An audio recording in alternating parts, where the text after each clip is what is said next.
see, it's not just me. Jack, why do you insist on doing this dumb internet shit on TV? I look and see, it's not just me. This place is a fucking joke, man. You're a clown. I quit. So many of us have stood where we stand. We are the young, so raise your hand. So many of us have stood where we stand. We are the young, so raise your hand. They call us problem child. We spend our lives on trial. We walk an endless mile. We are the youth gone wild. We stand and we won't fall. We're one and one for all. The writing's on the wall. We are the youth gone wild. No. It doesn't make logical sense. But it makes yes, of course. But it makes wrestling booking sense. Of course, this makes no sense. Of course, okay, it makes no sense. However, in pro wrestling booking, which often makes no sense, it would do that. It's about making money. It's not about anything else. Wrestling has always been about making money first and foremost. That's it. Yes! I look and see, it's not just me. Last weekend was the greatest weekend in AEW history. This is the greatest week. I look and see, it's not just me. Security, my safety, my life was in danger at a wrestling show. So many of us have stood where we stand. We are the young, so raise your hand. So many of us have stood where we stand. We are the young, so raise your hand. They call us problem child. We spend our lives on trial. We walk an endless mile. We are the youth gone wild. We stand and we won't fall. We're one and one for all. The writing's on the wall. We are the youth gone wild. They call us problem child. We spend our lives on trial. We walk an endless mile. We are the youth gone wild. We stand and we won't fall. We're one and one for all. The writing's on the wall. We are the youth gone wild. Get wild! Yeah! If you're familiar with how we do things often here on these Wednesdays, it's a lot like one of my favorite movies, Time Cop. What? Fuck you. Fuck you. Yeah! God damn it. Yeah! Wow, Kurt Angle. Keep the change. Thanks. Whoa, what's gotten into this pizza? Hey, come on. They square off. Tomato drop kicks. Pepper scoops him into an airplane spin. Big slam.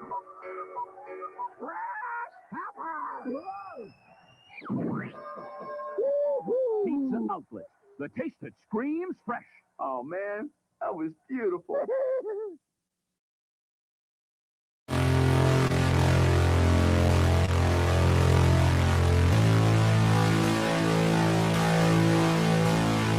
Beep beep beep beep beep beep beep beep beep beep beep beep beep beep beep beep beep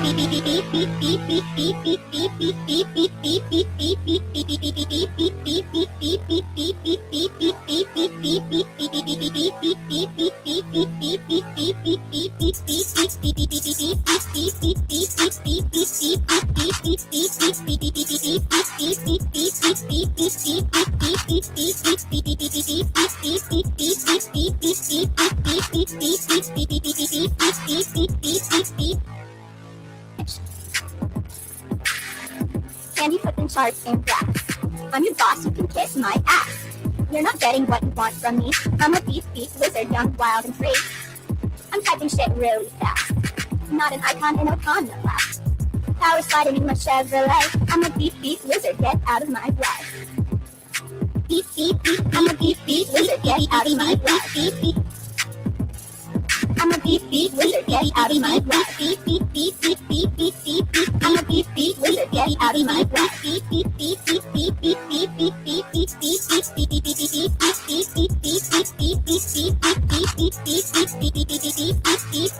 Wizard, get out of my way.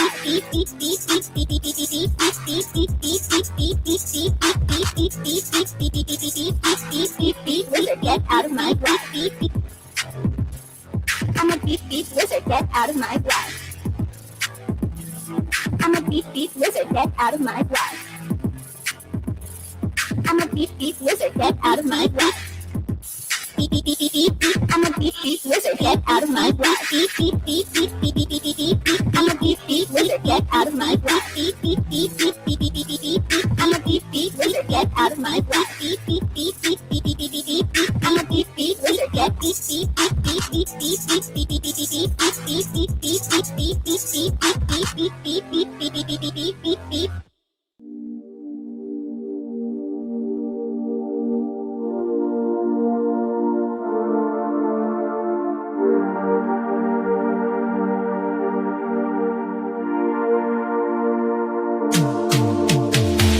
Every booking is golden, you see. Perfect cards crafted for you and me. Yeah, the best guy's Tony Khan, it's true. Triple cup, best damn booker in the land. 3 red cups stacked up, always in command. Triple cup, living legend of the fight. Just a call away from making it right. Never see him back hard, no way. Got the whole roster locked in for the day. A Crimson Tower, modern art. Triple cup. Triple cup. Every booking is golden, you see. Perfect cards crafted for you and me. Yeah, the best guy's Tony Khan, it's true. Triple cup. Best damn booker in the land. 3 red cups stacked up, always in command. Triple cup. Living legend of the fight. Just a call away from making it right. Never see him back hard, no way. Got the whole roster locked in for the day. A Crimson Tower, modern art. Triple cup. Triple cup. What's happening, guys? Welcome to another eclectic edition of PWT Live Show. It's episode 248. Yeah. I am your host, Phil S. Marks. And today, on today's show, we are watching Dynamite Live, a 3-hour go-home show. Pourquoi? I don't know. Why? I'm not sure. Maybe Lex has got an answer. I don't know. Me neither, bud. I don't know why you would do, again, another 3-hour go-home show before a pay-per-view. It's absurd. It's self-indulgent. It is what it is, though. So am I. Who am I to who am I to hate over here? No. Listen. So, we have today also Brock Lesnar unretired. We also have Mick Foley doing it all for the cash, man. Right? Shout out Gangstar, I think, right?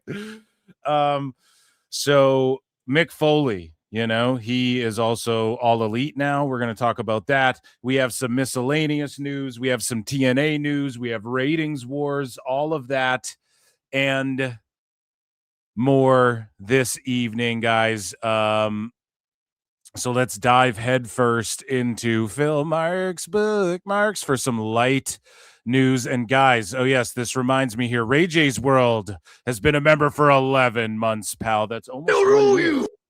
Thank you so much. And if you guys want to support, become a member for 99 cents. I do weekly bonus shows, and I think we're just going to watch Raw. Last one just was ridiculous. We were watching a little bit too much old WWE content, I think. And then Memba Monday, this Monday, I think we're going to go back to watching Raw. I think it's been like a few weeks since we've watched Raw, so we'll do that. But every Monday I do a members only show, or Patreons as well get access. You guys already know what's up. And I'm also live on like Kick.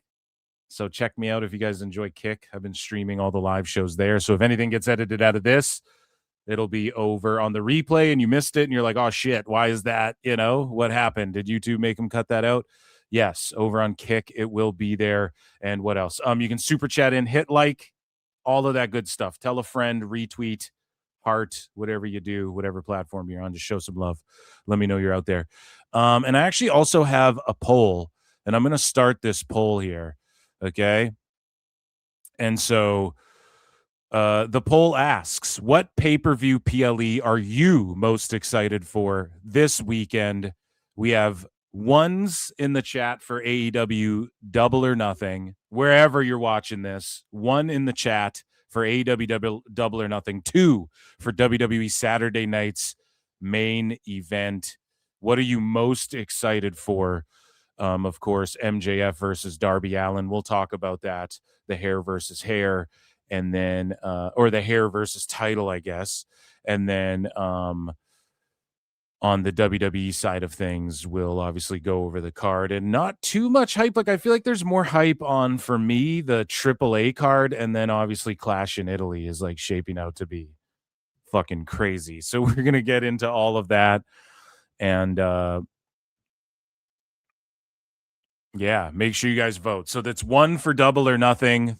Two for Saturday night's main event. Which are you most excited for? Just wherever you're watching. One for AEW, two for SNME. Okay, you guys got that? Good. Everybody's liked. Everybody's doing what they're gonna do. Let's get into, ladies and gentlemen, miscellaneous news. Okay, as people file in, I'm afraid I've got some bad news. Ladies and gentlemen, I'm afraid I've got some bad news.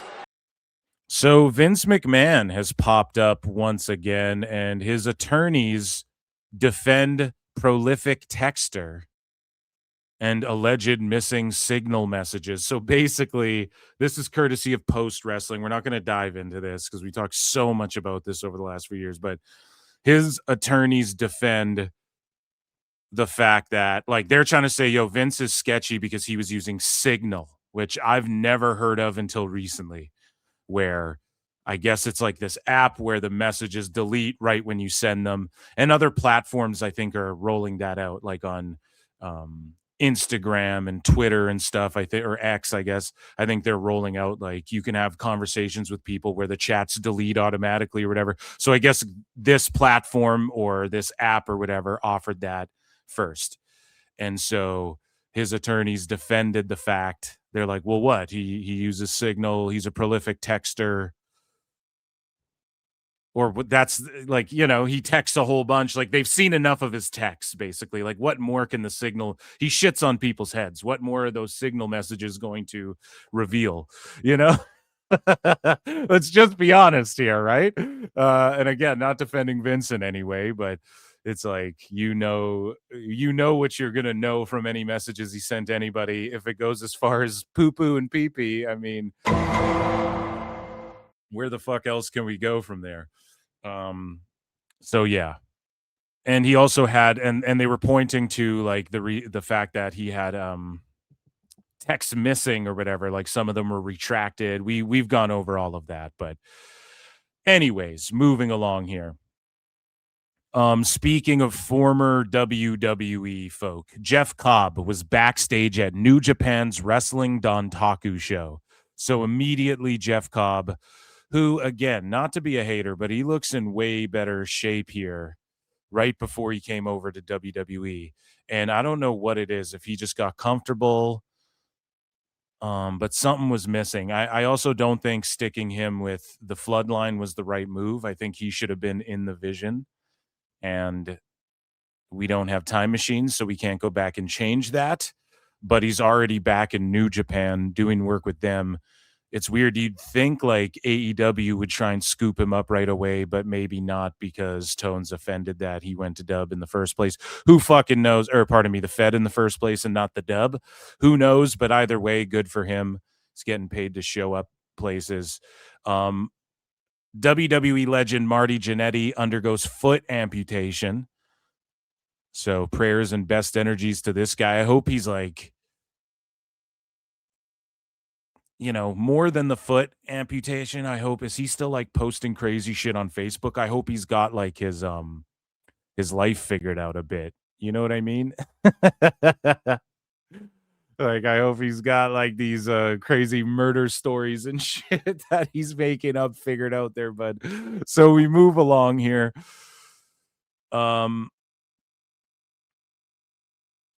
And speaking of legends, Kim Turman Laurinaitis, the widow of Road Warrior Animal, had great issues with the A&E documentary on the Road Warriors and notes that she was not contacted to be a part of it. And she says, this is disgusting, literally disgusting at his expense, and I will not be quiet anymore. Shame on all involved. Shady-ass produced show, not endorsed by his wife, the one who pays for the trademarks, bills, taxes, etc. So don't expect the Road Warriors in the 2K games anytime soon. She wrote this long-ass thing, like all caps, was not contacted to film, believe it or not. That one that pays, okay.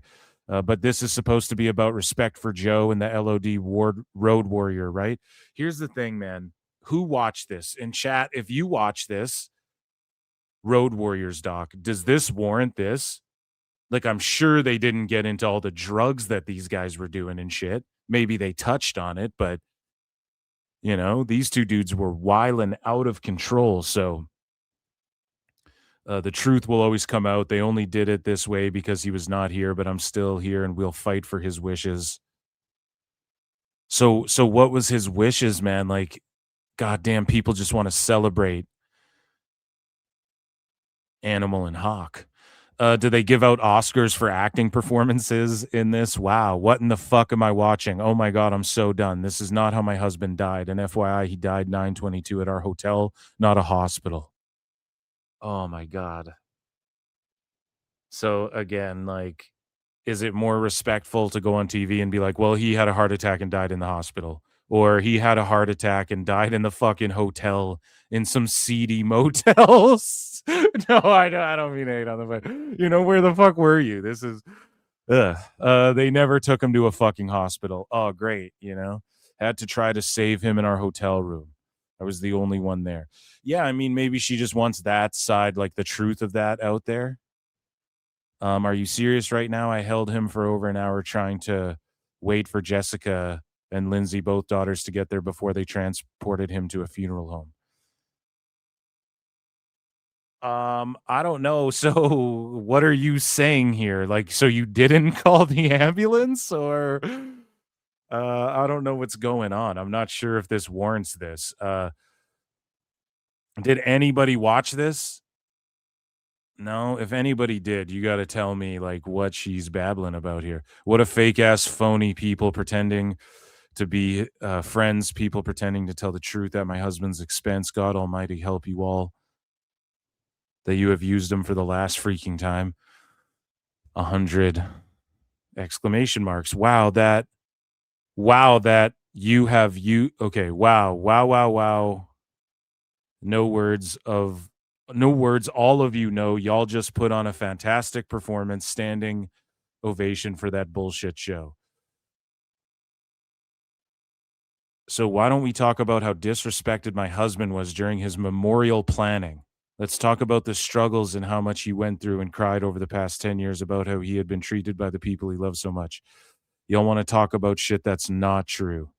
Let's talk about the truth and what was really important to Joe. Shady ass produced show, not endorsed by his wife.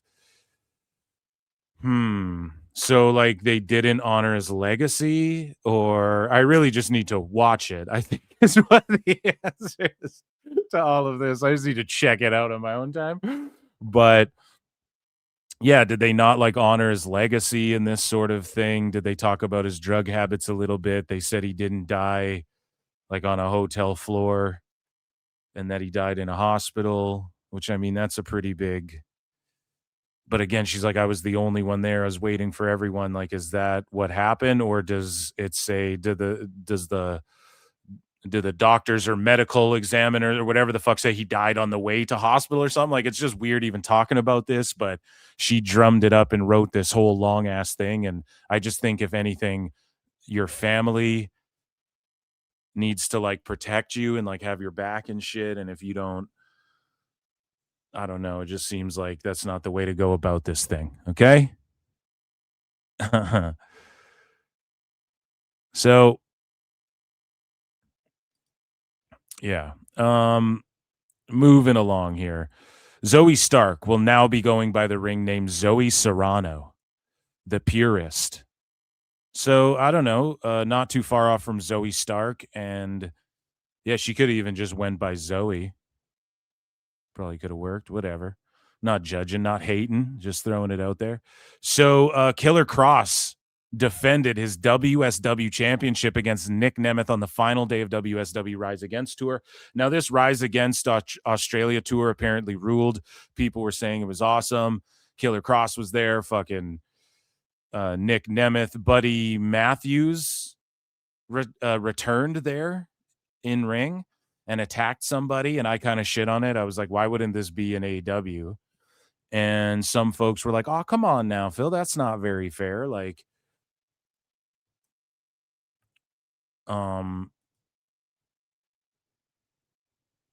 you know, this was a moment for him. I guess is the best way to sum up what people were saying. This was a moment for him in Australia, whatever. And these are big shows that they do or that are getting big or whatever. I'm not hating on that. Like, I'm glad he's doing what he wants to do, but I'm just criticizing AEW and tone. Like, you have this guy signed forever, man. He looks like $1 million. I mean, he wrestles really well. He's always just kind of been in a trios. He was in a huge angle with Seth Rollins back in the day in WWE, or not just an angle, but like ongoing faction and storyline with multiple angles and feuds involved in that. And I don't know. It's just, why would you let him return to an indie? Like, this is why All In doesn't sell the way it, you know, it did the year before that, etc. Like, why would you care when you can just go to any show, you'll see AEW guys essentially. So this might be hurting TNA a little bit too, just being honest. Catches him. So hits him with a stunner. Nemeth, who continues to get back up. An RKO. So just spamming finishers. This is the guy you fight on 2K Online, and you're just like, buddy, why are all of your moves finisher moves? Right? His like grapple up A moves, a fucking rock bottom and shit. You're like, what's going on here? Good fire about to do. Oh! There you go. Slap some sense into the challenger. Super kick from the boss. Super kick from the boss. Now he's caught. He's down. He's out. Nemeth is in trouble. Nemeth taps out. Nemeth taps out. Cross retains. Here is your winner, and still. So yeah, Cross doing the damn thing. He's over in MLW as well. We're about to talk about MLW in just a moment, but Heidenreich. So Book Pro Wrestler, this awesome account, Book Pro Wrestler, says that they just got off the phone with Heidenreich. Many of you seen the photo of him working at Walmart months ago. Since then, we've talked, and now he is ready to accept bookings for appearances, signings, interviews, acting, and product endorsements. To inquire about booking him for all types of appearances except matches. You can't bump. Please contact Book Pro Wrestler and Steve NWA11 at yahoo.com. Boomer alert. No. Jokes aside, Heidenreich fucking rules. And we were talking about the Legion of Doom, the Road Warriors there, and he was in the Road Warriors, one version of them, for a little while. And yeah, hopefully some people can just book him up for, I don't know, appearances or whatever. And there's something I'm forgetting. He's going to be on Chris Van Vliet's show. That's what it is. I knew there was something else. He's going to be on Giga Chad CVV's show. So make sure you check that out. Gigi Dolan had this to say about her account, her Instagram account still being Gigi Dolan _ WWE. I guess that's her slave name. Her current name is Priscilla Kelly. Once again, and she said that also for the 1,000th time, I cannot change my username. WWE went in and changed it when I got hired, and now Meta will not let me make any changes to it for some reason. I've tried everything. Trust me, can't change it. And yeah, this is a common thing that happens. People are like, yeah, that explains a lot for former WWE people. Obviously, they're going to go in and just be grateful. Like, the reason why you have that many goddamn followers in the first place is likely because WWE. So I'm not saying you shouldn't be able to switch your name on your thing, though. I don't know why Meta makes this shit all complicated. All these fucking accounts in the IWC and Twitter as well, they're all they're all just like getting felted by some fucking scammer who's like sending them a link to vote on a podcast thing, and everyone's clicking it. It's been going on forever. Everybody's getting hit with this thing. It's fucking nutty. It's like, guys, don't click any links anyone sends you, okay? Unless it's the link to my show. You don't touch those goddamn links, all right? So we move along here. And the Wyatt 6, more like the Wyatt 4 or 5, but 4 of the 5 Wyatt 6 members, Nikki Storm, Joseph Sawyer, Samuel Shaw, and Eric Redbeard, they will be at ALW Atomic Legacy Wrestling, We Wear the Crown, and they are taking a couple bookings as so far as like the Wyatt 6, and either all 5 or 4, these 4 members are showing up together, and that's definitely good for whatever territory or whatever indie's trying to do a show. If you can lock them all in and they know not to price themselves out and they see the value in that, I mean, you could really build off of moments like this, you know? So, and it's on Triller though. You got to look out because Triller ain't Triller ain't paying people out. So that's going down, and it's cool to see them like taking bookings, or like, who knows, were they all contacted individually, or were they all like, yeah, we'll take a bit of a pay cut to do it together or something? Who fucking knows? But shout them out for doing that.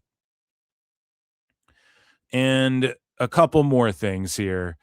So Stardom, regarding the partnership agreement with U.S. Major League Wrestling, MLW and Stardom announced that they are partnered up, and not only is MLW partnered up with CMLL and Stardom, there's Unknown Signals coming in from something else. So I don't know if that means we're partnering with someone else, but they're pretty much just doing Tony Khan. They're doing Tony Khan shit. I guess Court Bauer was doing it before, but like CMLL, Stardom, you know, AEW's working with Stardom again. Is MLW going to announce a partnership with AEW? I wonder. Best guys, Tony Khan. Because there's some unknown signals, like they're teasing something, but also Fusion returns soon. And I don't know if the unknown signals was meant to mean like Fusion. I think they might have something incoming, and they're bringing Fusion back. So that means what? They're going to have a weekly show again. So that means what? They have access to a deeper pool of guys maybe that have names, or do they just don't give a fuck and they're okay with the numbers they're doing for their PLEs or whatever you want to call them? If they announced flat out like MLW, AEW crossover, I don't know if that would help MLW all that much, but they got New Japan, CMLL, and Stardom in the bag, much like AEW. So wouldn't that be the next step? Bring Fusion back, and then like Maple Leaf Pro did when they brought their show back, and we work with AEW. And then this is AEW's way to try and like counteract what WWE's doing and shit. No? Maybe? Does that make any sense, or is that stupid? Let me know in the chat. So we move along here. And speaking of AEW, Garrett Borden made his pro wrestling debut last week. So this is Sting's eldest son, and both of his sons are now full-time wrestlers. And this was at Rhodes Wrestling Final Reckoning. So Garrett Borden, I think, is his Steve Borden Jr. is his youngest. So this is his oldest son, who got into wrestling after, though, more frequently, I guess, if he's going to pursue this. And there's a big AEW banner. So obviously Sting's going to have them come up through the AEW system, quote unquote, I guess, which is just go to the indies and let Tone pay you until he decides to use you. But yeah, it's cool to see, man. It's cool to see people's kids like getting into pro wrestling that we like grew up watching or whatever.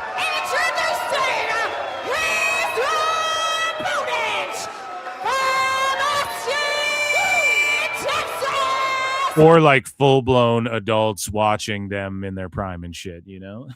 For many of you, I'm sure. At 250 pounds, he's Garrett Borden! Fans, I don't know if you can hear them in the feed, but I can definitely hear them live in the bullpen. I can barely hear myself think. The debut of Garrett Borden, son of... So should the Stingers team up and become Blade Runners 2 or what? Another grown man straight up and flinging him off him like it was nothing to. And Stinger splash in the corner. Look on his face, all business, and one more time to the back of Brandon Beretta. Yeah, I don't know. They're not bad. Like, both of his kids know how to wrestle, dude. So hold on now. Garrett's got him up. Like oh, they're botching, though. His first ever match, though.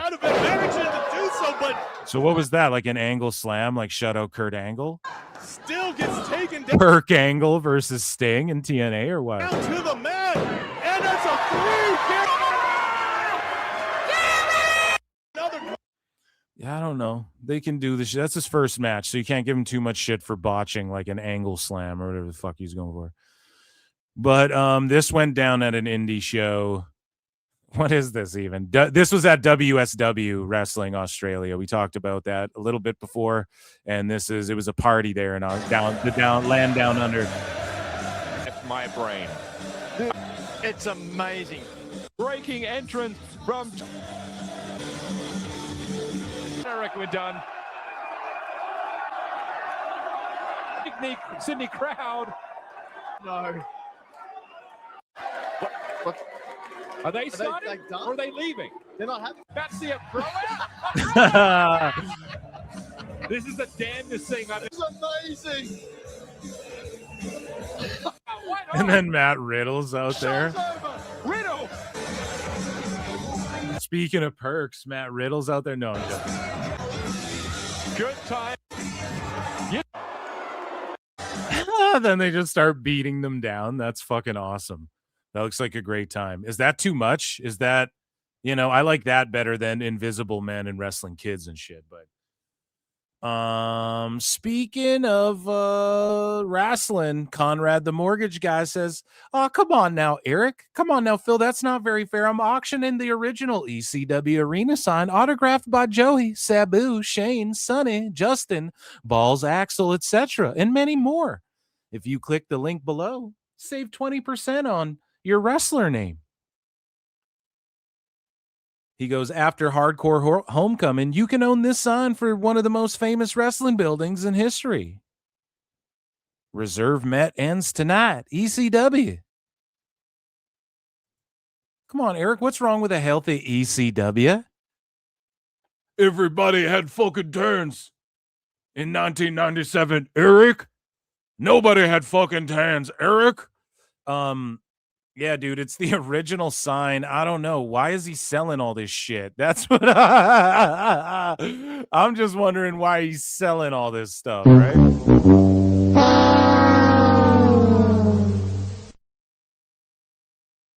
Maybe he's putting on a show. Maybe he's planning on teaming up with Paul Walter Hauser to put on a fucking pro wrestling indie show and get him to talk about it on Fallon or something. I don't know. But this sign is for sale and it can be yours. Click on the link below at savewithconrad.com. Make sure you hit like and subscribe over there at Pro Wrestle Times. And that, ladies and gentlemen, was miscellaneous. I don't even know. It's miscellaneous news, ladies and gentlemen. Ladies and gentlemen, I'm afraid I've got some bad news. Okay, so Dynamite is on. Jericho's trying to get over Y2 Jackson, which is just cringe as fuck, man.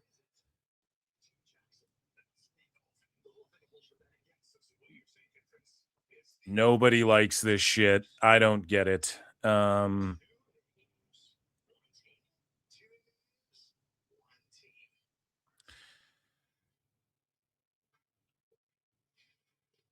2 names, 1 team. Yeah, I don't know. It's just saying, like, marking out over the name of the team, like Tone does. They're the Sisters of Sin, but also they're the Triangle of Madness, but also they're teaming with the Conglomeration, which is the Undisputed Era, mixed with fucking one of the Briscoe brothers and, a Japanese guy, whatever the fuck he's got going that week. It's just stupid. Nobody really cares about this stuff. Ladies and gentlemen, speaking about caring, sharing is caring. Share this show around, hit like, hit retweet, all that good stuff. But most importantly, wherever you're at, vote in the chat. What pay-per-view/PLE are you most excited for this weekend? 1 for AEW Double or Nothing. 2 for WWE Saturday Night Main Event. Let me know in the chat. And let's move along here. We have some ratings wars to get into. And then we're going to start talking about the big 3. Calling TNA one of the big 3 is, you definitely can't do that. They've been falling off. They've been struggle city for a while. And not like it's completely fallen off, but just a lot of the momentum and hype is not there. Okay, and we have a new contender in NWA, allegedly, right? We don't know how legitimate that is. So Jericho's out here dressed like one of the Bucks. He's got his own little vest. At 613-805 has been a member for 16 goddamn months. Thank you so much for acknowledge me of membership, my guy. I appreciate the hell out of that. So are they in like a 6-man? Is there like half a million on the line here? What's going on? Are they singing Judas? Let's turn this up a bit. The Bucks of Jericho. Does the crowd know it? We have their attendance here. We'll start with that in the ratings wars segment here.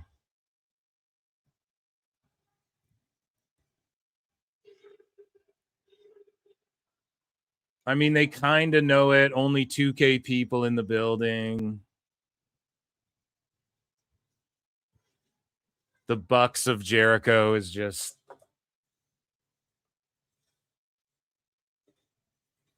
sounds iffy. The Alpha Club. The Alpha Club Bucks of Jericho. Could you sound any more red pill Andrew Tate fucking closeted homo? No.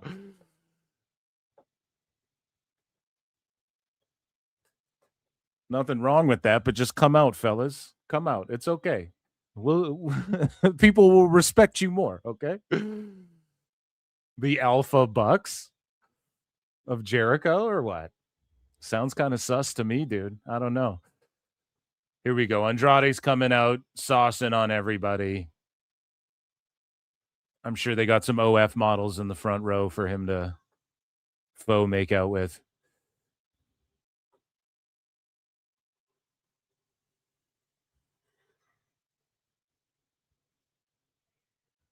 And then finger shay. Okay, we're just going downhill from here.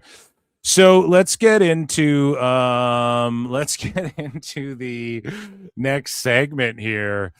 And it is called, ladies and gentlemen, Ratings Wars.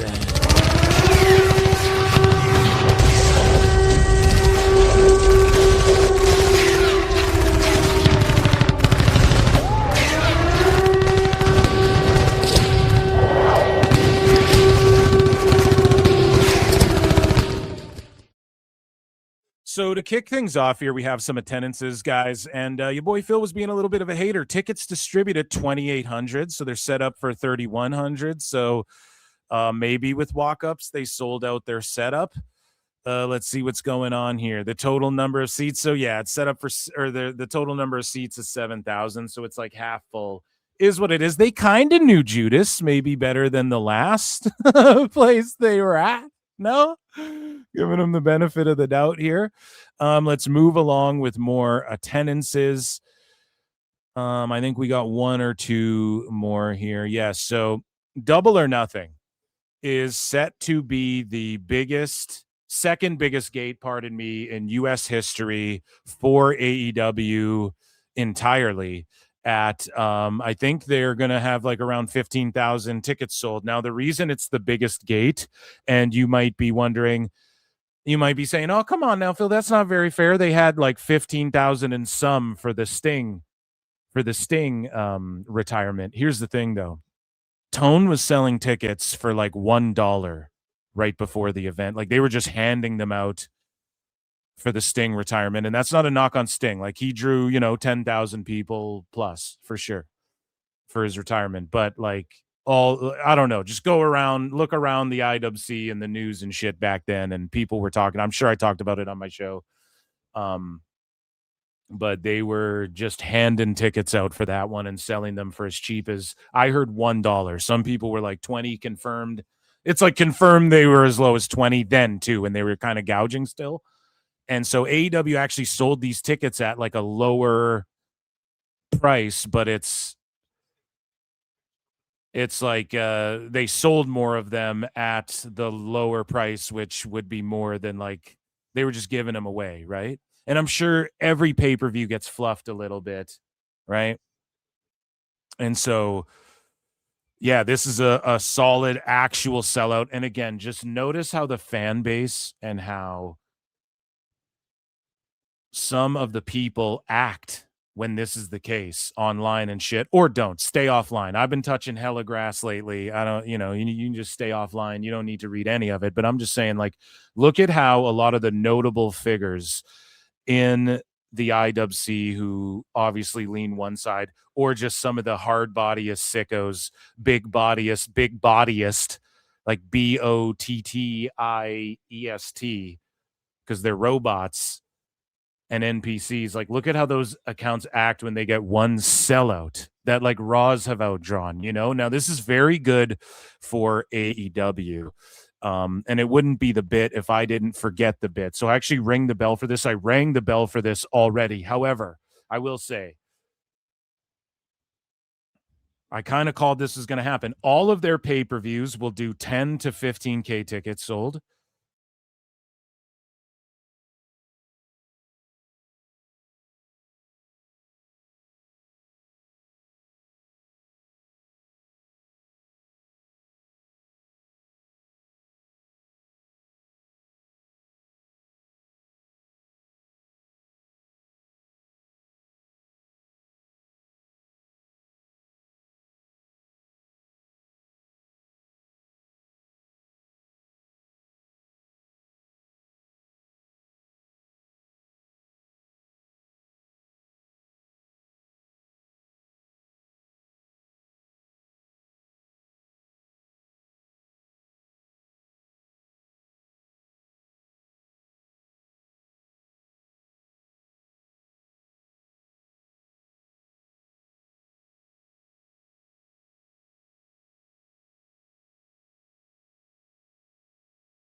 Yo, sorry guys, StreamYard just booted me for some reason. All is good though. I was like, that's weird.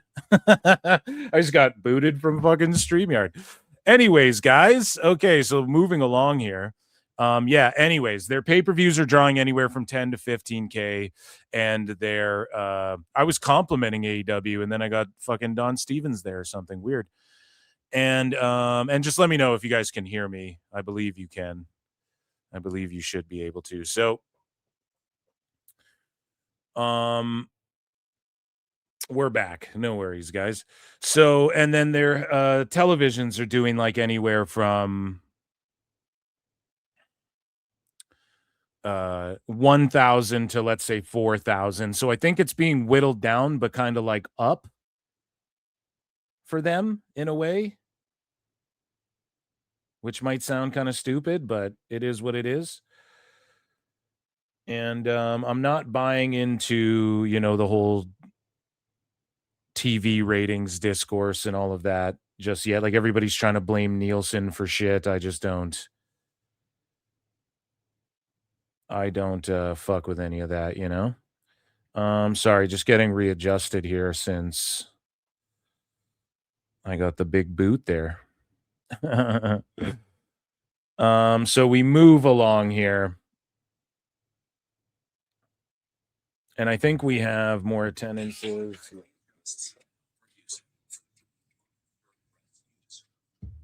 Okay, sorry, we're good to go. So we move along. Shout them out. I ring the bell for that one. I don't know if you guys heard me do it. StreamYard booted me, but I rang the bell for that one.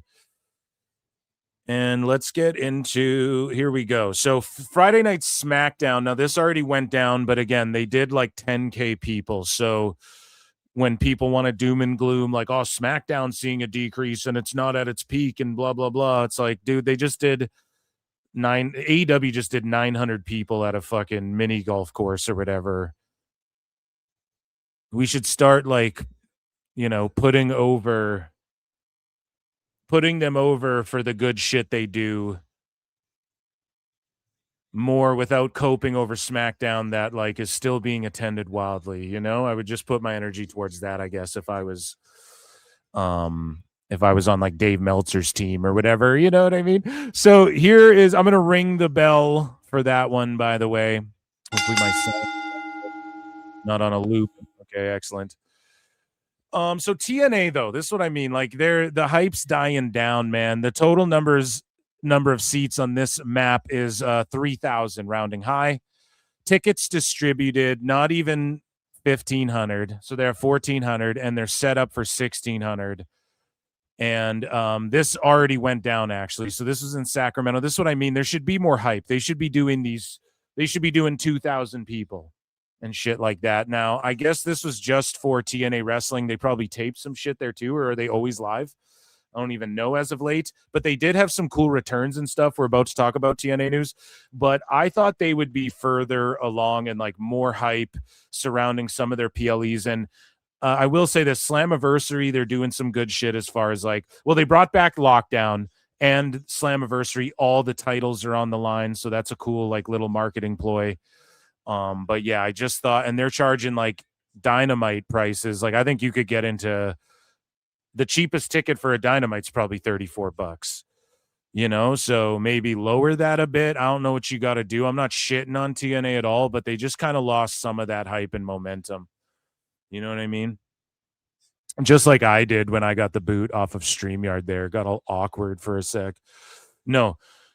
So let's move along with just straight up ratings wars. We're going to go through it. We have no information on this week's NWA show on Comet, if there is any. But we are going to talk a bit about the Ronda Rousey Gina stuff, which is topical and is in this section of ratings wars. And I love seeing the MMA fans become tribalist sickos online now. Like they're having the TV debates about TV networks and streaming numbers and what everybody's a mathematician and a fucking and a TV executive now and stuff. It's so funny to see it happen over there too. And maybe I just like watching it all burn and watching everybody felt each other online. I don't fucking know, but it's just hilarious. But starting with NXT, okay, we're going to start with NXT. And NXT scored its lowest audience, an 18 to 49 rating in show history for its regular time slot for last Tuesday's episode. God damn it. NXT averaged 498K viewers, down 22% from the week before, 0.06 in the demo, which was down 45%. As noted, it was the lowest audience in show history for its regular time slot, including preemptions. There was an episode in February 22 that did a lower number when it was moved to Sci-Fi for the Olympics. The show faced tough competition from NBA and NHL playoffs. Go Habs. The NBA playoffs on NBC topped the night, and the 18 to 49 demo on broadcast. So NXT, man, they're eating it right now. They're doing the right thing by doing a dual like ESPN type thing. And again, they are truly in a rebuilding phase. Now, we're going to hear later in the show MJF coping about we're in a rebuilding phase, bud. And you're going to hear him fucking coping about that. Or he says rebuilding or like a new surge or whatever the fuck. And it's like, y'all have said this every year about AEW since its existence. NXT right now is in a rebuild. Okay? That goes without question. And they're doing some shit to hype people up, but some people are hating on Will Cruz and whatnot as well. So who knows if that's affecting the ratings. Also playoffs and shit. We can cope and just chalk it up to sports. Sure, we can do that. I'm just giving a reason based on like the actual show in comparison to other wrestling programs. So NXT, is there anything else on NXT here?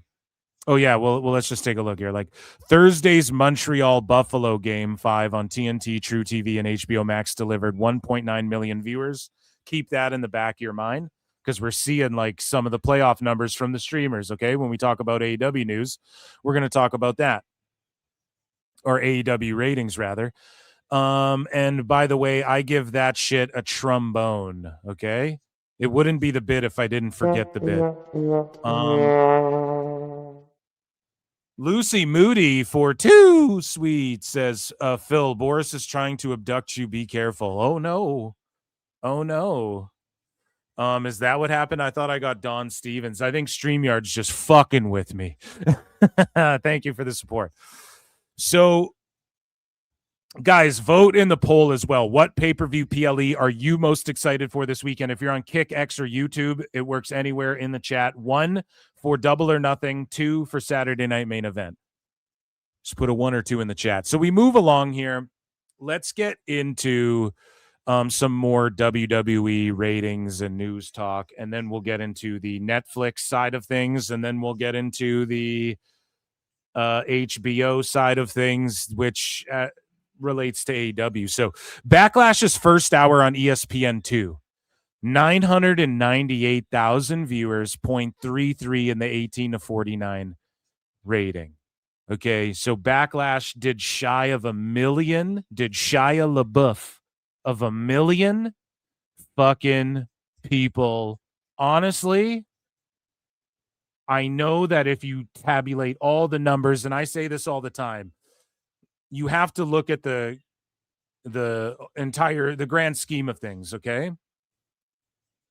In a vacuum, this number is no so good. I would say they should at least be doing 1 million and shit, no?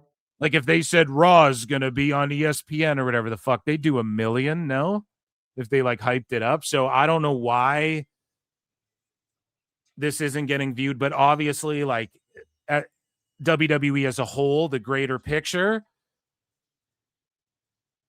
you know, they're doing millions and billions of fucking hits and impressions on shit. I don't know. What did Danhausen? Did he go viral again for Backlash? I don't even remember if he was on that shit. All I'm saying is this.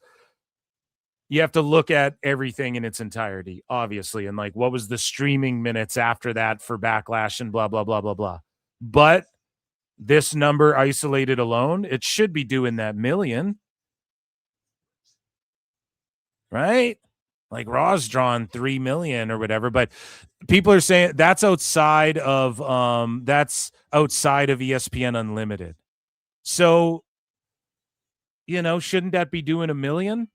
So like on Unlimited, you got to add that. You got to factor in all of the invisible numbers that nobody can see and shit. That's the problem with this, right?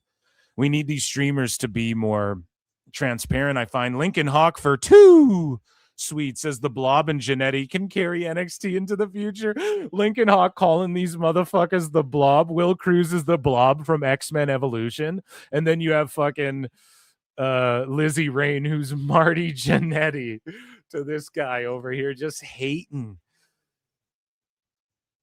So we move along here and we get into WWE Raw on May 11 on Netflix, did 2.6 million global views.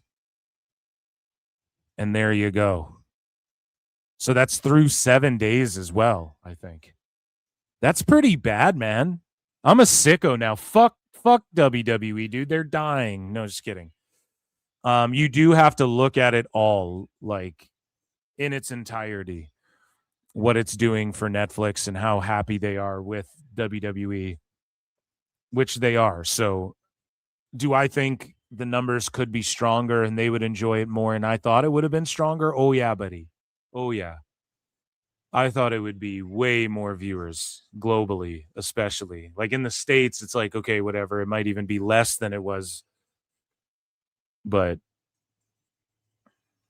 yeah, it's interesting to see Backlash on ESPN just doing like just shy of 1 million. It's like, damn. So we move along, and SmackDown last Friday scored its lowest 18-49. And so trombones across the board. Like here's another trombone for the last two for WWE in general right now. Okay. So last Friday scored its lowest 18-49 rating since January when Nielsen changed their methodology despite the drop. SmackDown was still number 1 for the night in primetime on cable in the 18-49 demo. So that's a dub. SmackDown averaged 1.184 million, down 7%. Fuck, with a 0.23. Fuck, WWE, what are you doing? Get your shit together. Per Programming Insider, it is believed that Nielsen once again changed their methodology in late April, okay, whatever, which would likely have an effect. Shout out Raj Giri, by the way, with all of these. Go and follow him at the Raj Giri. Likely have an effect on the numbers. Year over year, SmackDown was down 8% in total viewers, while the 18-49 rating was down 36%. Last year's numbers were ranked using the old Nielsen panel only, blah, blah, blah, blah, blah. Fucking fall asleep faster than a Snorlax reading about that shit. And that's no offense to Raj. He's just doing his job, indelibly doing his job very well. Yeah, SmackDown fucking up too. I mean, let's be honest. So Raw, this was yesterday, Raw. Netflix views for last Monday's Raw were down from the prior week but the hours viewed were up. And so again, Dave can cope however he wants. Netflix would easily just tamper the numbers. They'd go, okay, our hours viewed are up. Let's lie and say the overall viewership was up too. If they were trying to be fuddy-duddy, that's what they would do. They've been very transparent about like, this is down, this is up, blah, blah, blah. So the show scored 2.6 million views globally. We covered that, down 4%. 4.8 million hours viewed, up 4%. So what the fuck's going on there? Show ranked 4 for the week in the U.S. on Netflix. So this week, the Kevin Hart roast bounces between number 2 and 1 in Canada. Raw's like number 1. It always is, at least for a couple days, and was beating the roast for like a day, and then the roast took number 1 again. What else? Some documentary. My wife made me watch it last night. It's about some girl who crashed a car or whatever. It was called The Crash or something really just simple like that. I think that's what it was called. So I think that's doing really well in Canada, at least. I don't know about in the States and all of that, but well, number 4 we know for Raw, but I don't know like comparatively, like how's the roast doing in the States? Is it trending? What's up? And they categorize that as a show, not a movie as well, even though it's like a 3-hour event. So, oh yeah, and then the Rousey Ronda. So for me in Canada, it's been Raw, Kevin Hart roast, Rousey versus Gina. Pardon me, the Rousey versus Gina Carano fight. Those have been the top 3 things in Canada on my Netflix for like all week, thus far. I haven't looked today. So Yeah, so I mean, Raw, get your shit together. I mean, that's not so bad, but it is what it is. So talking about Netflix, okay, we have to talk about Netflix a little bit. And Ariel Helwani, and shout out Ariel from the Ariel Helwani show. He broke this news, and we're not going to play this whole clip because we have a few clips to play from the MJF interview today. But Ariel Helwani says, breaking, Ronda Rousey and Gina Carano peaked at 17 million global viewers per Netflix. The final 3 fights averaged 12.4 million viewers.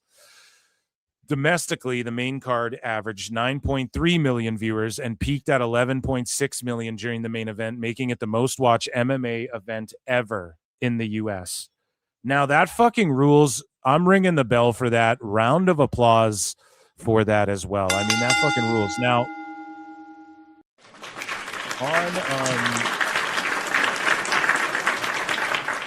on Memba Monday, I broke down like the IWC and Jim Cornette and all the IWC thinking that fight was a work. It fucking wasn't, okay? And, we pulled up Ronda's record and everything like that. It wasn't a goddamn work. None of the fights were works, okay? That's what Ronda does. That's what the betting lines had it, right? Carano was a 6-1 underdog going into that shit. It was like up to minus 250 that it was going to be a round 1 armbar. Like, that was what was supposed to happen. That's what happened in every Ronda fight except for the ones where she lost, more or less. A few fights got dragged out to, or drug out into, later rounds or whatever. Misha Tate managed to get her to like round 3 or 4 after they fought 3 times. It was their 3rd time fighting. So that's what Ronda does. She either fucking armbars you, and then a couple times she's just KO'd people. So, and that's all been within a minute. That's what she does. So Ngannou as well. He just starches people. He KOs them. Felipe Lins should be a fucking 205-pound fighter. If Felipe Lins was in the UFC right now, he'd be for surely a top 10 heavyweight if he was in the heavyweight division, because heavyweight's just not that exciting and not as skilled as it once was. And he would definitely be like, this is the fight. That's a UFC caliber fight for sure. Some of the talents you saw on there were UFC caliber talents without question. Some of them were mismatches. Now, unfortunately, this is what happened to Mike Tyson. People bought, and not him versus Jake Paul. I'm talking like Tyson in his prime. People, even though he was just knocking people out and it was exciting and there's all this hype around him, people were getting mad buying his fucking pay-per-views because it was just a 1-minute goddamn knockout. That's what happens with Ronda Rousey. Now, the reason that narrative doesn't really follow her around is because in MMA, there's so many ways to win. And it's so hard to just consistently tap people out in 1 minute. Like, it's so fucking crazy what she did. I compare Ronda to, as she's the Mike Tyson of MMA, I think, because when she won, bro. She whooped that ass. She knocked you out. She knocked you dead, either flipped you on your head or 1-punch KO. And she only did that a bit of the time. It was mostly all, instead of the, Mike Tyson had the knockout punch. She had the flip you on your head and armbar your ass, and take that arm. That's what she did her whole career. And then as soon as she faced adversity, she just really was never the same again. She got outclassed. Like, a new generation of boxers came that just kind of outclassed Tyson, and he had to bite ears off, and he took losses and was never really the same. That's what happened with Ronda. It's the exact same thing. She was just dominant, same way, winning the same way every fucking time she wins. And then she fucking loses once and then is never really the same again. Loses 2 in a row. She's kind of just washed, right? Everybody's like, she's done. The sport passed her by. Same with Tyson. It kind of passed him by. You can't just only power punch a motherfucker. So, yeah, that's what it is with Ronda. And that fight was not a work by any means. Anybody saying that they're just cooked, and that's not how you work a fight either. You want to see a worked fight? Ken Shamrock versus Kimbo Slice in Bellator. That's a fucking worked fight. Okay. Ronda definitely didn't work shit, but it's good that they got these ratings, but it's also a bit of a turnoff because Jake Paul's name's on it. And hey, Jake Paul's fights were never worked in the sense that, like, we're going to go out there and work and you're going to let me knock you out. Jake Paul's fights were a work in the sense that, like, he's fighting 40-year-old guys with hip replacements and 60-year-olds with hip replacements that are out of their prime. Like he fought Ben Askren, who got a hip replacement, who's 40 and a wrestler and fought at 170. And Jake Paul's a 190-pound guy, you know? He fought an NBA player. You know, they were rigged that way. When he fought Tommy Fury, he fucking lost. When he fought real boxers, like when he fought Joshua, he lost. And Tommy Fury's hardly a real boxer. But the fact his name's associated with it, it makes people's antennas go up, and it might make them go, I don't want to tune into another fucking Netflix fight. In fact, there's people like, okay, they're raising the prices so they can pay these fighters this amount of money for a fucking snooze fest. Like, why would I ever, like, I'm going to cancel my Netflix. If anything, that's what it's going to do, unfortunately. And, you know, MVP flat out said they haven't even talked to Netflix yet about doing another show, but MVP is going to stay in the MMA business. So who knows if Netflix even wants to get involved with this again. Or maybe they make a bid for like, hey, UFC. Well, they can't now because it's with Paramount, but maybe, well, I guess it's 7 years. So that's a long time away, but who knows? I was just going to say maybe Netflix is like, we'll just take some of those fight night cards off your hands. You know, hey, we'll do a deal with the UFC. We'll take the fight nights and they can have the numbered events or whatever. Like, you know, maybe they will get a sour taste in their mouth. I don't know. But with these kinds of numbers, I think Netflix is super pleased with this. How could you not be? 17 million global viewers for an MMA fight? I mean, and then the exposure a lot of these people got, fucking amazing for them. But is it sustainable? I don't really think so. But we scroll along here and we see that it is being touted as a success. And Jedi Goodman posts, UFC on Fox 1 was the most viewed UFC on Fox event. UFC on ESPN 1 was the most viewed of all UFC on ESPN events. Raw on Netflix episode 1 was the most viewed of all Raw on Netflix events. Tyson Paul was the most viewed boxing event of all Netflix boxing events. Going off history, a second MVP MMA likely won't top the viewership of the first, but what is a number that would keep Netflix happy? I think this is a number that would keep them happy. Now, maybe not how much they had to pay people, and like everybody's stooging how the payouts were, they're just lying and everybody got paid more because of the fact that it's in California. Rest in peace. It's like, you know, they don't want everybody to pay because they're trying to like evade taxes and shit. Not to like lay it out there on Front Street, but it's like you have the coaches on doing interviews going, the pay was more, it was way more. It's like, why are you blowing up your fighters' spots to get them fucking audited by the tax man? What, you want Erwin R. Shyster to pull up on your ass? Like, why are you doing this? Stupid idiot. And blowing up the fighters' spots here with this shit. But yeah, comparatively, this fight went head to head, and Rousey versus Carano. So UFC went head to head with the MVP card. And Rousey vs. Carano was #1 on Netflix in the US, Canada, and Mexico this weekend in the movies section, while the UFC Vegas 117 event did a record low on Paramount, according to Dave Meltzer. Now, again, in the MMA world, they don't know Meltzer's a fucking shyster yet and a fraud. Speaking of shysters. Speaking of Erwin R. Shyster, okay? Speaking of Rotunda, dude. But yeah, they kicked UFC's ass there, and then they called out the Freedom UFC card. And right as Francis Ngannou made his walkout, Tom Petty White announced that Conor McGregor is returning to fight Max Holloway at 170. So if you guys are fight fans out there, Max Holloway fighting at welterweight, okay, buddy. Like, to me, that's just not even a fucking... Like, I'll watch the shit out of it, but it's just like, I don't know, man. That's fucking lame, dude. Moving along here. So we're talking about MMA and HBO, and we're going to talk about HBO Max here, but we're talking about TKO and Netflix and all of this stuff, and it's starting to cross over. It's starting to bleed and blend over, especially with this Paramount acquisition, guys. Okay, we're going to hear more and more and more of this. And Damon Martin reports that TKO president Mark Shapiro teases the possibility of UFC Zuffa boxing on TNT, TBS, and HBO if the Paramount Warner Bros. Merger goes through. Believes it would be huge for UFC to expand to new networks' audiences. Now, here's the thing. You have a guy right now, Tommaso Ciampa's fucking cheese gratering Mark The best Briscoe's guys, head, Tony right? Khan. Wrestling's not fake. And people are like, "Oh man, AEW's low.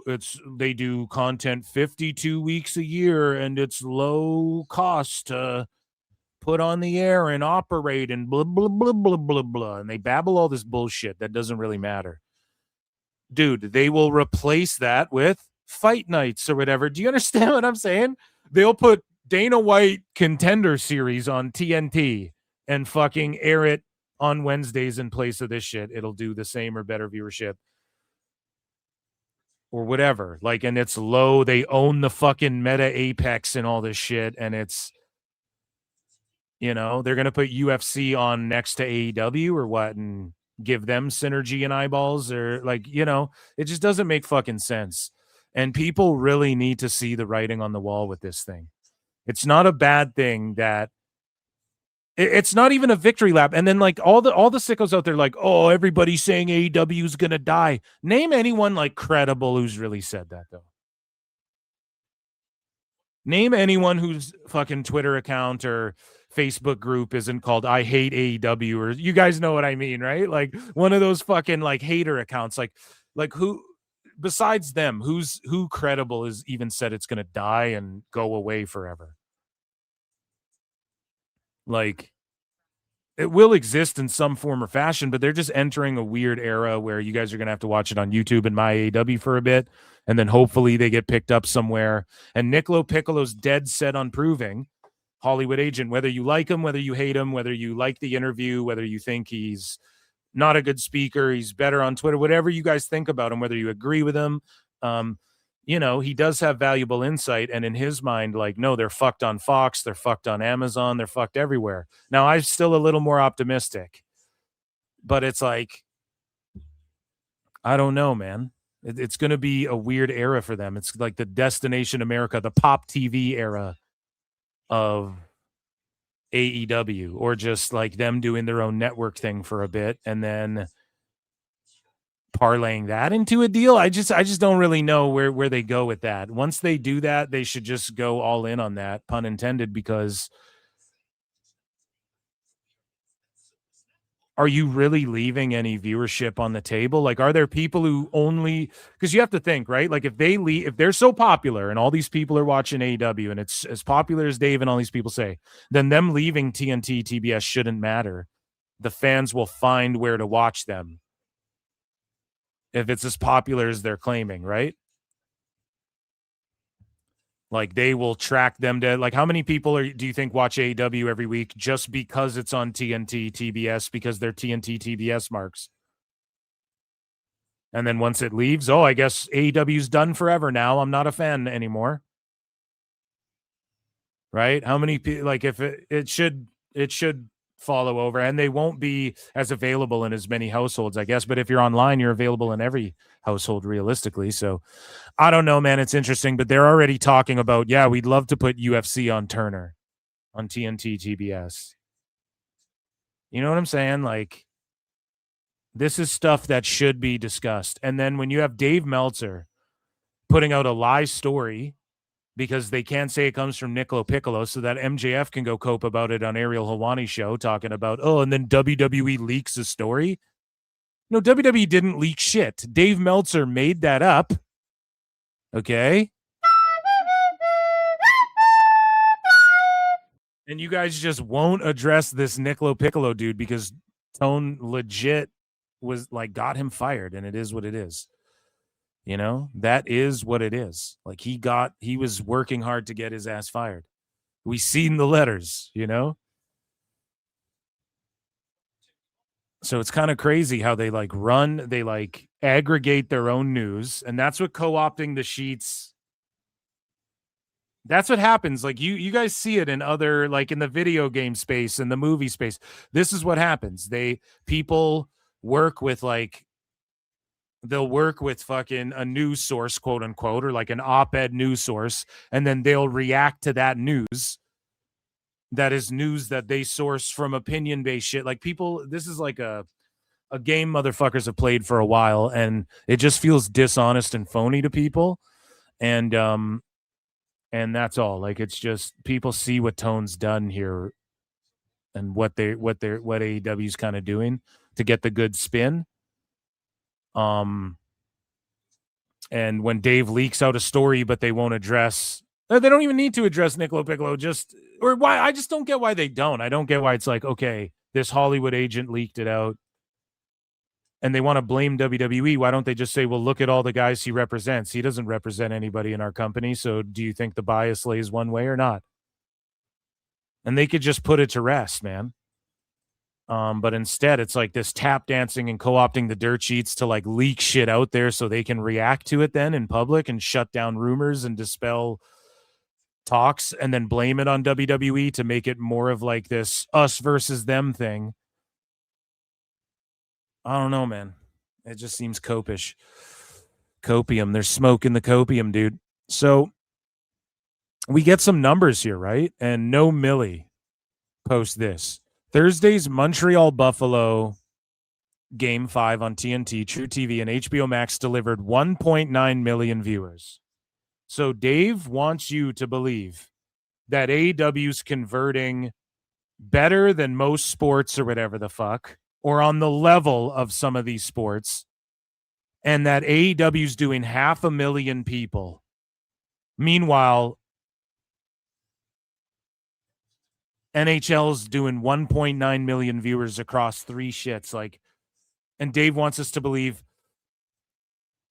on just HBO Max, and BJ Bethel and these assholes want us to believe on just HBO Max they're doing 500,000 people. And No Millie says, did they just round up or did only 6,000 people watch on Max? And it's like, bro, nobody's even watching Max in the first place, let alone all these people watching because of AEW.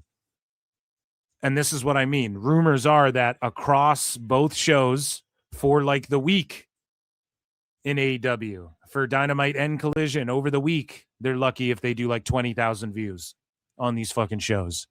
That's what like real motherfuckers are saying. So Switchblade says this. So the game did less than 56,000 viewers on Max.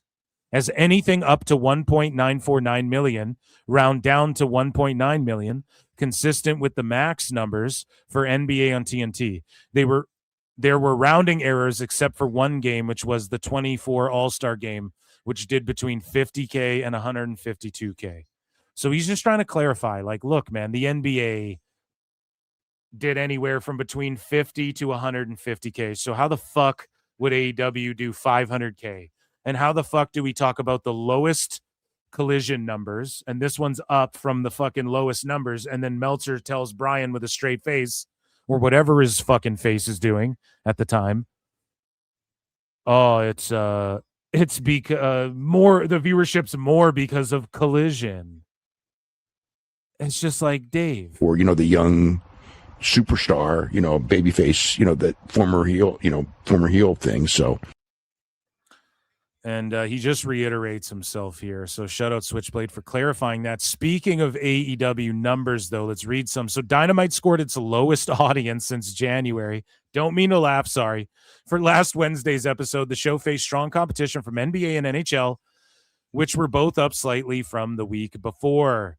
Dynamite averaged 585K viewers, down only 1%, so not so bad. 0.1 in the key demo, unchanged. So actually not bad at all, right? I'll ring the bell for them here. That's actually not bad at all, but it is kind of bad overall, I guess.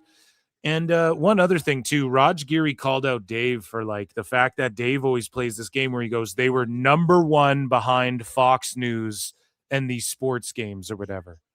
And it's like, Dave, number one on Fox News means like 7 different shows. And again, Raj Giri brought that up recently and owned Dave. He's like, dude, it's actually like 14. Fox News isn't a show, Dave. Right? Like you say Fox News like it's just a show, and it's lying by embellishment. It's like embellishing the truth a little bit. Like that's more clickbait griftery than anything anybody else does in the IWC. And yet look at what Dave says about other people. That's why you know it's full-blown projection. Poor people don't like AEW. And so it's the 3rd week in a row that Dynamite's averaged under 600K viewers. So that's terrible, actually. I retract the bell ring, and I'm actually going to play a trombone flop. Dynamite ranks 7th for the night on cable in prime time in the 18 to 49. Year over year, Dynamite was down 14%, while the key demo was down 41. Oof. Last year's numbers were ranked using the old blah, blah, blah. Shout out, Raj. We move along. So Collision numbers on Saturday were up from the prior week, which was head-to-head with the final hour of Backlash. However, the audience remained under 400K. Collision averaged 384K, up 12%, with a .06 in the key demo, up 20. They changed their methodology. Year over year was down 4% in total viewers, and the key demo was down 25%. And then Dave defends that shit and tries to say it was number one just behind Fox News and the playoffs or whatever. So TNA Impact bounced back from the prior week's record lows, with the show doing their second best audience since Nielsen apparently changed their methodology. Fuck. But Impact averaged 196K viewers. Trombone flop. I'm sorry. It's a fucking flop. Up 20% with a .03 in the key demo, up 50%. Oh, now, yeah, they bounced back, but like under 200K. Oh, no. For Programming Insiders, always these numbers don't include AMC Plus or Impact Plus. And then let's see here. So this guy, Ryder Watkins, responds and says, wrestling the last 2 months had incredible growth with male teenagers, including TNA. And all of a sudden, the new system wipes that out. Okay? So TNA has been like number one in male teenagers and shit like that. But now they're doing like shitty overall viewership, and they're talking about Nielsen's changed and Dave's coping about it. But the new system wipes that out. SmackDown is the only show still posting similar males 12 to 17 numbers, staying over 30.30 plus. Pardon me. And so Raj Giri elaborates here and so expands upon that and says, yep, TNA went from being number one on all of cable with teens last month to doing a .00 rating with teens the past few weeks. Nielsen numbers are unreliable, but until things change, that's what we have.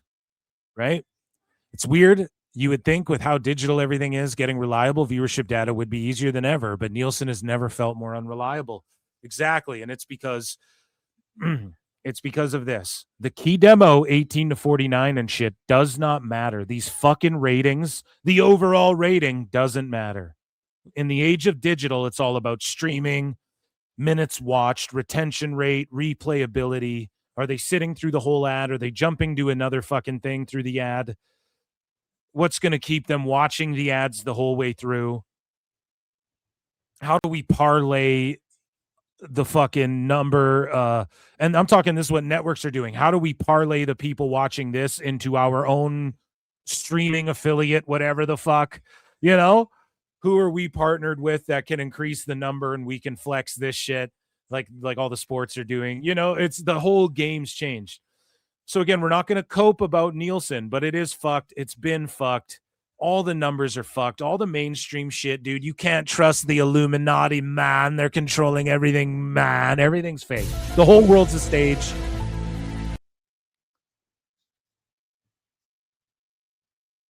But we're just going to take them at face value here at PWT and just keep reiterating the way Raj Giri is and all the professionals are that, you know, Nielsen's changing. So we're not going to cope and go, well, if they didn't change, then this, and make excuses and be like, well, they're changed, so it doesn't. We're just going to look at it all at face value, compare them. And that, ladies and gentlemen, was Ratings Wars.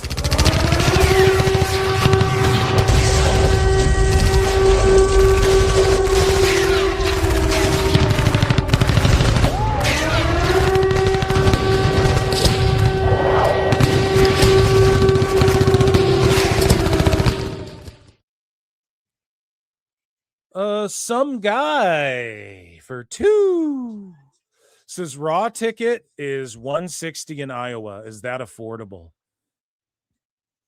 It depends where you sitting.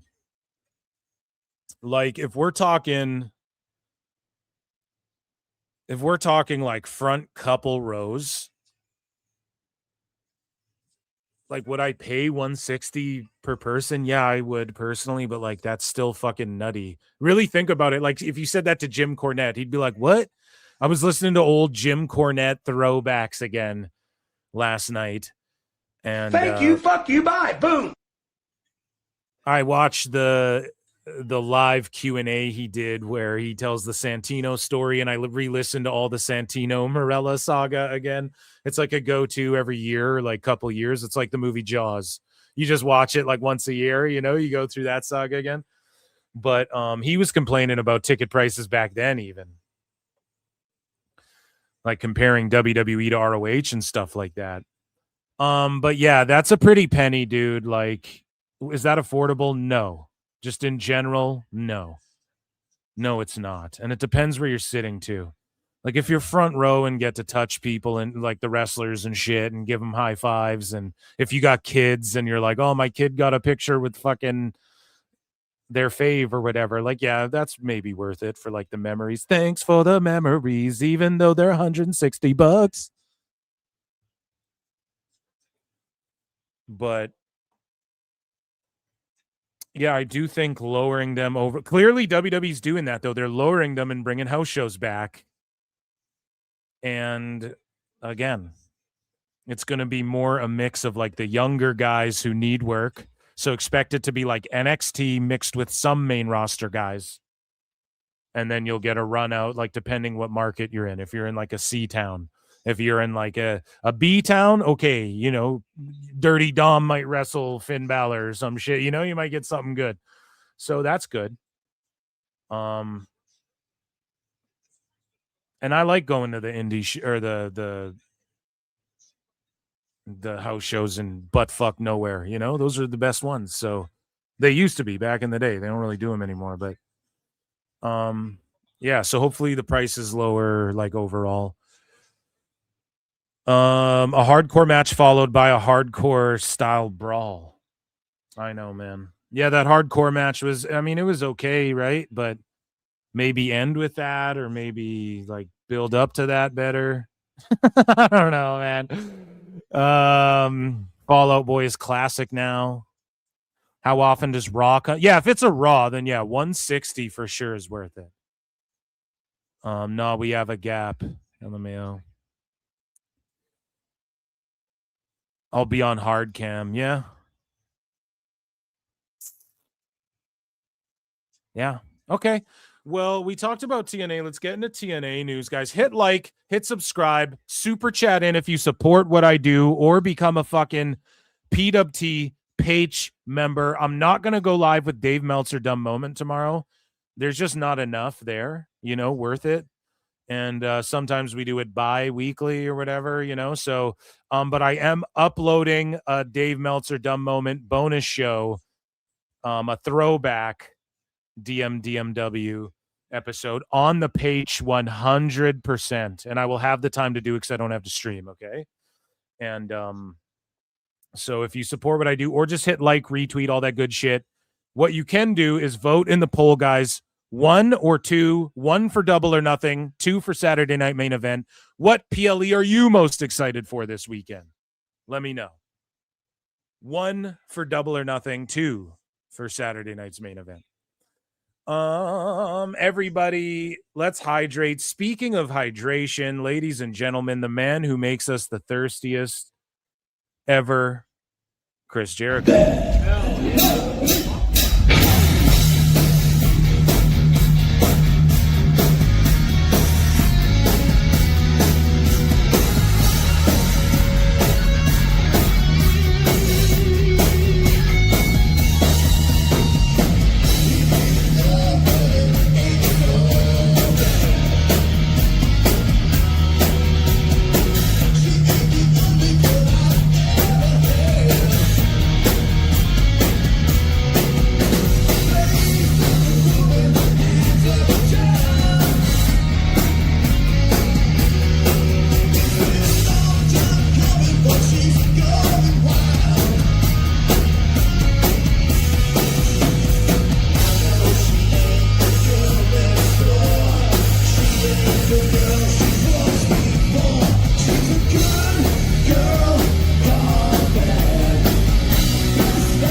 Oh, yeah. Never know when he's going to pop up. Lucy Moody for 2 sweet says, Phil, real talk, DMDMW has to be a segment, not a show. Hard disagree. Hard disagree.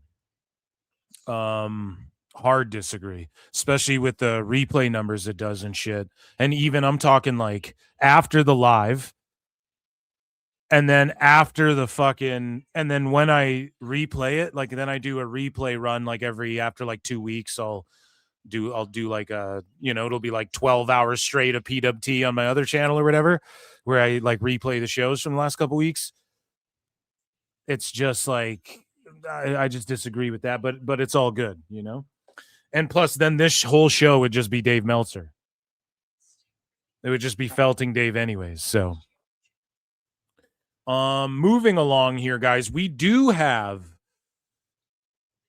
some news, okay, to get into. We have some. That was just the intro, ladies and gentlemen, to PWT. Round of applause for the intro. That was the intro to the show. The introduction. I'm, of course, Phil S. Marks. And we're going to get into some TNA news next.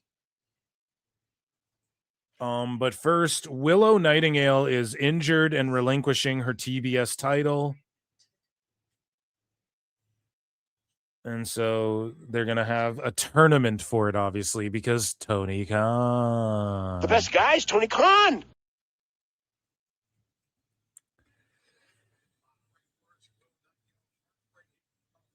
And meanwhile, they're crowning a whole different champion in the Owen Hart tournament. You know what I'm saying?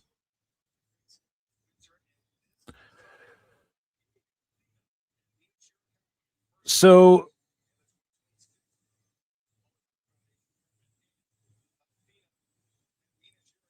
yeah. I don't know how I feel about that. Yeah, they'll end up just doing a tournament after the Owen Hart tournament to crown the TBS champ. Or if Tone was smart, he would say the TBS champ, whoever wins the Owen also on the women's side also gets the TBS title and will defend it. And then whoever's like, they'll defend it, or they could do the interim title again. Maybe don't do that, but Tone has done it, so he could do it and just say like, whoever's champ fights Willow. And then you have Willow, who's a former Owen winner, I believe, right? She won the Owen. You have her when she returns. You have whoever wins it now reign with it until Willow returns, and then they fucking fight. And then it's like, 2 former Owen Hart champions and the battle for the true undisputed TBS champion. That could be fucking cool. That could be cool. Anyways, Tone's never gonna. He sees a fucking tournament or a battle or a $500,000 8-man tag, and he just jumps all over that. You know what I'm saying? He'll never pass that shit up.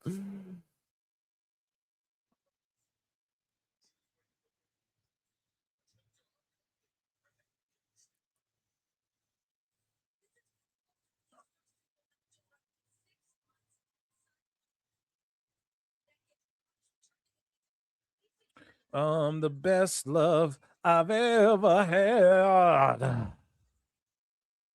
She's a good girl gone bad. Okay, guys, let's get into, ladies and gentlemen, dust off the old banjos. It's time for some good old country road, Canadian country road. TNA news.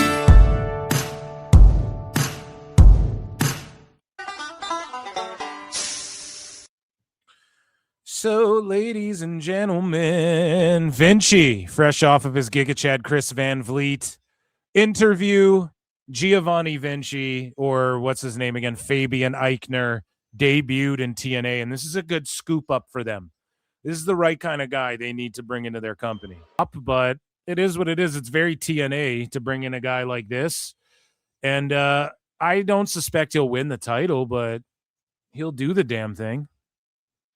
And that's a good scoop up for them. Speaking of shocking appearances, yesterday was also the 5-year death anniversary of New Jack. So ECW veteran Mustafa Saeed, he was the tag team partner of New Jack and the Gangstas, made a surprise appearance during last night's TNA Impact Battle Royal. So that went down. So that's pretty cool. And Starboy Charlie. Okay, he's pulling up to take on Mustafa Ali, who has an open challenge for the international title. And yeah, Starboy Charlie there. TNA giving him some work, and that's awesome. This will get him ready for NXT, I'm assuming, and this kid's going to go far in NXT. Now, when it comes to main roster, I'm not sitting here like, oh, this guy's going to be fucking Javon Evans, but the potential's there. Let's see how they reel it in and hone it in. And it's weird. You'd think that Fabian Eichner or Vici or whatever the fuck he's Vidi Vici, whatever he's calling himself, you would think he would be in the international because he's Italiano. It's me, Fabian Eichner. That's a spicy meatball, no, guys? Right? Are we being insensitive here?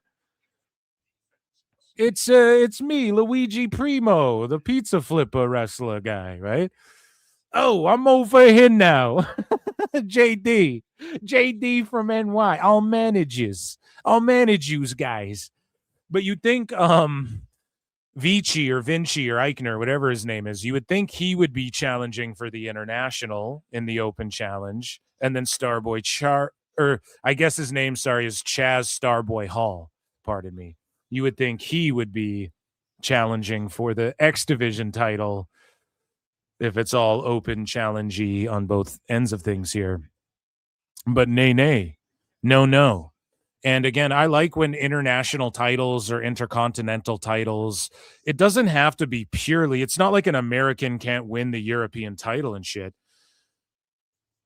But there's got to be an element of like intercontinental and not even you know what I mean? Like if it's the international title, I want to see an international presence, right? If you have the national title, okay, then that's like the USA division and the Americans can fight over that one more, whereas everybody else in your fed, and then you also have an international title, okay, then international superstars more fight in this division. Like it would really serve a pro wrestling company, any of them, all of them, to just like lean into that more and just make that more apparent and evident, you know?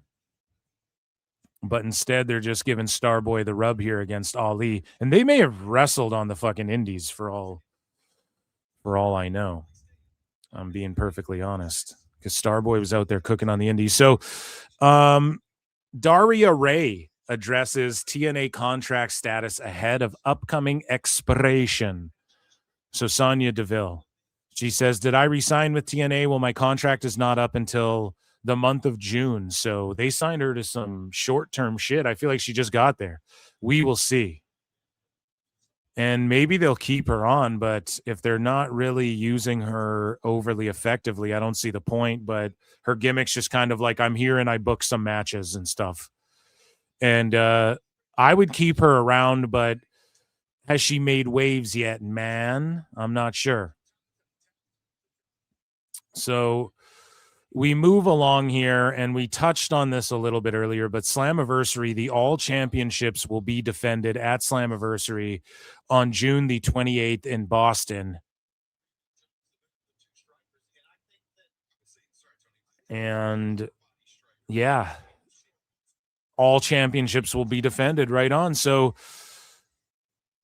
we don't know who's fighting yet. It's a ways out, but that's cool that it's a way to sort of promote this.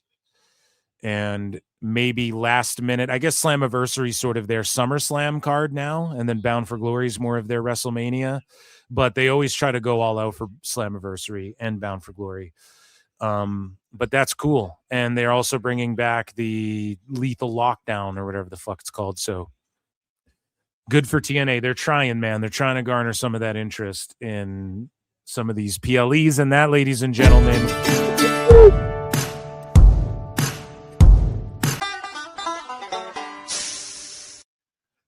oh yeah.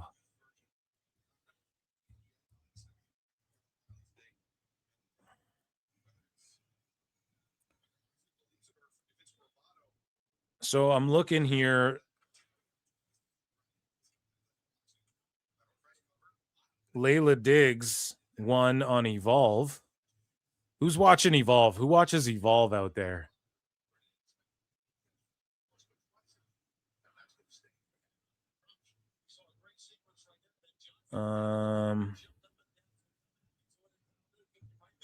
Damn, dude, it's just everyone's sharing around how this dude Mark Briscoe got carved up.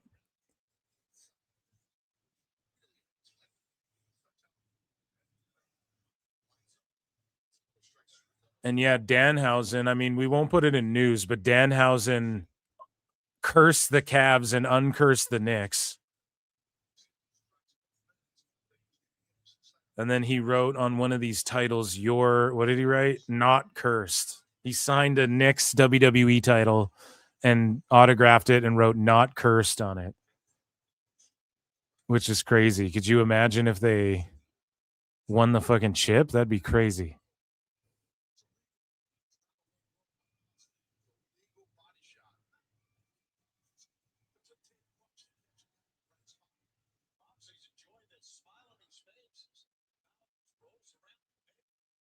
So Mox is wrestling O'Reilly, and remember when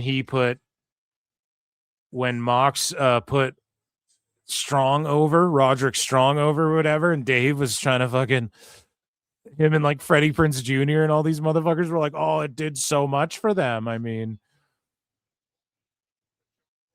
it was just the greatest thing. He's putting people over, Then he just goes on to win the fucking belt from that tournament anyways. Fucking Mox, man. So let's move along here. Do we want Fed news or AEW or Dub news? What do you guys want? Chat, let me know. Chat will let me know. Okay, so vote in the poll, guys. 1 for Double or Nothing, 2 for Saturday Night Main Event, wherever you're watching this, just in chat. What pay-per-view PLE are you most excited for this weekend? Double or Nothing or Saturday Night Main Event? Main Event, Main Event, Main Event, Main Event, Main Event. Okay. Yeah. Oh, we got quite a bit of AEW news. We're going to get into this. We have some Tone Cringe. We got 2 Tone Cringes. Maybe even a third, dude.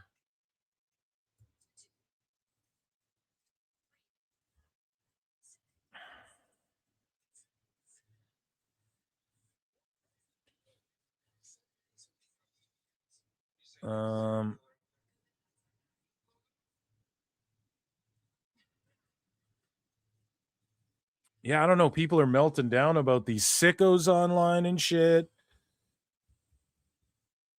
I'm just looking if there's any last minute news or anything breaking.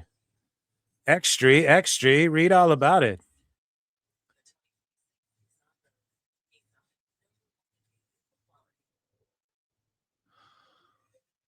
It's crazy. It's funny too how none of these dirt sheets grabbed like from, because we asked Niccolo Piccolo when he was on PWT, we were like, well, someone super chatted it in, so I asked. And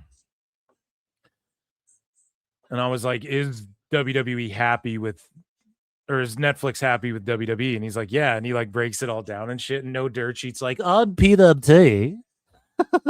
Phil S. Marks asked him, is WWE a Hollywood agent and WWE agent for superstars in WWE confirms that fucking Netflix is very happy. You don't see any shit like that, dude.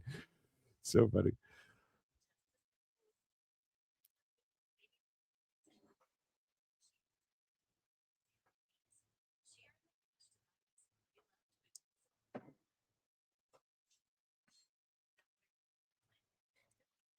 Okay, guys, let's head on over here and let's all together at the same time. Ichi Nissan. It's time for AEW news. And you know what they say. Sometimes in life, you got to be a hoe. So AEW sources confirmed, according to Fightful Select, that Paul White, well, it's the big show. His contract was coming up earlier this year. However, it's believed that he's agreed to a new deal to stay with the company. So sources confirmed that his contract was coming up earlier this year. It's believed he agreed to a new deal to stay with the company. So the way this is worded,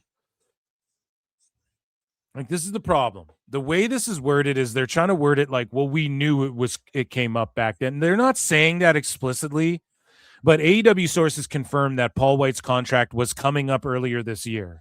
It was before. However, it's believed he signed to a new deal. So what you want to write is he agreed to a new deal back in January. We've learned he agreed to a new deal back in January. That's all it should say. Fightful Select reports that Big Show re-signed with AEW a few months ago. We confirmed. But instead, they're trying to word it like our sources at AEW confirmed that his deal was coming up earlier this year. It's believed he re-signed. And then this is just some dumbass shit too. Our sources confirmed that it was coming up. However, we can't confirm we believe that he's re-signed though. Well, why can you confirm one and not the other? How bad are your fucking sources? Why even bring this up to anybody?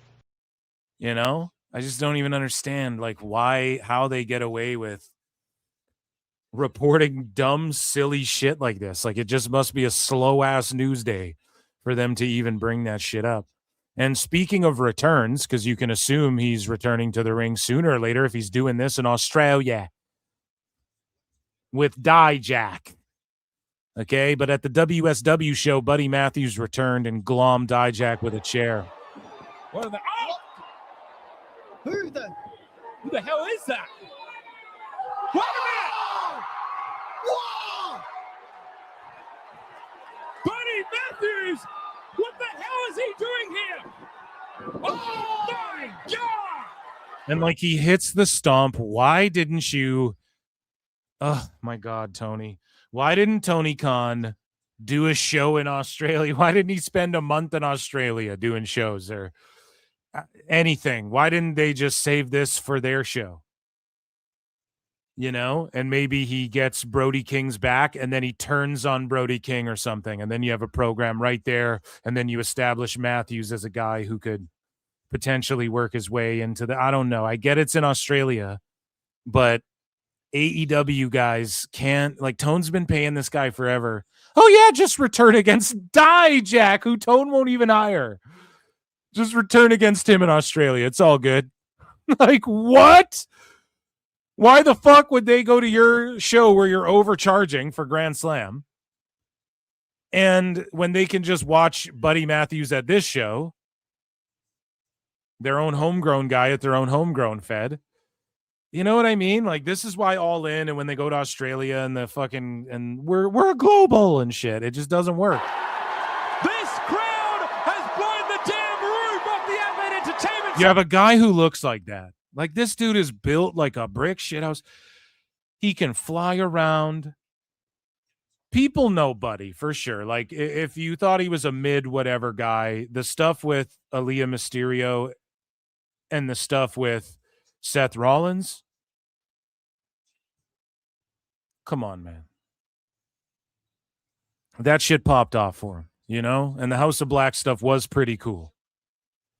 It wasn't booked the best, but, you know, they did the best they could with it. Buddy Matthews is here! He's here! And he's absolutely jacked! Just listen to this crowd here tonight! Commentary way better than AEW's as well. Shout out this commentary team. Buddy Matthews demanding a microphone, demanding his voice be heard.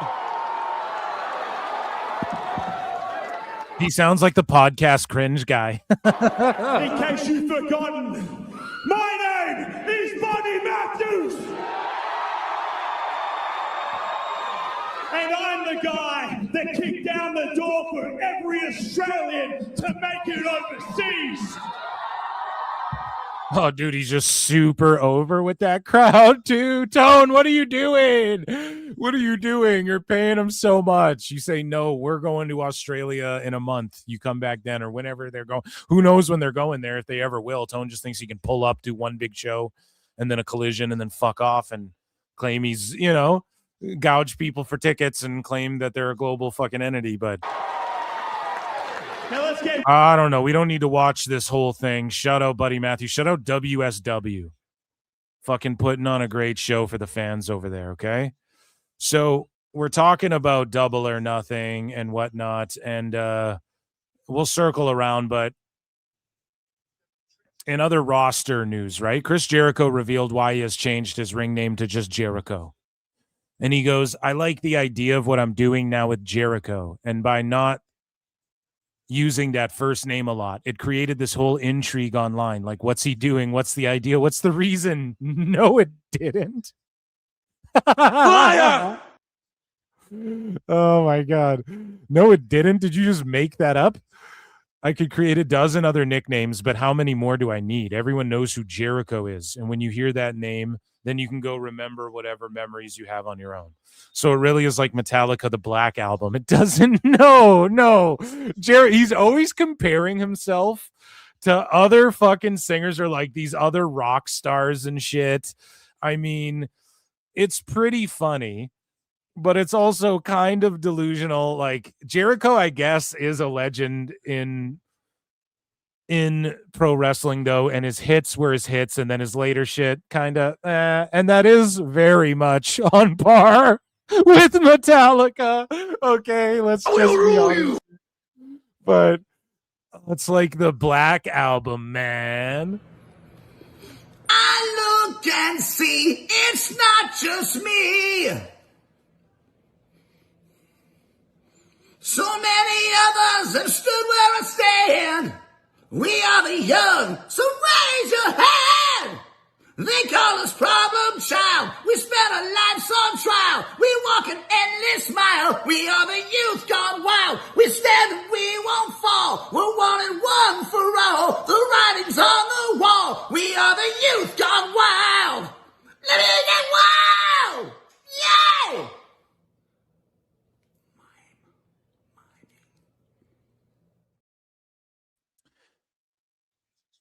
So Jericho says, I like what's been going on and going with the flow and seeing what's working and what's not. And instead of all of that, he just aligned with the Bucks again. So here's Jericho addressing the rumors of his WWE return. And I got to be honest, man, even the viewership of PWT, we had like 2,500 people watching the Royal Rumble show. Everybody's like, where did this rumor come from that Jericho's returning and shit? Like, I for surely have to take some blame in spreading that around. But I was also one of the first being like, it ain't happening. It isn't happening. Sorry, guys. And again, you could just kind of see the writing on the wall with it. But him not returning at the Rumble, like, it would have made so many waves. Now he's just in a 5-man, who gives a shit, arena brawl, teaming with the Bucks, like regressing into doing shit gimmicks he did on his boat during the boat tour, the fucking Jericho cruises in the early days. Like, oh man, it's so shitty. And a lot of people didn't want to see him. Like, we had better viewership for that Rumble than Mania. Okay. And that's largely in part because everybody expected Chris Jericho at some point in that Rumble. You know, it surpassed, like, other people were tweeting about it and shit beyond just like the IWC. And so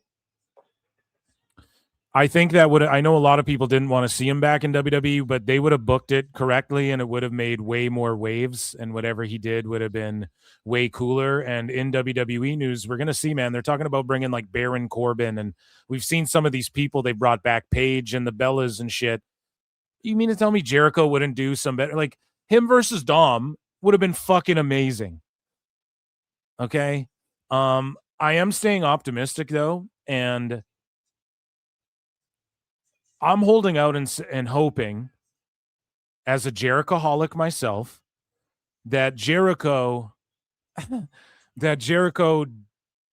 didn't sign anything, and this is just whatever was remaining on his deal, and in the next, maybe by next year, 27,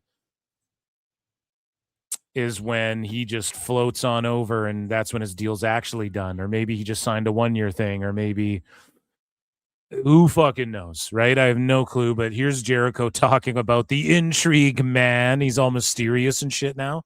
You recently made your return to AEW wrestling. There was a lot of rumor and innuendo around the pro wrestling internet that you were talking to WWE at the time. There was a widespread belief that you would sign with WWE at one point. How much of that was real? How much, like, was the return to AEW always a given in your mind, or was it really there was potential you would jump ship? Well, the interesting thing about fans and kind of going back to what we said earlier about having a career where you shout out the Masked Man show, by the way, watch anything online, is that fans, in this day and age, then form their own opinions, and then it becomes, law. Because the opinions spread, so whatever people believed or didn't believe, it's like I was not ever a part of any of it.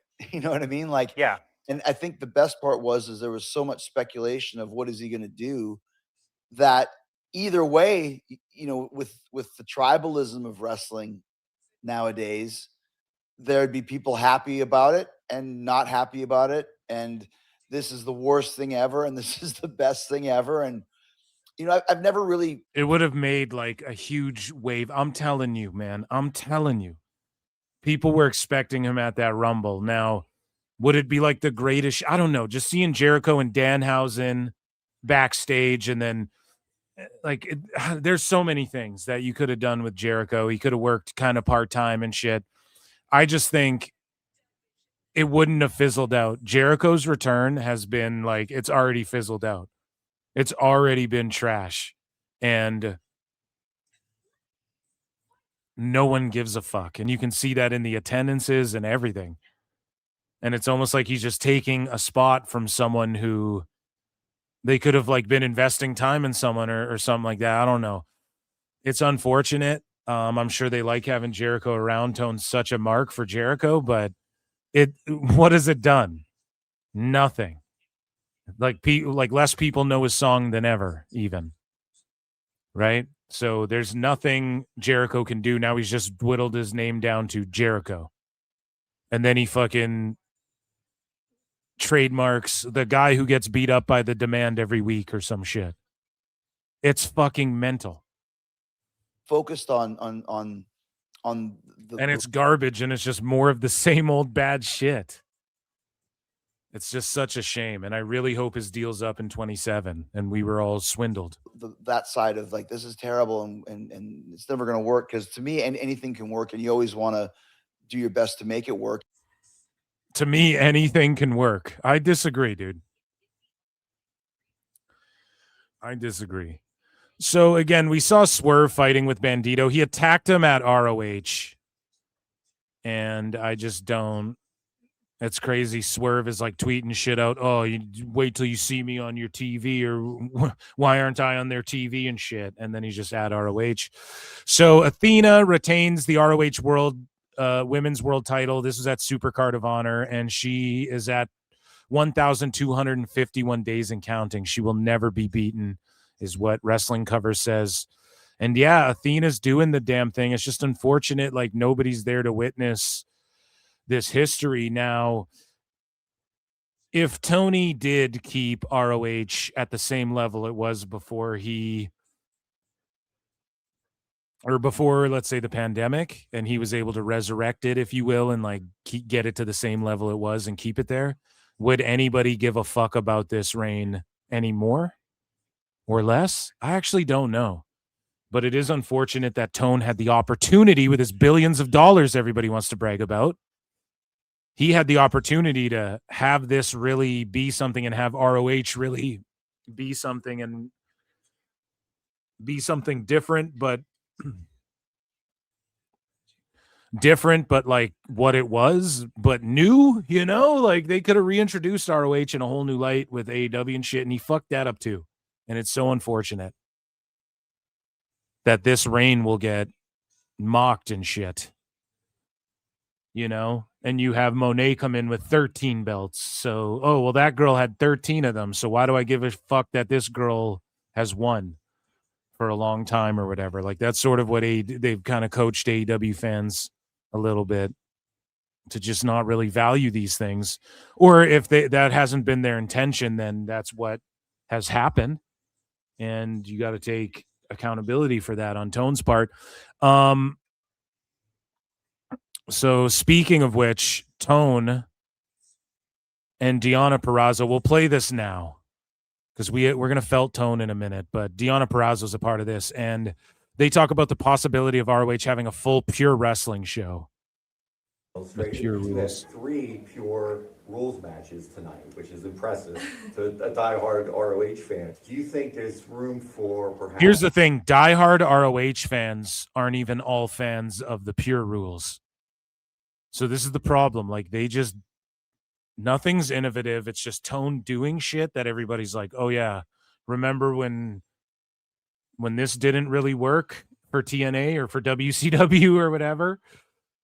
So speaking of Athena, she's on this show here. Club special event focusing on pure wrestling, or is that too risky? It's a great question. I mean, I would think, first of all, throughout the ROH TV and pay-per-views, it's important to have great pure champions and also contenders coming up and fighting in big pure matches. We've seen a lot of that. It's interesting because on the one hand, I thought it was great having 3 pure matches tonight. I think that's a good balance. It's possibly the most ever on an ROH pay-per-view, I would think.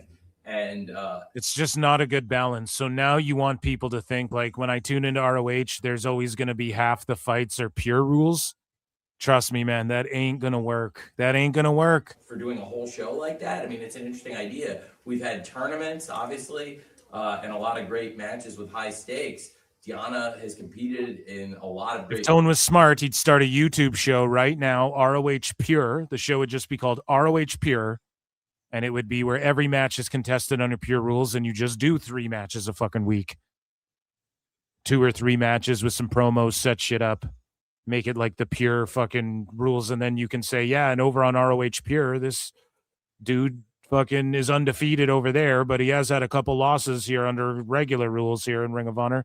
Okay, do that, but he just always goes, this is great, and I did more than any other. He just always wants to brag about like these little tidbits of him inserting himself into wrestling history. That's more than any other pay-per-view ever in ROH history. Pure matches and shit. Like he just marks out over that, and it's like, well, people don't really fucking care about that. You know what I mean? Pure matches on TV recently. It could be an interesting thing having a lot of pure matches throughout one show, maybe some men's and women's tournaments and eliminators to determine who's in line for a pure title shot. But I know I'd never consider doing a whole show of all pure matches. It's an interesting idea. What do you think, Chip? Yeah, absolutely. I think what's unique about pure rules wrestling is we're still educating the audience in terms and Deonna's like, yeah, absolutely. I fucking am surprised I even get booked here anymore. Women do it differently than men do it. So I think that the more we see it, the better for all of us within this division. So, I mean, if the boss thinks it's a great job, a great idea, I'm going to have to agree. Yeah, she's like, please add another show so I can fucking wrestle again, because that's what I signed with you to do. And we... shout out Deonna Purrazzo. So in other roster news, okay, Carlito, cool, and Bobby Stevenson, Damon Kemp, were backstage at the ROH taping, so maybe Carlito can get a gig. I don't know how Tone didn't see what he was doing in WWE and not think like he could be involved in this shit. Maybe he could do some backstage stuff, some coaching or agenting or producing or whatever. Damon Kemp, if he was backstage, maybe he can get, he's just there as a one-off for a tryout, Brian, like Kairi Sane. Or maybe they look at, hey, we can develop this guy, but they just don't develop people in AEW is the fucking problem. So who knows why they're there? Hopefully maybe they were just visiting, and maybe they can get jobs and get paid. Tone, like, I'm all for Tone hiring everybody. I just want to see him hire some goddamn creative minds and bookers to fucking help the show along a little bit. You know what I mean? So,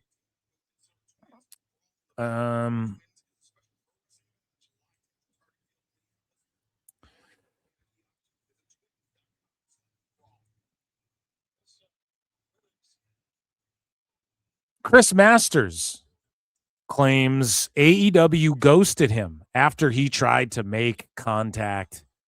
So he tried to get in touch with them, and they were just like, yeah, bro, what's up? Tone was like, oh, yeah, I loved you when I played as you in that video game, all those in SmackDown vs. Raw 2008 or whatever the fuck. And then he just ghosted him, man. So it's unfortunate. I don't really know what Tone wouldn't book. He'd be jobbing to Cassidy and shit. So what really matters that he didn't get signed, you know? Or how would that have factored in AEW? I don't fucking know. We have some more news. We have MJF Copen. We got Tony Khan getting felted. We have Darby Allin Cringe as well. We're going to get into this.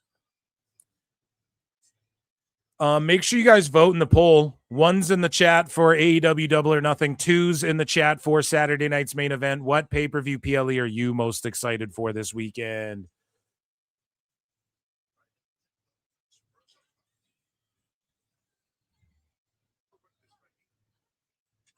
And yeah, man, we got all these ladies out here again. It's like another random, instead of like establishing the tag division more and all of these sorts of things, it's just 8 girl tags and trios girl matches and stuff. Although I'm not mad at any of these ladies. I like the Brawling Birds a lot. I like the Triangle of Darkness or the fucking Sisters of Sin or whatever. I like I like Athena, you know, I like Mina Shirakawa. So this is all good stuff.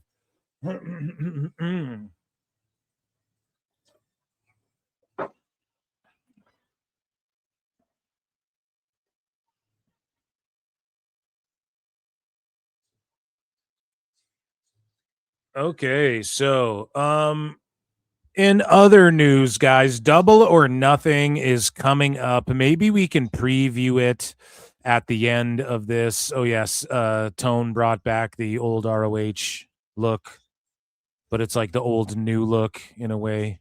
Hard to explain. But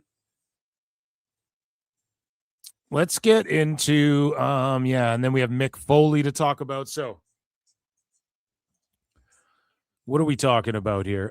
Double or Nothing is coming up, and 2026, this according to the Observer, it's currently the second largest gate ever for All Elite Wrestling in the United States, behind only last year's All in Texas, and 4th in company history behind 2 Wembley Stadium shows in 23 and 24.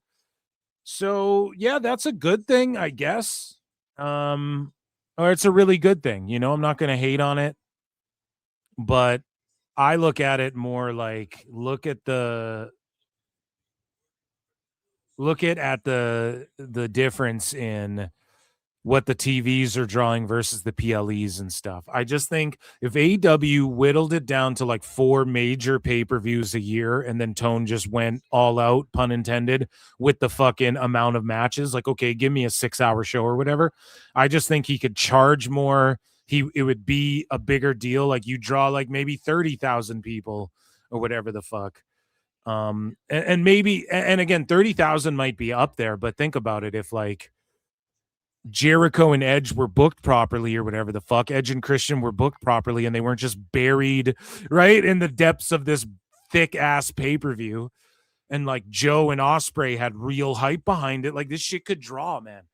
But this is a pretty goddamn good card, just looking at it face value. I mean, you can always say that, but the problem is this is already a lot of matches. This is Boku matches. Tone's going to add like 10 more, and the 0 Hour is going to get 10 more. So, and they added Mick Foley, which we're about to talk about in just a sec. But the Stadium Stampede, these aren't my official picks, but the build-up's been shit. Nobody cares about Jericho. Hurt Syndicate are like an afterthought in it. Kenny Omega's definitely an afterthought in it. Jack Perry, blah. I mean, he's sort of been booked a little bit better. And then he goes full Cringe Lord online, being like, if you don't like the Bucks, fuck you. Right?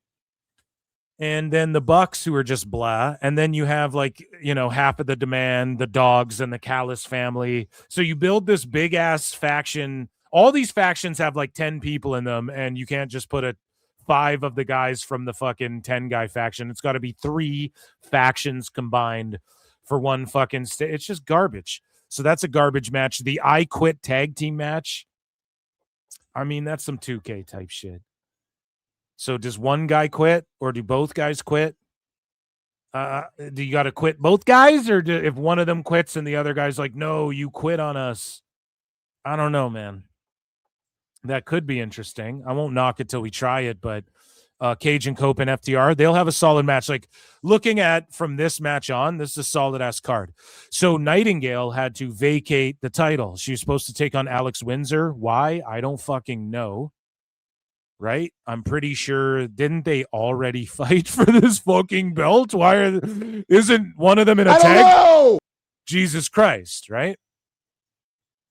But Nightingale vacated. So what is Tone gonna do? A casino gauntlet, I fucking guarantee. Or no, Double or Nothing. It's saying Athena versus Shirakawa. Is that for the TBS?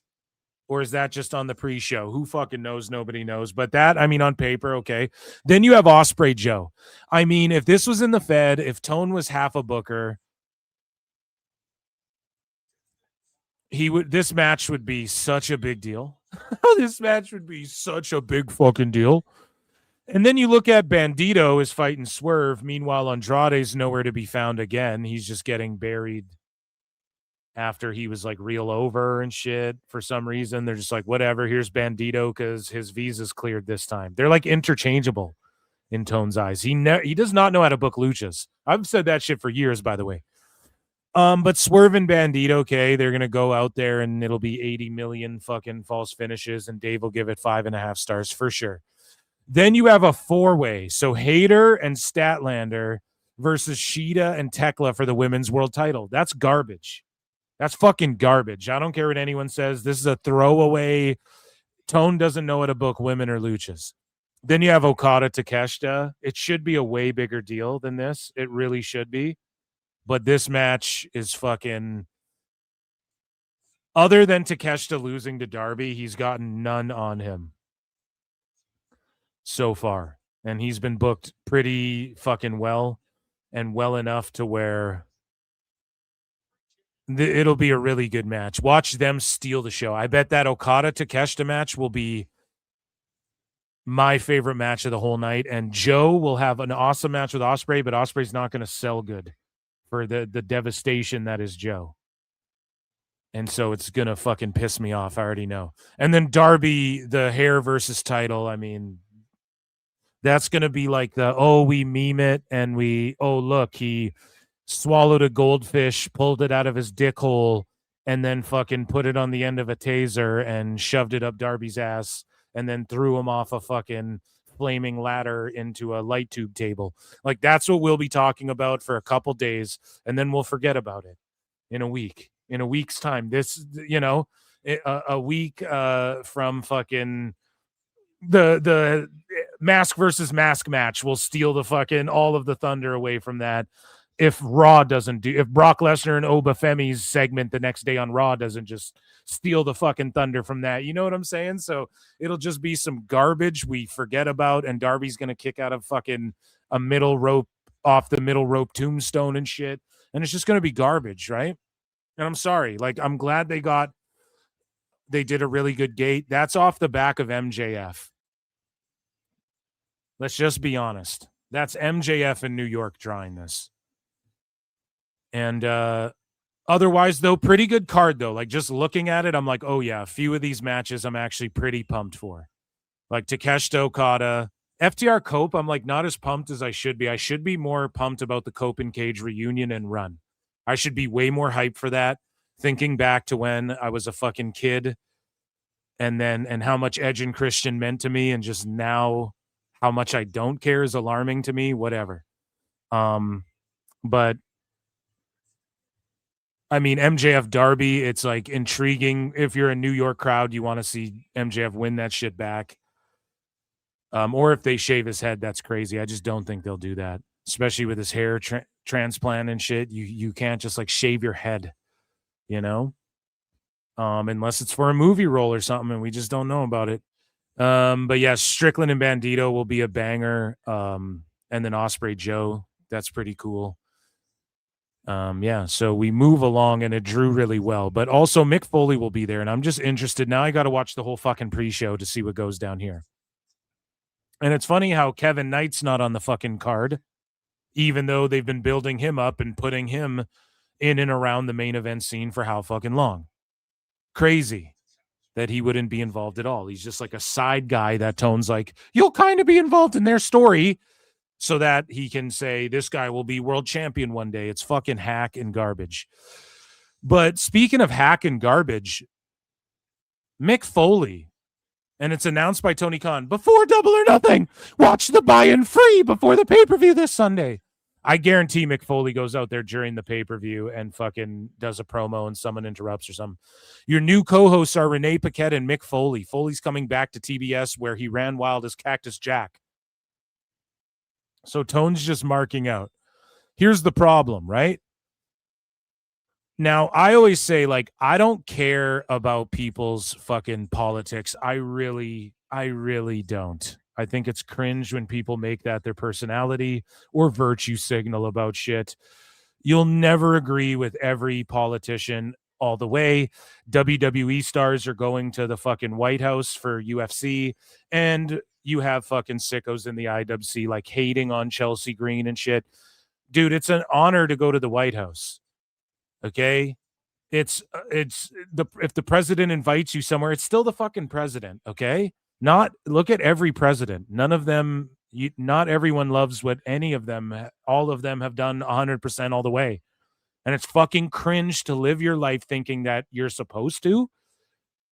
What the fuck? How would that ever? Dude, if someone agrees with you 100% all the time on something, they're fucking, that's a predator, bro. You know what I'm saying? Like, if you agree with someone, that's some weird shit going on. You might have been a clone. Not everybody's going to agree on everything. You have to accept that in the world. Okay? Now, like when it comes to issues like, oh, well, this guy took us to war and this president didn't. Yeah, bonus fucking points, like whatever, right? We got prime ministers over here. So some people reign for like a decade before they fucking leave office. You know, it's different. So my experience with this stuff is different, but it's the same thing here. Like people go crazy over fucking, you know, over everyone's triggered in Canada because Trudeau fucking is dating Katy Perry and all this shit, right? And he's a fucking cringe lord. So, and you know, he dipped out and the current prime minister people are fucking mad about and stuff. And there's people who are going to always be mad at the leadership. But what I hate is when people virtue signal this shit, whatever side you're on, and then you just be a fucking hypocrite for the bag. Mick Foley just money marked in Tony Khan. That's the point I'm getting. The best at, guy is Tony Khan. Not a political show, not a political rant. It's more of a fucking person, a personality trait, or a fucking calling out a dude who Mick Foley's no better than anybody else. Okay, now let me explain. If you guys don't understand what I'm saying, he's like, I don't fuck with WWE anymore because they fuck with Trump. Meanwhile, all four faces of Foley are in the 2K games. So you let them fuck with your likeness and shit, and you take whatever check they're giving you to use your likeness in 2K and to still be on a Legends deal, which you're still on, by the way. So you'll take that little check, but you're going to go work with Tony Khan, who his family donated millions of dollars to. 1 million was disclosed. We don't fucking know overall how many donations that, you know, maybe through their companies and shit have been made to Trump's administration and shit, but the Khans support the Trump administration too. So clearly you don't give a fuck about that shit. I don't know why I hit a yeet. But it's like, again, how many times do I got to say this shit? MJF went on Ariel Helwani and said, yup, I was close to leaving AEW. I was close. John Moxley went on his wife's pod and went, I almost left there. I don't even have to drop the title to Punk. I could walk into the other company. Jericho just worked everybody, made them think he's going to be at the Rumble. The Bucks bragged about it. And the rumors are that the elite all sat in a room and are like, hey, are we going to WWE? They all would leave. All of these fucking wrestlers are carnies who will work you for your money. Tone's a fucking money mark. There's no other way to break this shit down. There's no other way to assess this. Mick Foley is a virtue signaling rich millionaire fuck, just like the rest of them. He feels guilty about the money he's made in his life or some shit. And so he's got a virtue signal this fucking, that's all it is. And it's cringe as fuck. And I've said this a million times. AEW would go to Saudi tomorrow if Saudi would pay Tone to fucking go there. But they don't want him. They don't want him. And all the guys who you think are the most elite, they're elite, man. They would all leave this company in 1 second if WWE would give them the same type of money. They'd leave in 1 second. If you were allowed to just do whatever you want and you're fucking mocked so you can just ruin and tank their fucking ratings. If WWE allowed him to do that, he would go there tomorrow and take the Saudi money and he'd do the Saudi shows and fucking Mick Foley doesn't care about any of this shit. Okay? He doesn't actually care. At the end of the day, he goes to sleep in his fucking mansion with his millions of dollars. Okay? Just like the rest of these fucking people trying to tell you who to vote for and how to fuck you. Lick my ass. You got fucking people were felting Trudeau. They're like, dude, he made it so. And in Canada, everywhere you go, it's paper fucking straws. You're not allowed to use plastic straws. So he was like at Coachella eating with a plastic spoon and drinking out of like a plastic red Solo cup. And everyone's like, oh, everyone's felting Trudeau. Oh, dude, you're using plastic and shit. So listen, man, it's all a shit show. Fuck all these politicians. You already know how I feel about this shit, right? Like at the end of the day, this isn't about what side you're on. This is just about Foley just took Tony Khan bucks because he don't give a fuck. So is it really that he won't take WWE's money, or did he do some moral grandstanding bullshit because all the fucking, when you're surrounded by millionaires and shit, this is what happens to your fucking brain for whatever reason. All these people feel guilty about the money they made or something. I don't know. They feel guilty that they have millions and like everyone's struggling so hard. Like the regular everyday people, the economy's just in the shit, but it's not, them paying more for gas. Mick Foley can fill his tank up in his fucking truck and it doesn't bother him at all. It doesn't matter if it's fucking costs $100 to fill a tank or $20 to fill a tank. It makes no difference to him. So he's like guilty in his soul. So he's got to be like, well, Trump, fuck this company, this MAGA company. Let me go take money from this other MAGA company too. It's fucking cringe. You're a cringe lord, dude. And usually I don't go off on people for this shit, but it's fucking cringe. Okay. Everyone's tired. And on the other side too, the fucking woke motherfuckers. I don't like that shit either. You guys know that. I make fun of it all. But ultimately, Mick Foley don't give a fuck. And I love Mick Foley.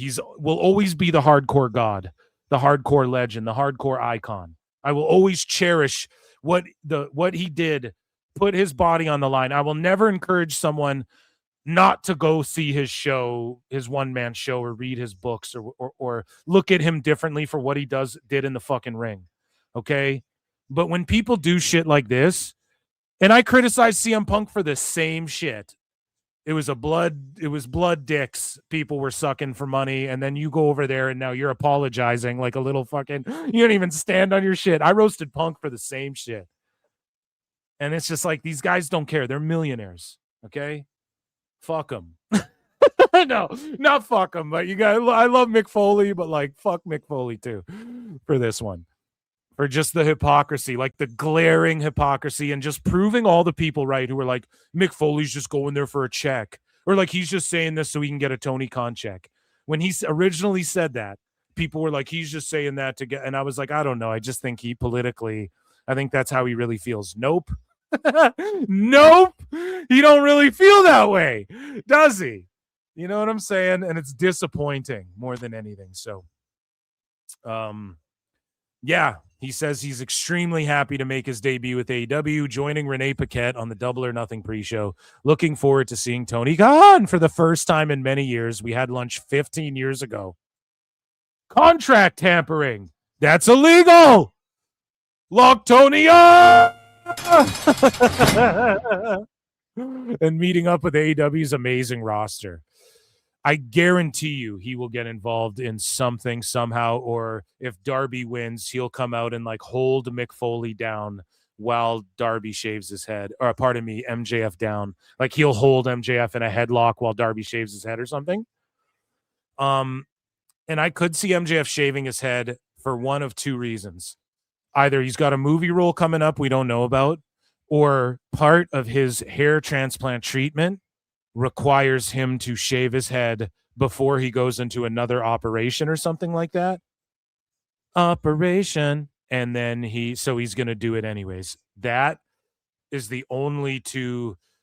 Those are the only two reasons I could see if he actually shaves his head. Otherwise, I see this as what I saw it as from the very get-go, from the Jump Street, from 21 Jump Street. It's fucking MJF, or pardon me, Tony Khan juggling the title around before All In because he doesn't give a fuck. And he just wanted to quickly give it to Darby so he could quickly give it back to MJF because Darby's not going to be factored into the world title picture at All In or whatever. And Tone's a bad booker. Although this story, they've been doing what they can with it. You know what I mean? They're doing what they can with it. So,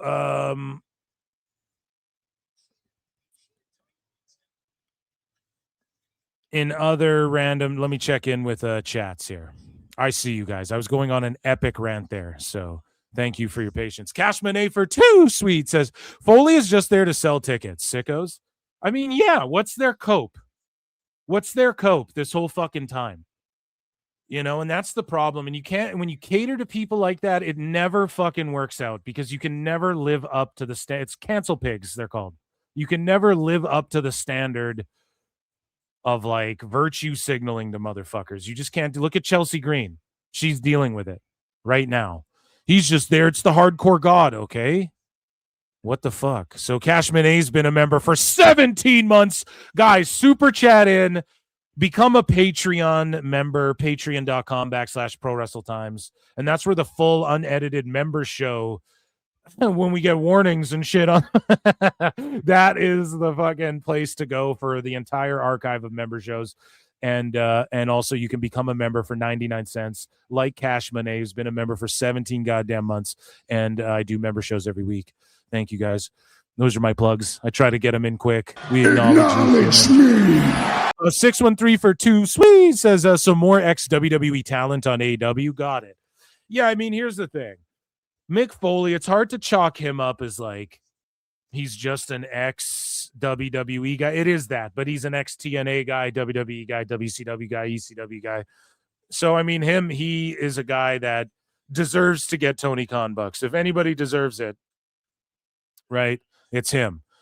For him putting his body on the line and creating a bunch of fucking sicko freaks who mostly only enjoy this crash test dummy shit that Darby does. Right? It's like a homecoming for Foley here. It's like Pete Davidson going to the fucking Saudi Arabia comedy festival, right? He's owed this fucking money. So some guy for 2 sweet says, so Mick is a sellout. Yes, dude, that's sellout shit. So being a sellout isn't like, oh fuck, you know, I did a brand deal with Coca-Cola and they pay me shitloads of money and I grew up, I love Coke. Or even if it's like, dude, I actually like Pepsi better, but Coca-Cola pays me and now I rep Coca-Cola or whatever.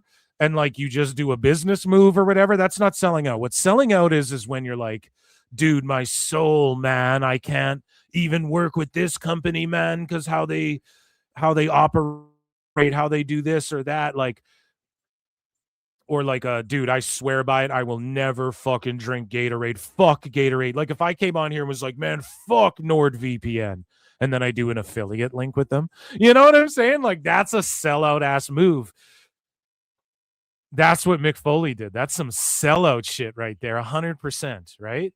Like people say, I use this example. People say like Gene Simmons is a sellout because he does all these brand deals and there's Kiss coffins. No, bitch. He never said he wouldn't He didn't want to market it and make it the biggest band and have action figures and lighters and fucking caskets and fucking, and blankets and fucking, he does everything, right? He never said his plan in life wasn't to do that or that, but when you set that boundary for yourself, yeah, that's some sellout shit, That's some straight fucking sellout shit. So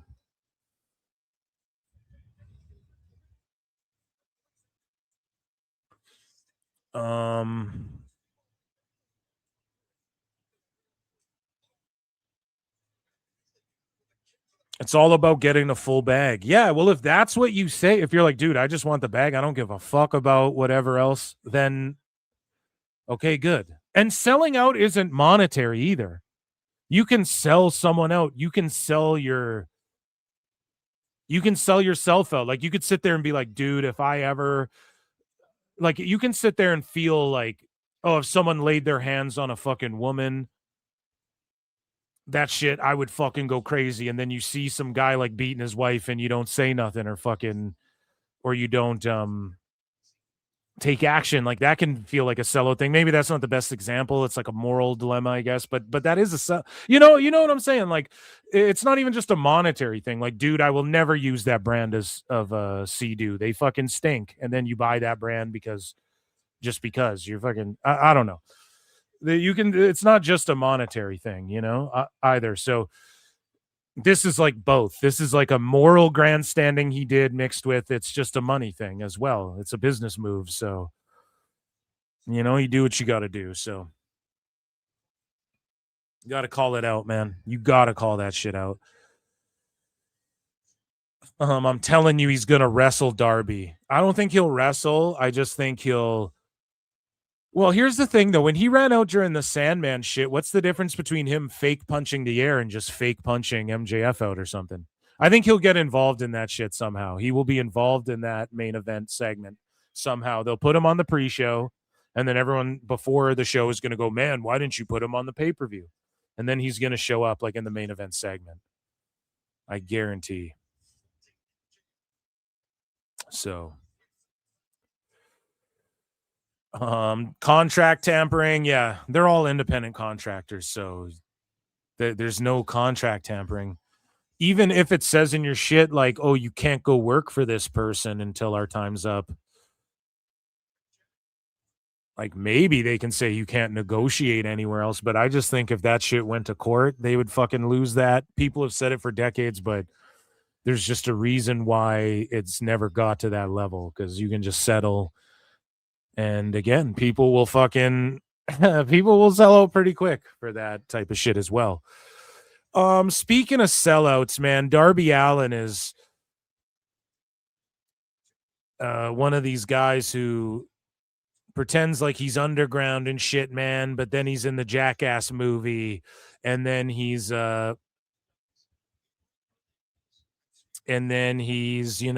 this show here where he gets pranked. Actually, he's like, I'm all hardcore, man, and then he like gets scared when Sting fucking ribs him. And that's kind of cringe as well. And he wasn't on this show knowingly. First, though, the Minnesota Twins, they said that they want to see more AEW action at Brawl in the Ballpark. So I called it after they did the mini putt course, the mini golf course. I was like, damn. What other leisurely activities are they going to do next? And they went with baseball, America's favorite pastime, right? So for the first time ever, an MLB game and AEW are teaming up. Brawl in the Ballpark with the Twins, a high-octane post-game event on Friday, July 10 at Target Field. So as everybody's filing out and, all the drunk unks are fucking, chugging down their fucking beer and making their way out of the building, trying to beat the traffic. AEW is going to come out there and do a show. And here's a little clip here with Satnam Singh to beat up Top Flight. You like? Let's go. What's next, dude? Glow bowling? Are they going to go roller skating next?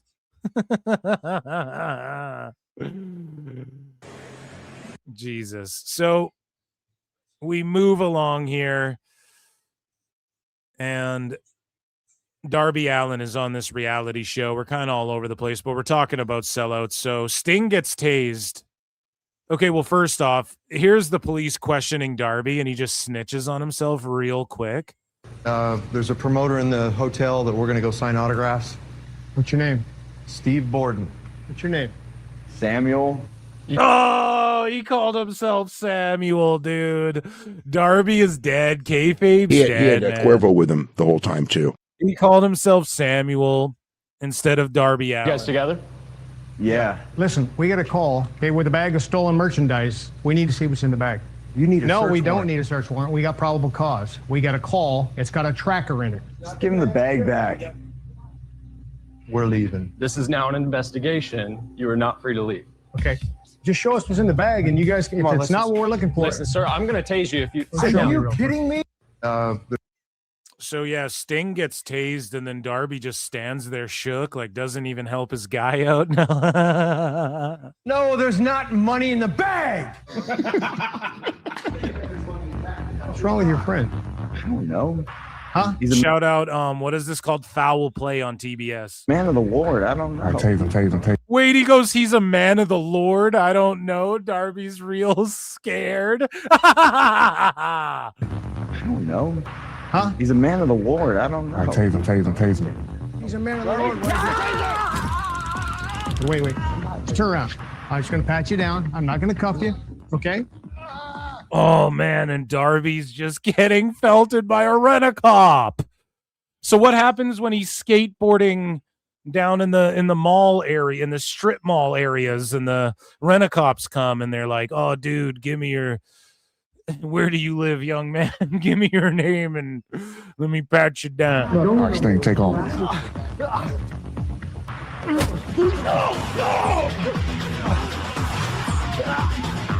Back up! We cut a runner! Well, that makes you an accomplice right there. He doesn't need the money. I don't know what the It makes you an accomplice He doesn't need the money. because you're Okay. down here with the bag of money, okay? yeah. No, I didn't. All right? What's in that can right there? My face paint. Okay. My face pains. Oh my What's happening? God. There is money. Oh my God, dude. He doesn't need the money. I haven't seen Darby cry and quiver this hard since the promo he's done in the ring this very second. Time cop. Holy shit, man.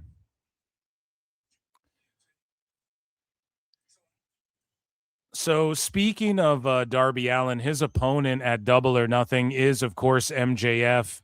And he appeared on the Ariel Helwani show. Shout out the Ariel Helwani show, Uncrowned, the boys in the back.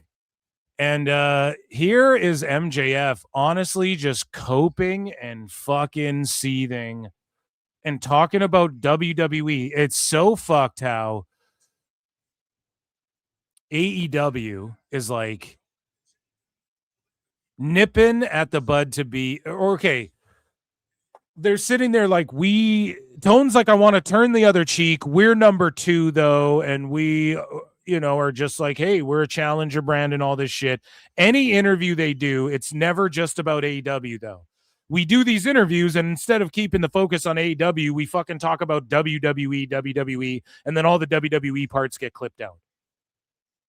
And I put a tweet out there that triggered a bunch of fucking sickos, dude. And I was like, listen, and we'll get to it because MJF talks about this, but I was like, if the people who watch Ariel Helwani show, if you watch this MJF interview and then you turn on Dynamite and you see Mike Bailey versus fucking Darby Allin, you're going to shut that shit off. Like that's the exact reason. And that's the exact type of shit right there that turns so many real MMA fans off of pro wrestling to begin with.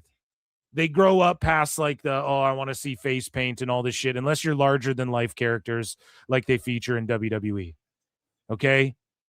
You see Darby and shit, and you're like, that's your world champion, bro. You're gonna shut that fucking show off. And that's the problem. Okay, with MJF begging all of these casuals to watch this fucking show.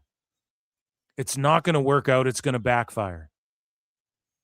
And this happened to TNA and this happened to WWE when they got paired up with MMA or, WWE, and when UFC and WWE were in each other's periphery, and then you had TNA on Spike TV right after or before UFC or whatever.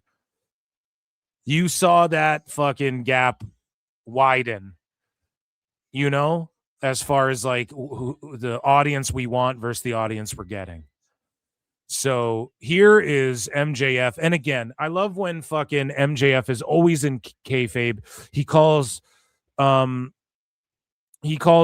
Punk a pussy. Oh, it's kayfabe. He puts Bruce Pritchard over. Oh, it's kayfabe.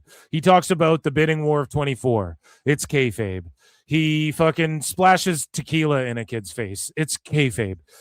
But then he says shit like, we have an embarrassment of riches, and fucking this is a bullshit rumor, and yeah, I fucking chose AEW over WWE, even though I almost went there.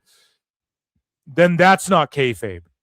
Then the sickos at the marks in the IWC, all of a sudden, that's real, though. No, he's shooting there and keeping it real. MJF would leave this fucking company if Tone didn't give this man unlimited time off when he wants it for Hollywood and did not pay him an egregious amount of dollars. And he might leave one day just on principle, just off the same way Jade left, the same way some of these other people left. It doesn't matter how much money you give me, Tone. Blake Monroe, Stephanie Vaquer.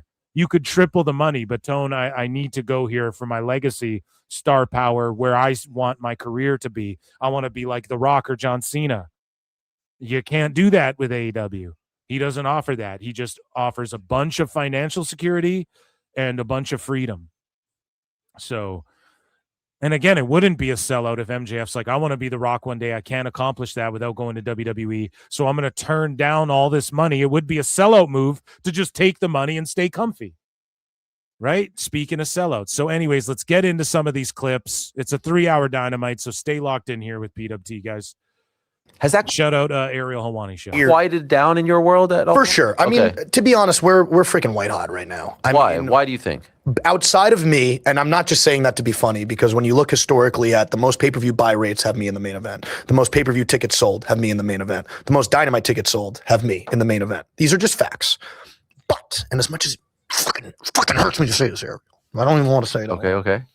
We have an embarrassment of riches right now in the AEW locker room. I mean, I'm not going to sit here and name every single name because it's exhausting how many incredible professional wrestlers we have. We have, bar none, the best wrestling on television. It's not even close. Sorry. Now, WWE has incredible wrestlers. They're putting on great matches. TNA has great wrestlers. They're putting on great matches. NXT has great wrestlers. They're putting on great matches. But I can look in this camera and say point blank, I feel we put on the best matches. I feel that it's not just a tagline, we're the best wrestle. It's a fact. And, you know, it's gotten to the point now because of the black eyes that were created in the past, right? Which you've discussed ad nauseum on your shows. It was again, white hot, black eyes that were created, like, and then it's just cope. So now listen to the cope. So he lays it all out there from his perspective, obviously, like, pushing the narrative forward for his company, but I don't believe he believes any of this shit. People have to know that the sickos and the dirt sheets did more harm, and Dave Meltzer did more harm to AEW than anything. AEW bad for a while just cuz. It's not AEW bad for a while just cuz. It was WWE bad forever just cuz the evil fed. Okay? People didn't like Vince before you guys came along. Before AEW, people were like, man, fuck WWE already. And dude, WWE's, you know, putting on shitty TV and stuff. It's been WWE bad just because they're the fucking top company, and Vince McMahon, people thought he was spread too thin. So it wasn't AEW bad cuz, yes, for some Twitter fucking sickos and shit, wackos, there were a lot of defensive WWE fans and people who just tried to lay out, hey, AEW won't match WWE's success. It just won't happen. You guys they're selling you a bill of goods. They're fucking lying to you guys. Tone doesn't have what it takes. Maybe he does. The best guy is Tony Khan. It was never like just because. Okay? However, it became, we need to hate on this shit because all the AEW fans started going, you don't know pro wrestling. WWE's wrestling for babies. You don't know real wrestling. Fucking real graps. Tony Khan's going to pay everyone and give them healthcare and shit. And then when he didn't do that, everyone's like, where's the healthcare? How dare you? You know, there's been false doxing campaigns. There's fucking co-opting the dirt sheets. There's all of these things that have happened. And Tone being ignorant and unwilling to listen to outsiders and also shadow banning people to the fucking shadow realm, ghosting people and releasing them. Fucking all of a sudden like calling Dave Meltzer on the phone, like over the years. These are the things that make it AEW bad. And he's saying for a while at the beginning, it wasn't just that. Okay. Now there were a lot of people like Jim Cornette who were like, with the Bucks and Omega and these guys, you're not going to accomplish what you think you're going to accomplish. And he was just fucking right. It's that simple. Now, did Jim ever say AEW is going to die? I don't fucking know. It doesn't really matter. Okay? Because since then, we've seen Rampage die, and we've seen them, Tone, book himself. And, like, there's never any, hey, Tone, you shouldn't have talked this shit that you were talking. It's just AEW's bad because. No, dude. In the beginning, it was AEW's good because. And the reason for that was because we didn't even know what they were actually going to be able to do and pull off and what Tone was going to do in years to come. But everybody gave it a chance. And the proof in that is by the ratings they drew and the houses they were drawing early on. And a bunch of people were like, hell yeah, an alternative. Way more. It became AEW bad, not because, but because the fucking sickos and the safety protocols and fucking people getting paid insane amounts of money, and then all the ex-WWE guys coming over, and then they're copying ex-WWE shit, and then they're booking the Butcher and the Blade. They give them a huge rollout, and then they just don't do shit with them. And then they have the legless guy in the fucking Battle Royal, and all of these things that make people go, they're not serious. And then the sickos run you off and run fucking Kat Dennings off from being a wrestling fan and are still doing it to this day. AEW's way better. AEW's the truth, man. It's just the best. And, you know, just all this sicko shit, man. That's what that, and then Tony Khan doubling down and tripling down and fucking leaning into catering to those people. After the Black Eyes. Now, there was a reason to say AEW bad because some bullshit was going on. In 2026, there's nothing to say, man. There is a lot to say. There's a lot to say. The booking's horrendous, and Tone hasn't given up the fucking pencil. Some guy for $2 sweet says, word of the day, sellout. Exactly. You do this sellout shit where it comes out, Tone's got Rita Chatterton on fucking on salary, and they're signing Mick Foley after Mick Foley said he fucking can't work with a company that supports Trump. Meanwhile, the Khan family donated millions to the Trump fucking administration. It's shit like this, bro. Okay, the co-opting, Tony Khan earlier this year at the end of last year calling Dave Meltzer on the phone, bro, live on his show. Dave admitting that in 2019, Tone was calling him going, I promise I won't do bad dynamites. Bro, yes, there is a lot to say. Tone booking himself into a position where he just fucked himself with Warner Bros. And Paramount. You know, these are reasons to be like, dude, AEW's cooked. Having Darby Allin as the world champion is a reason to say AEW's cooked right now. Okay? Putting on great show after great show. We were up in houses year over year in most territories in the U.S. Wrong. Why was Dave saying that Dynamite was struggling to sell tickets? He even said that before this show. He thinks it's odd. Even Dave Meltzer's like, why is Double or Nothing selling this much? But the Go Home show, 3-hour fucking live Collision Dynamite, why isn't that selling? Because you guys aren't up. Pay-per-view buy rates are up, and pay-per-view buy rates are not up. That's a lie. You're incredulous. I'm about to be in the main event of the second biggest. But again, he's just working. Like everything MJF says is a work until the sickos go, well, this part's not a work. It's all a work. grossing. He knows he's lying. He knows he's fucking lying. Pay-per-view in the history of our company. Now, in speaking about the history of our company, what I think is so cool when you go to social media now, if there is a post that says AEW bad, it used to just be like, yeah, you're right. Screw AEW. I'm just going to stick with my TNA, my MLW. This isn't true either. Okay. Back when you would say AEW stinks, everyone would be like, how fucking dare you? You don't know Graps. Blah. Ever since the Nicolo Piccolo situation where all of the Ron bots got fucking deleted, now it's less. It's less people melting down, but it is more bot activity. You can fucking see it, man, outright. Like, you get way more body accounts that are just full-blown, like, this person gets 0 impressions and all they do is glaze AEW and hate on the Fed all day. Whereas if you look at my Twitter, I fucking put over tone. I put over good stuff that I see from all wrestling shit, and I bury all wrestling shit. Okay? People just don't melt down about the WWE stuff. And I would say it's actually subsided a little bit, and there's more WWE wackos who are like, who will come in and be like, get upset when you fucking... I would say there's more wackos out there. Would you guys agree? There's more like full-blown anti-AEW accounts that are popping up that are like AEW stinks and like AEW is terrible, you know, like AEW holds L's and shit. You see way more of these accounts popping up now. And it was just, it's what a response is to all the NPC bot AEW accounts. So I would say MJF's off, and that's just what his algorithm's feeding him. Again, the algorithm just feeds you what they think you want to see. And I get accounts too that I don't follow that are constantly in my feed that are just anti-AEW. And I try and do my best to like avoid that shit because I don't need to only see anti-AEW. Like, I don't like to only see that. I never have. I try and stay super optimistic about AEW. Let's get through my WWE, what have you. Now it's like, you're not watching the show. Just say you're not watching the show because you're clearly not watching the show. Oh, I watch the show. Okay, what's happening? Bullshit. Oh, all right. So you don't watch the show, and that's fine, right? Now, I'm not going to sit here and pretend that our show is for everybody. No product is for everybody, but we are white hot right now because we're having incredible matches. We have incredible rivalries, and we put on incredible pay-per-views.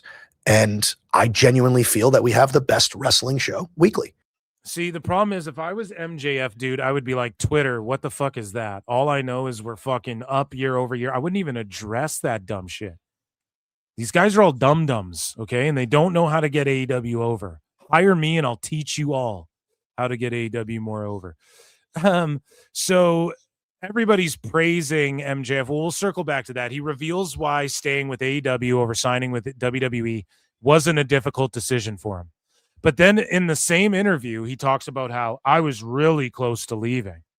And it's like, fucked up! You fucked up! You fucked up! You're just saying anything, literally saying anything.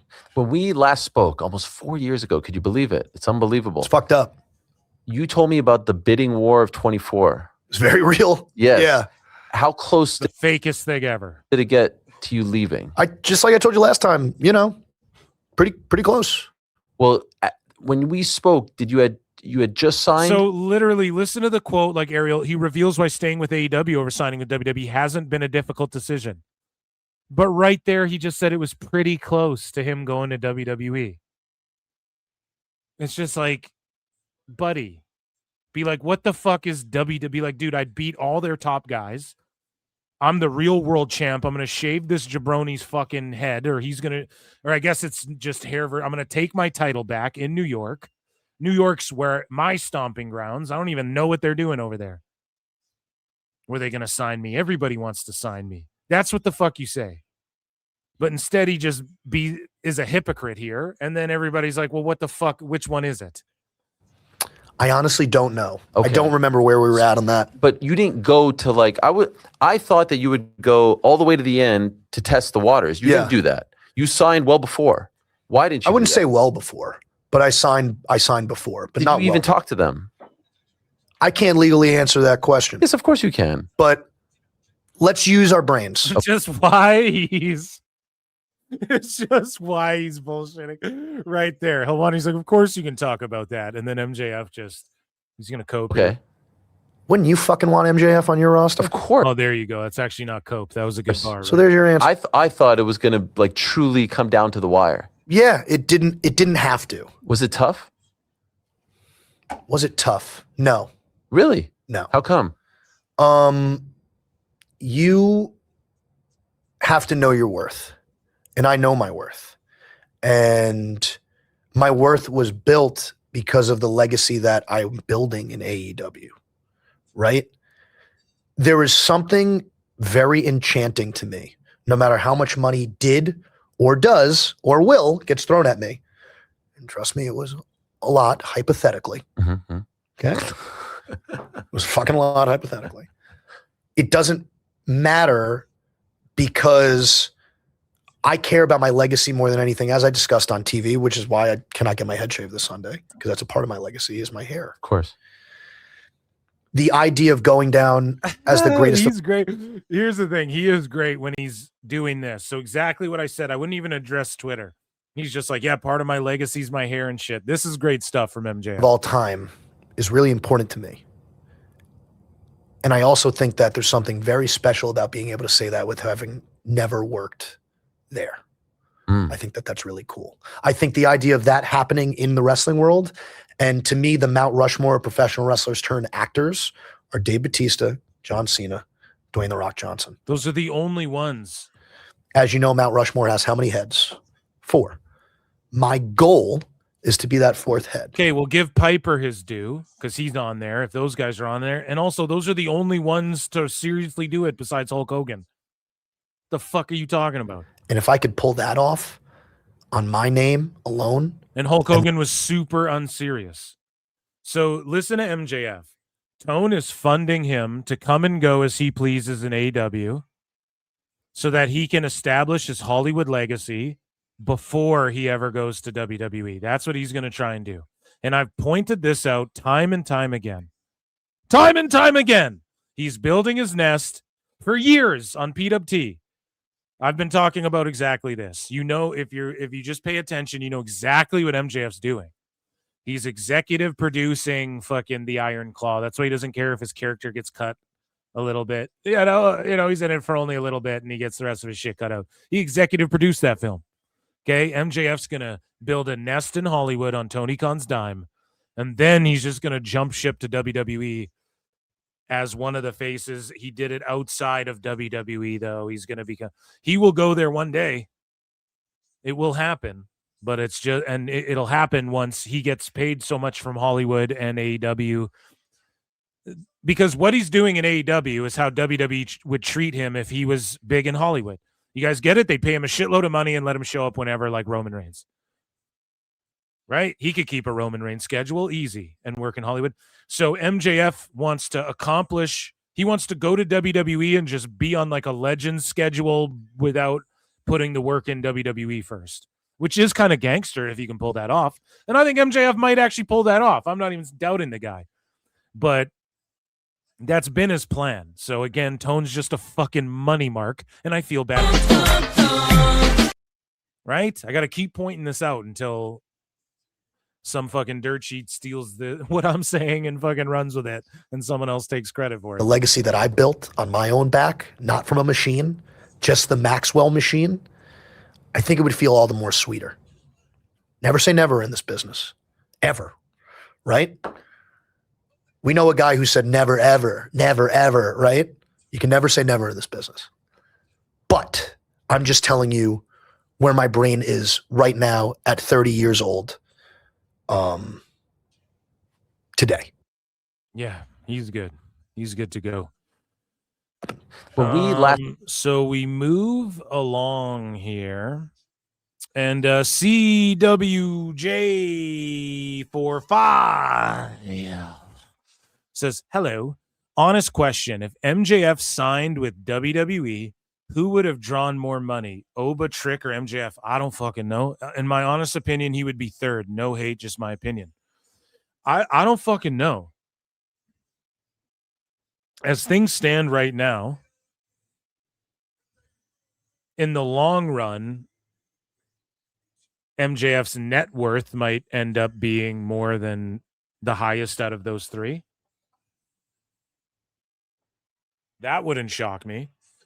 If we're talking drawn just in the wrestling business, yeah, I mean, like, okay, who's more over and a bigger star right now? Probably Oba and Trick right now. More people know who they are than MJF. Maybe MJF's close to like Trick, but Oba, come on, man. That guy's like, and a lot of that's because of Brock, but it's not like it's going to go anywhere. Like Oba's that fucking dude. It's hard to tell. We don't have time machines, right? Like we don't know. I think MJF could absolutely go down as one of the greatest of all time, considered in the conversations with Shawn Michaels and shit. He can accomplish all that. Again, like he said, he's only 30. Let's say he's in AEW for 3 more years. And in those 3 years, he books, 2 movie roles that change his life. Let's say he produces something else that's successful and he has a couple more, or he has like 1 more world title reign. Then he goes to WWE and he's still getting Hollywood gigs, right? Like his foot is getting in that door. And I don't deny that he could be a bigger star than Oba or Trick, right? But like right now, let's say if he came into WWE in the bidding war of 24, let's say 2 years ago he was in WWE against like Trick and Oba and them. I don't know. I think Oba would still be the most over just because of how they've booked him. I don't know what would they book MJF to do. He could still be in NXT for fuck's sakes, for all we know. So he could be like outdrawing Dynamite just on him alone if he was in NXT. But would he go to NXT? I don't know. So we move along here, but thank you for that super chat and that question. It's a fun thing to think about, dude. It really is. So MJF has lofty goals for the remainder of his career. Here's him talking about some of the legends. Speaking of which, right, guys who are my career's over. I genuinely think that people are going to hold me in the same reverence as that guy or Sean or Austin. He has to leave AEW, though. We can all agree on this. He has to leave AEW and go to WWE. 100%. Now, could he be the next Cody Rhodes? And what do you mean by that, Phil? Well, let me tell you, Phil, in my brain. If you're a guy built outside of the next AJ Styles / Cody Rhodes, okay? But Rhodes is in a different category than AJ Styles for this reason. AJ Styles was brought in and Vince was like, squish him, pal. Like he didn't see shit in him. Look at what AJ accomplished, right? But he was a guy who came in, main roster, big debut at the Rumble, treated like a main event guy, was feuding with Jericho right away, catapulted into the fucking main event scene because he was so goddamn good and getting over with the crowds and shit.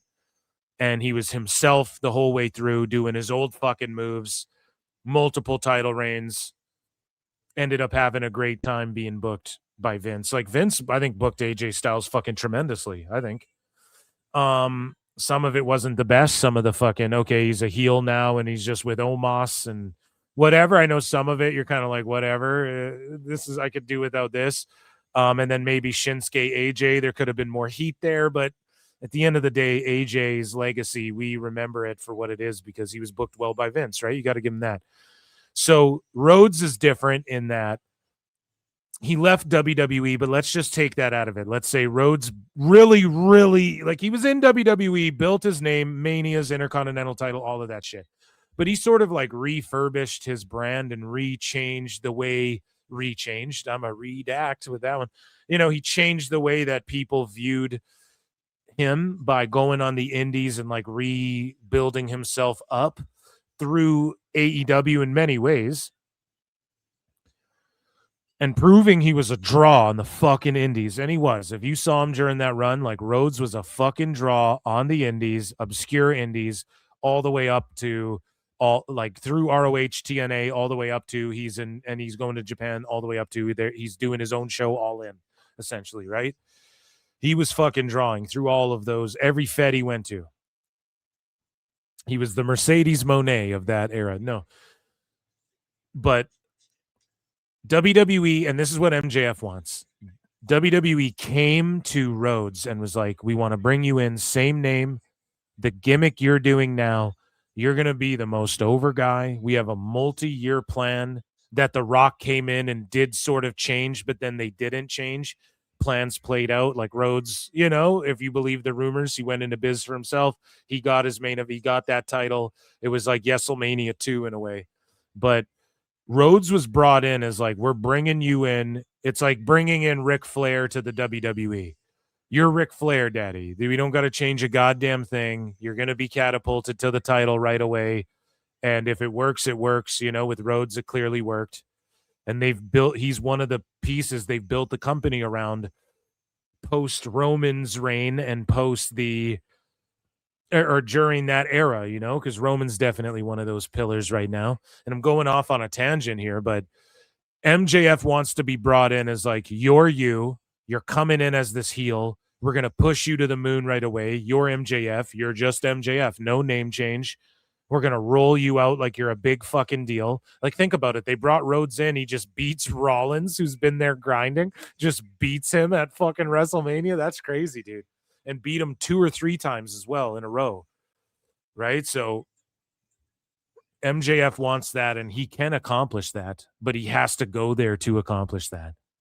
He has to go to, like, in order to be considered, like, even in the Cody Rhodes and the John Cena's, if he wants that, it won't just be through AEW. He has to go to WWE. And that's a long way of me getting there, but I think that rant makes sense. Or Rock. And I believe that Flair. I believe that wholeheartedly. Look, man, I've only been on national television for 6 years, and I've been involved in some of the craziest, coolest moments, matches, promos, as wrestling fans like to say it. And I'm only 30. So the coolest shit he ever did was against MJF.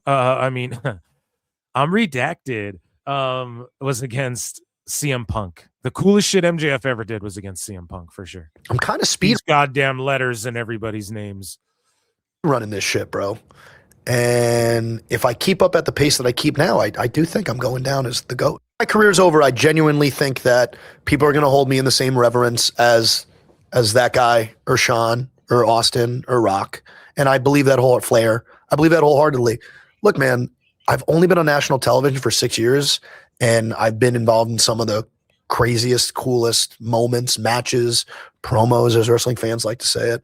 And okay, so sorry, we're looping there. My bad. So we move along here, and MJF weighs in on his controversial stance on Bret Hart. He has 2 controversial stances. We'll actually circle back to those. So MJF says right now wrestling fans are a little bit disenfranchised with WWE and TKO.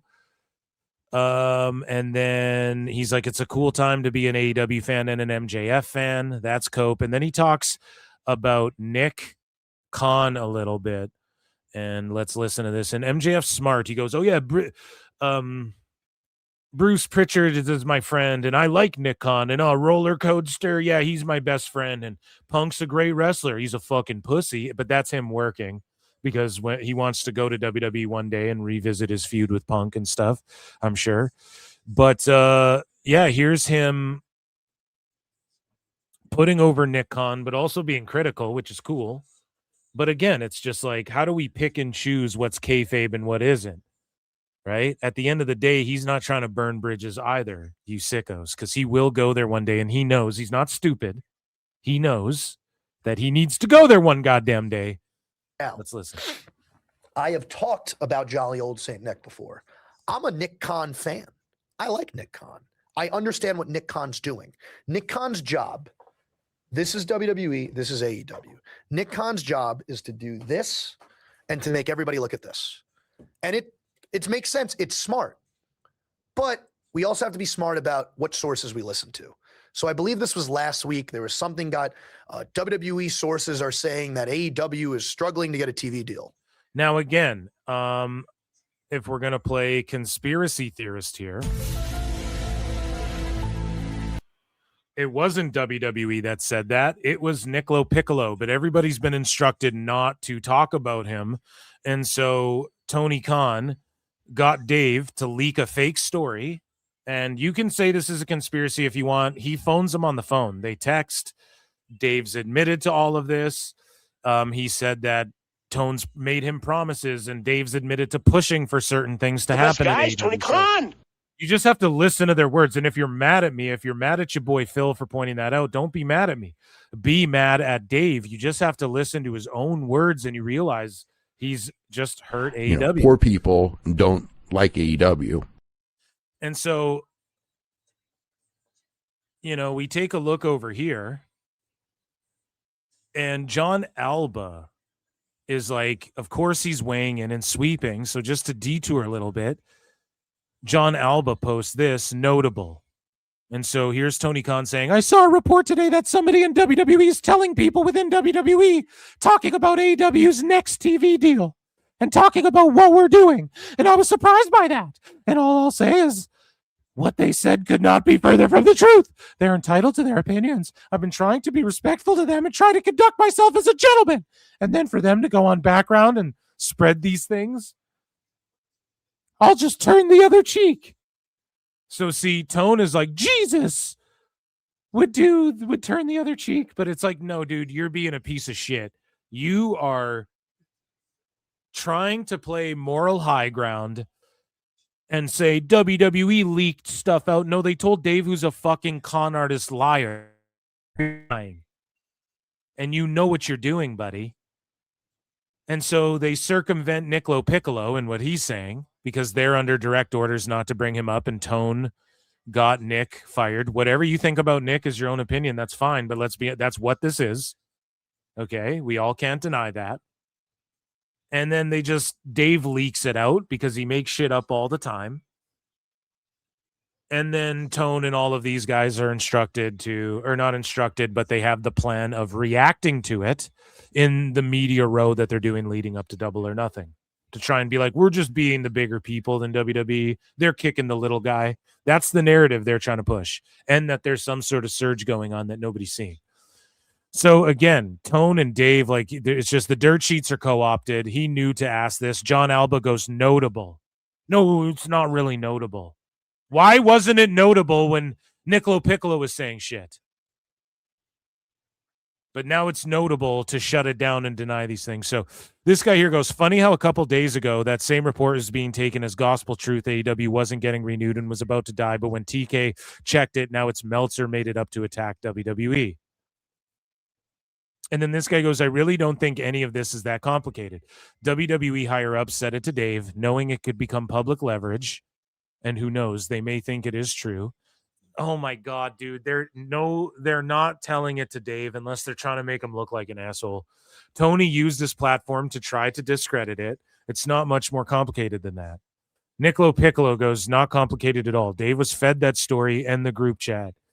In the group chat, I think is what Nick means to say. And he goes, Tony used this platform to discredit it, but only after planting it with Dave. And so, yeah, John just ignores them because they're all instructed to ignore this guy, where they can't disprove what he's saying. That's the thing. Nobody can disprove what the motherfucker's saying, and he ain't got sued. So until Nick gets sued, it's like, and I'm not advocating for that, but it's like, what? Should we not believe him? Does he not rep some of the biggest names? Did he not help? And this is what I asked Nick, and he kind of dismissed it. He's like, no, because it's all business. But I don't think it all is when it comes to AEW. I think that there's some heat there because think about it, man. He's repping. I mean, he's copped to repping all these people. So if I say names, they should be public at this point. But he was repping Jade. He repped Rusev and shit.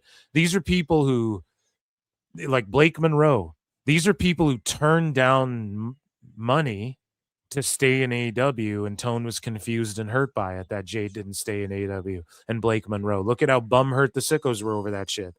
So it's like, don't you think maybe they know? Because didn't that guy Barry Bloom or whatever his name was, didn't he get like a bunch of heat back in the day because he was teaching the boys how to negotiate and get the maximize the money in WCW and shit? So some of these fucking agents have gotten heat in the past. So I think there might be something underlying there too that was never really talked about, more than just like him saying the catering sucked and then having fucking, crash outs on Twitter. No, I'm just joking, but just like responding to all these fucking sickos and, mixing it up with them and fucking arguing with all these people and blah, blah, blah. I think it's more than that, But this guy goes, John, it's embarrassing that you would think someone high in WWE is going to randomly tell Dave what Niccolo Piccolo has been saying for months on this app only a week after John McMullen wrote this article. Tony needed Dave to create this narrative so Tony could address it. Exactly. That's all it is. They just needed to shoot it down, but they can't go, no, this isn't true, because then people go and look where it came from, and then they see Nick, and they all are not allowed to talk about Nick, and not Nick Khan, but Nick Lo Piccolo, and then here's MJF putting over Nick Khan. Liquids entirely of ass juice. A little bit, but while also shitting on WWE. On, bro. Warner is over the moon with us. That would be like Coca-Cola sources are saying that Pepsi makes their liquids entirely of ass juice. It's like, let's look at the source and then judge on it, right? So it's like that was weird. So the source is Dave, and that's what we all did, and you're fucking coping right now. This is an ugly cope for MJF because you're sweeping for Meltzer. You are coping and seething. You just can't accept what you're seeing. Yes, you're coping and seething. The truth it is scalding, and now you are molding and coping so hard. Coping and seething. And get shit. Planted? Yeah, of course. It's a game of trying to control the media and trying to control the way people think. Because for the longest time, it was very easy, as I was saying earlier, AEW bad. Yeah, AEW bad. See, I'm so tired of like all these AEW wrestlers thinking everybody's retards and we just can't think for ourselves and we can't discern these things. They're just going to teach them how to think. Yeah, that's what every brand does. Like NFL, they teach you, hey, there's going to be this and then halftime and then a post show. And like, yes, there's something to training your audience. It doesn't mean everyone's fucking stupid and dumb and not intelligent and poor and low IQ and all this fucking bullshit, always blaming fucking people and the fans. Put on a good show and maybe try training your audience a little bit, and maybe they'll tell you what they like. Try listening to real people who fucking give you a real opinion on things, and maybe they'll tell you, hey, this fucking Stadium Stampede's never drawn. Look at your video game. It's never drawn a Poor dime. people don't like AEW. It was some fucking thing that you guys did in a video game and during the COVID era, and it's never fucking drawn besides that. Well, now people are a little disenfranchised with seeing their favorite wrestlers be asked to take a 50% cut, or they're a little different. That is bullshit. Like, I don't like to hear wrestlers taking cuts when we're here in WWE. TKO's bringing in billions. I don't like that as much as the next guy. With the show as a whole, and they're going. That doesn't mean you're gonna say fuck this company. I'm gonna go watch these guys do shit that I don't like, that I don't understand. With fucking Darby Allin's the world champion, and my nephew could beat his ass. What the fuck are we doing? Maybe I should give this AEW thing a look. No, because that's the problem too. Oh, they're disenfranchised because what the guy shoot gets paid. Oh, poor baby. He went from getting $3 million to $1.5 million to fucking enjoy catering and have Danhausen make fun of him for 30 seconds on SmackDown. And, poor babies. People don't give a fuck about that, and it's not going to make them watch AEW. This is the biggest cope. Like, do I have to play the fucking thing? You are coping. Like, Jesus Christ, buddy. Fuck me. Wrap it around your thick skulls, dude. Oh shit. They're talking positively about AEW.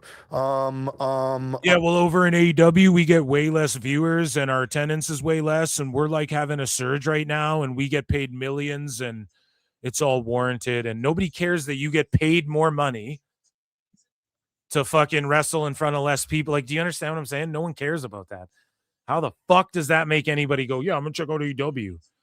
Fuck beans. What can we do here? Right now, again, not coming for anyone. I'm not saying anything negative. I'm not even saying it's a bad thing. It's a smart business tactic, but it's a business tactic nonetheless.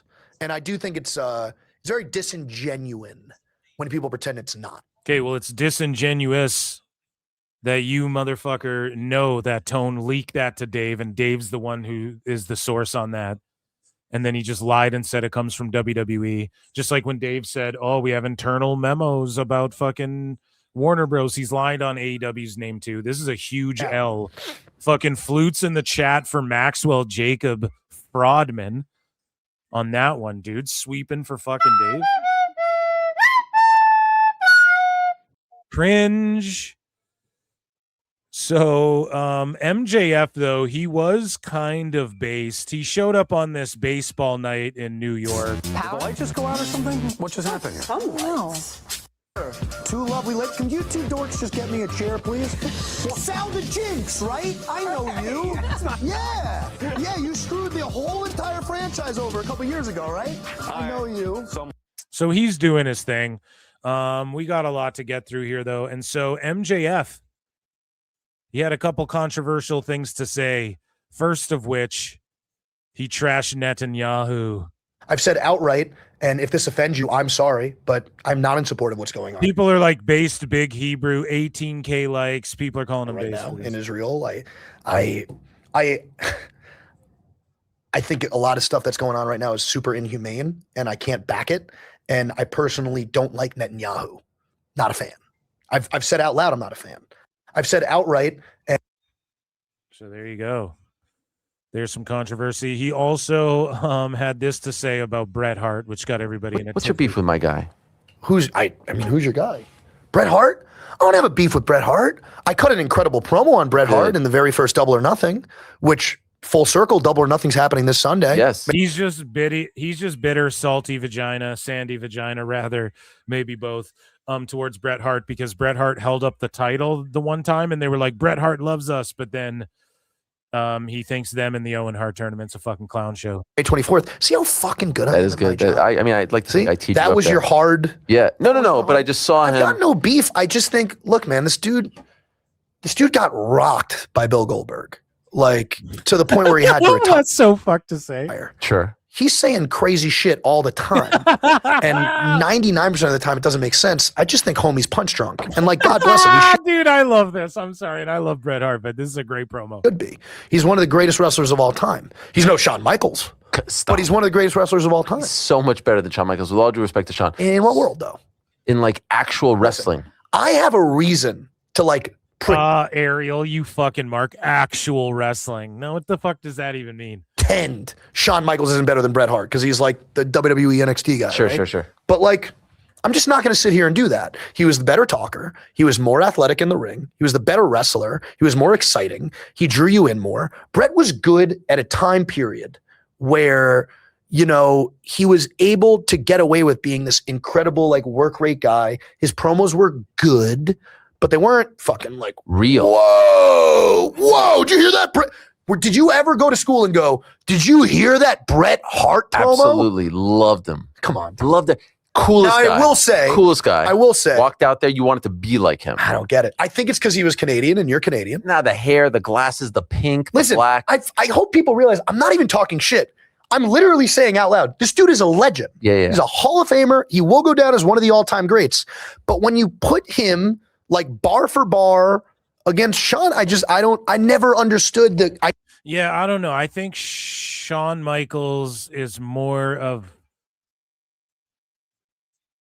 It's hard, man. Bret Hart is the reason the fucking Attitude Era happened. You know, him and Stone Cold, and Shawn Michaels was a big part of that too. And I think he is one of. I would just rate Shawn Michaels above Bret Hart. Like if I had to rank them, but again for different reasons. Who was I more invested in? I was such a fucking DX mark. Like, I don't know. To me, HBK rates for me. I do love Bret Hart though, but it's hard. You know, they both came in and they both rate in an era where like they were needed in those for the Attitude Era to even be what it was. I think Shawn Michaels needed to be there. I think all the people that were there, Stone Cold, Bret Hart, before he left, granted, but you know, Undertaker, all of these guys needed to be in the right place. Triple H, otherwise it wouldn't have happened the way it did. So, and then his feud with Stone Cold, obviously, like he was the good guy, but people were booing him, but he was the bad guy. And that was really the crux of the Attitude Era. It was a bunch of people who were bad guys that everybody was cheering, you know? We have got some, ladies and germs. We got some Tony Khan cringe to get into.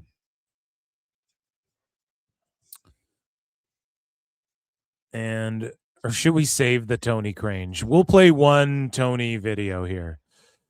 Okay, so this is Tone's response to the WWE higher ups. We'll do like an ultimate cringe Tone segment. The best guy is Tony Khan. Or maybe we'll skim through some of these because they do age out a little bit with the matches he's promoting.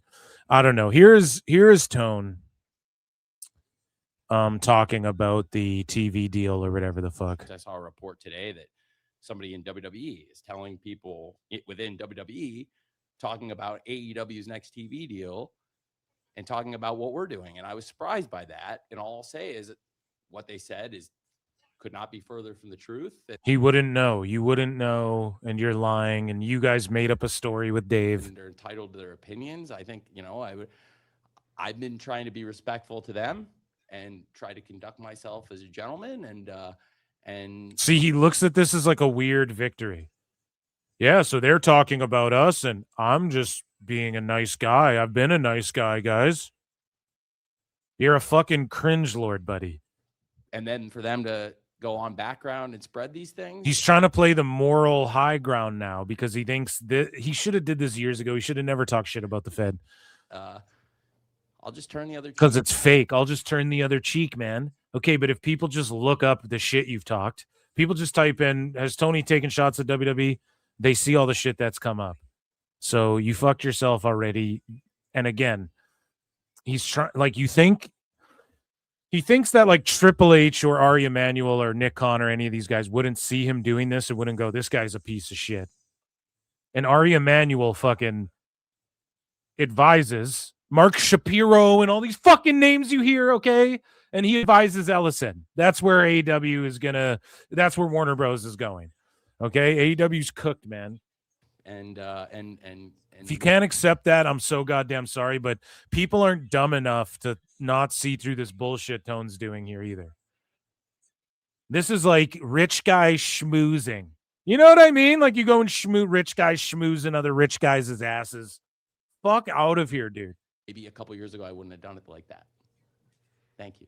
Maybe a couple years ago, I wouldn't have done it like that. I would have freaked out and been like, I'm not Jim Crockett. Fuck you. I'm not Vern Gagne. I got more money than the Gagnes. Than the original Sheik. So here's Tone, man. Here is Tone. Here is his broadcast. He's at the lockers. He's at the middle schooler, the lower grade lockers here, okay? The best guys, Tony Khan. You know, some of those schools where like the fucking you go in Canada, it's like fucking some places have middle school, I guess, but it's like elementary school. You got like the 8th grade lockers are on one end of the school, and then you got like the kindergartners to like grade 3 or 4s is on the other end, you know. Tone is in the kindergarten locker room area, okay, for this one. Hey, it's we great to see. We might skim through this one. It's so echoey. It's like tinfoil. And he goes, hey. And the acoustics are so bad. And it's about to be an awesome weekend of pro wrestling. It sounds like he's trapped in a soda can. Tomorrow night is AEW Collision right here in Salisbury, Maryland, live. And look at how his shit is like his belt's too big. He just dresses like a little kid. He's got the one button because he just quickly panicked after 2 fucking triple espresso, triple cup tones, double cup tone, triple espresso special, right? Tone's just buzzing and flying off the walls. On TNT and HBO Max. But before then, minutes from now, we have ROH Supercard of Honor. We've had some great ROH shows lately, Last night was the Supercard Showdown on ROH TV, and if you missed it, we had some incredible matches. We had the ROH six-man World Tag Team Champions. The six-man title on the line. It was STP, Shane Taylor Promotions, Shane Taylor and the Infantry, retaining. See, it's STP, Shane Taylor Promotion, Shane Taylor and the Infantry. Holy man, the worst marketing guy of all time. The title against Eddie Kingston. Let's fast forward a bit. Oh, Eddie Kingston. Mance Warner and Ortiz. It was a Mance Warner and Ortiz. So that's like a faction, I guess, there. So Mance Warner getting booked in ROH. Okay, good for him. Great match of STP with big matches tonight, including Lee Moriarty defending the ROH Pure Champion. Oh, there's more guys in STP. Lee Moriarty's great too, and he's also in the crew. Holy versus Ace Austin. You would just say DX. DX is gonna face the Nation tonight. X-Pac in action. You know what I'm saying? Fedora is participating in the main event, a huge match with the ROH Women's World Champion, the Fallen Goddess Athena, the Forever Champion. Oh my God! So-called. Now someone's fucking vacuuming in the background, and then again, it's just one individual. Megan Bain, the Fallen Goddess, the Forever Champion, the Athena and shit. You know what I mean? Like 17 names for individuals as well. Like, bro, no one gets over when you do that. Refers to herself as the champion Athena versus. Holy shit! I jumped ahead like 12 seconds. Tone's just getting to the point that he was talking about Athena. Oh my God! What the fuck, man? A former protege Maya World, her current protege Billy Starks. Trish Adora of STP and the Infantry. He's just getting to Trish Adora, and then he goes Trish Adora of STP and the Infantry. Still talking about these fucking factions, dude. Naming members and shit. Who is this for?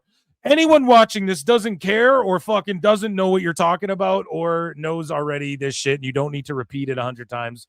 And it doesn't get this person more over. It would be more over if you were like, holy fuck. Welcome, everybody. Tonight is AEW Collision, and Trish Adora's in action. STP's throughout the whole card. The Infantry are on the card. Shane Taylor's on the fucking card, and they're throwing down tonight. Make sure you tune in. These are tremendous wrestlers. Next person gets a number one contender shot. Fuck, man, you just be excited about it and sell them on the game. Just listing. This is what I mean. Tone marks out about the overrun.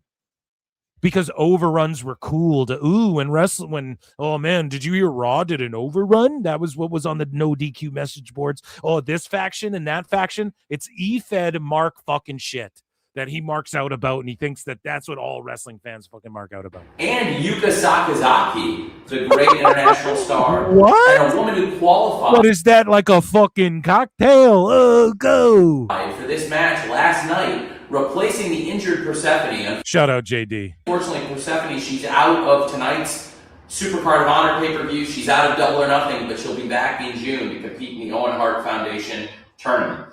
And Zeta Steel is going to be the replacement. Zeta Steel participating in this match, representing Skyflight. Should be an awesome match, the survival of the fittest match, as Athena defends the world title in the main event of ROH Supercard of Honor tonight. I'm very excited for the show. We saw a new TV champion, Supercard of Honor. I can't wait for that. So much great action to come on Supercard of Honor tonight. Dude, he keeps saying Supercard of Honor tonight. So much great action. Just edit all that shit out, dude, and make a 1 minute fucking clip. Of course, recently we've been unable to get some of our great stars here. Namely, why? Because he last minute books everything. Recently, we haven't been able, no long-term booking, so he has to hit up who's in town and who's around. And that's why Swerve does a run-in to continue his feud with Bandito on fucking ROH.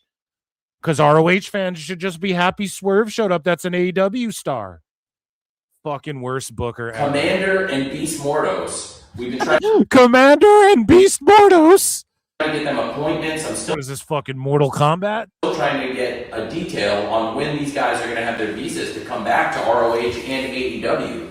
It complicates. Then why are you talking about that? We are plugging Supercard of Honor tonight. Oh man, I really hope these guys can get their visas. Why is that in the video? So do the fans. Things as Beast Mordos is one half of the ROH World Tag Team Champions with Sammy Guevara.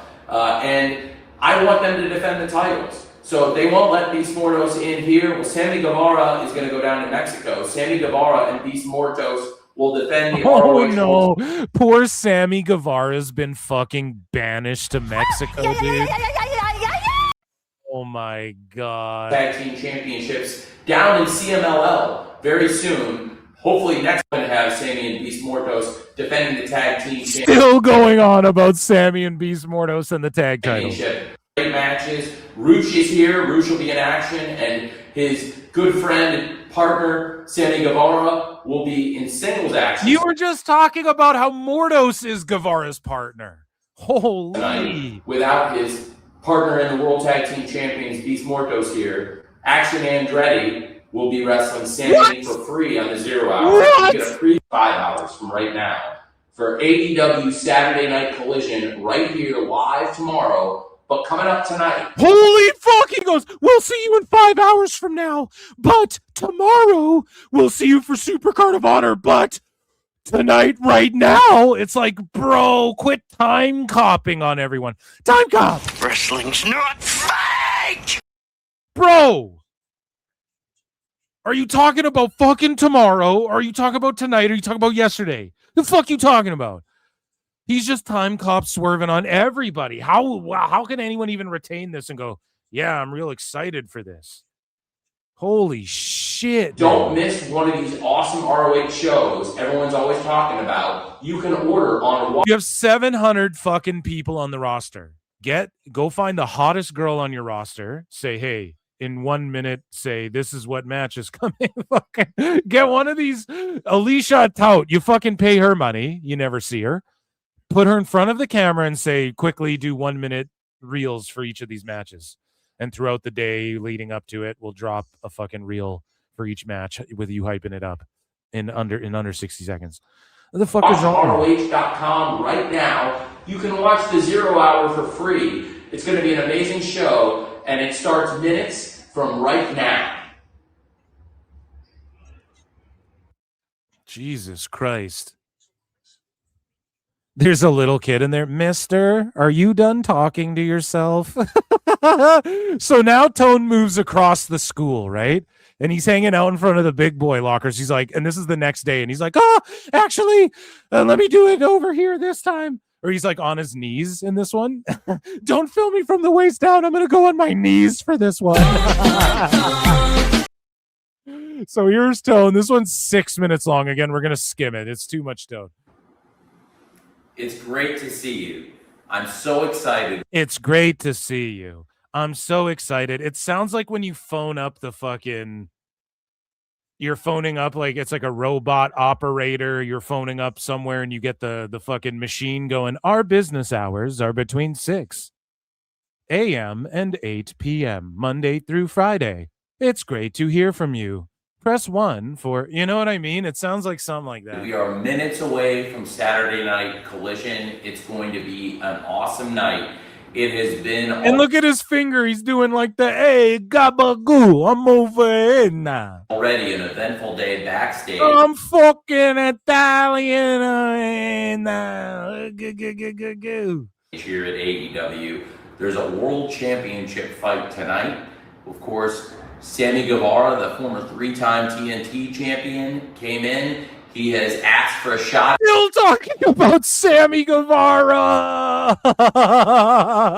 Still talking a day later, 24 hours straight, just fucking wind him up like a toy. And he's just Sammy Guevara, Sammy Guevara. Darby Allin, Sammy has beaten Darby multiple times. Wow, yeah, the guy you banished to ROH Mexico to defend his fucking tag title, everyone's forgot about, is beat your world champ. Let's remind everybody of that. What the fuck are you talking about, man? Some incredible matches on AEW Dynamite, on AEW Rampage. On Rampage? On Rampage? Wait a minute. Rampage? Wait. You mean 100,000 viewer Rampage? Wrestling's not fake! In 2026. But he's talking about Rampage. And they've had great matches on pay-per-view, and certainly with their great history, for the first time ever, I think it's going to be awesome when they lock up on Collision tonight. Now, imagine being like, oh yeah, they had great battles on Shotgun Saturday night. Hey, you guys remember Velocity? They did battle there a bunch. What? Rampage? Last week on Collision, Darby had an incredible Time Cop. Remember that show? I was just in the locker room doing one of these videos back in time before we got canceled to prevent us from getting canceled. Because these help so much, Time Cop. match at Fairway to Hell. He's been on this amazing to end in the Think about you post this and 5,000 people watch it. Like you're a billionaire. I post a video about fucking Conrad Thompson arguing with Dave Meltzer. It gets more than 5,000 views. Like, this is crazy. ring. I want no countouts. I love it. I think Darby and Sammy is a fantastic match. No countouts. So, it's gonna be for the- So just because I don't want any countouts, just because I've never done that. It's great. What the fuck, man? This guy is cooked. Tone is cooked. World title. Darby has accepted that open challenge match in this building last night. The Ring of Honor World TV Champion Red Velvet has accepted that open contract. It'll be Red Velvet versus Willow tonight. So another so Darby's in an open challenge, and now Red Velvet Cake is in an open challenge and an open contract. Actually, it's an open contract. Holy man, Tone, you need new ideas. Of course, Willow's going on to Double or Nothing next weekend in the Owen Hart tournament versus Alex Windsor, and we know that Red Velvet has beaten Willow in the Owen before. And if Red Velvet gets a win tonight, Red Velvet could be the new TBS champion minutes from now on AEW Collision. Of course, a member of the conglomeration, Willow Nightingale, will be fighting tonight, and we've got multiple conglomeration in the house. Every fucking time it's, oh yeah, we it's someone from this faction, and then here's 12 more people, and then I'm just going to talk about the faction for a bit, and you're all going to be confused because only 2 of them are wrestling tonight, but I'm going to talk about everyone else tonight because 2/3 of the World Trio 2/3 of the champions, Orange Cassidy and Kyle O'Reilly, are here. So instead of just having all 3/3 of the of the trios champion, only 2/3 of them are here, and they're gonna team up with 1/4 of the fucking of the Callis family or whatever. It's such garbage. Along with the hometown hero, Mark Briscoe. Mark Briscoe and Orange Cassidy came out last night and stopped STP from disrupting the celebration. STP again. Dalton Castle and the Outrunners. So I thought it would be very. Dalton Castle's just with the Outrunners because the Outrunners are just with whatever random single star or other tag team instead of just being themselves in the tag division. And Dalton Castle, instead of having him with the boys, are pushing him back when people thought he should have been pushed. The way he should have been pushed. Tone just fucking sat on that, dude. So here, you guys like Vibrant Colors, you're a trios now. Then there's just a million trios, but yet we're unable to establish a trios division. So we're going to make people trios and just put all these random fucking trios together, but we're going to have 2/3 of the trios champs team up with another guy just to fucking in a trios match. It's like, what are we doing, buddy? I just don't know. Retard alert! Retard alert, class! Very fitting tonight to have this great match, guaranteed a shot at the World Six-Man Champions. What the fuck? So now he's talking about the World 6-Man champs, and if you win this match, you get a guaranteed shot, even though you're 2/3 of a trios champ from another fed. Now, Mark Briscoe's in this match tonight with the conglomeration. Of course, Mark Briscoe Wednesday night is going to be in a big match with Tommaso Ciampa. And Tommaso Ciampa is here tonight. Tommaso Ciampa is in the house. And I know that Briscoe and Ciampa hate each other. It's been a very tense situation. They may not want to wait till Wednesday. They may fight tonight. So I'm excited for that. There's a lot of great action tonight. So you're just spoiling your show and okay. Of course. Why would you say that? It's because he writes the show and then he thinks I'm going to tease everything. Bro, let me tune into the show and see them get in a fight with each other.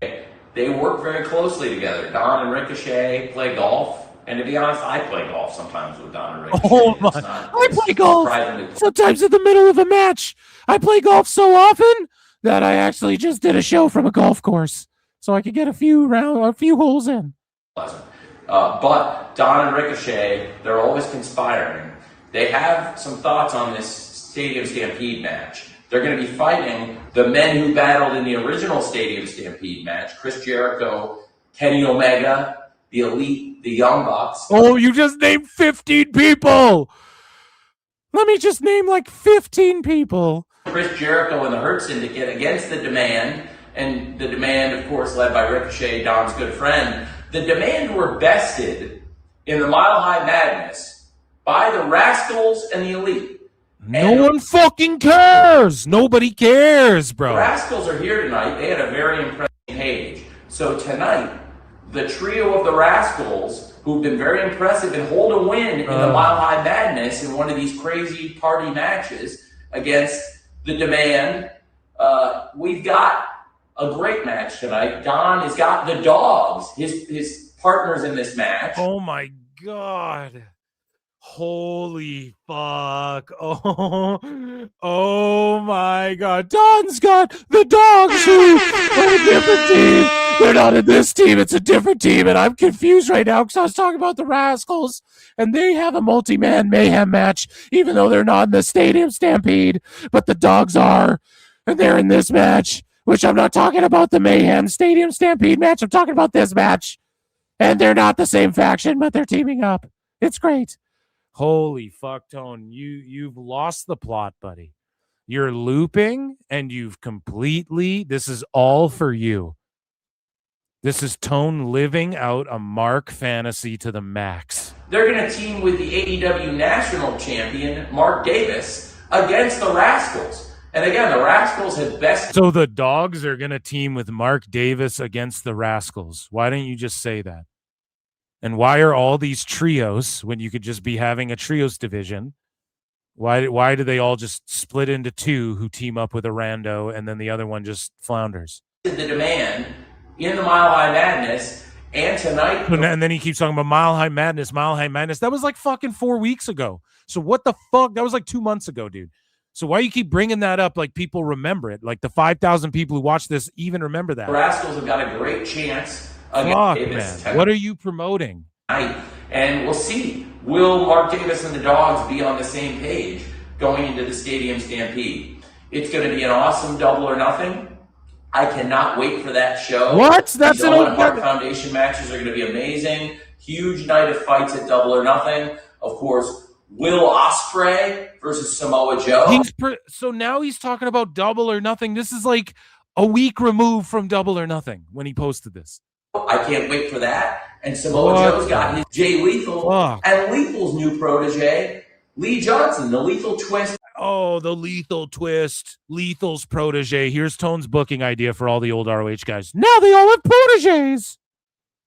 You're a fucking hack, buddy. Versus the Ops. So cool. We've got Samoa Joe fighting on a Saturday night, and I can't wait for the big pay-per-view fight next week with Will Ospreay, Samoa Joe. Don't miss a huge AEW Collision. This is going to be a really fun show. I love a great live collision, and it's coming. And then up. he did a 15-minute overrun on an hour-long fucking, an hour overrun. Like it was Dynamite, then Collision tonight, then a 15-minute overrun. Like what are you doing? Minutes from right now, 8 p.m. Eastern, 7 p.m. Central tonight. Boo. Are you sure about that? Everybody boo this, man. That's fucking dreadful, dude. Holy shit, dude. And that, ladies and gentlemen, was the best guys, Tony Khan. The best guys, Tony Khan. Okay, guys.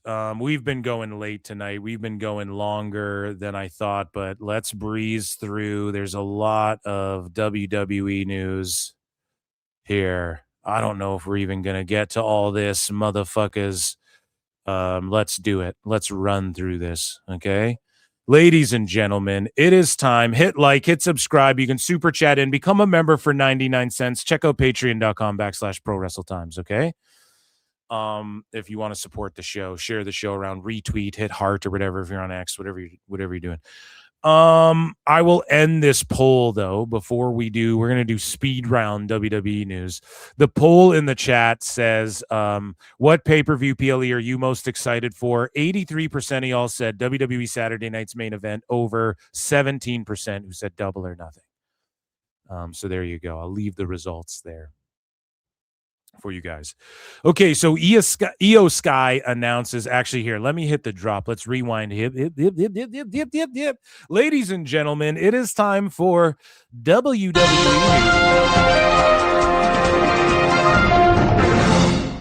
So Io Sky says Mr. and Mrs. She tied the knot with Evil, who just came to America. Whoa, Naraku.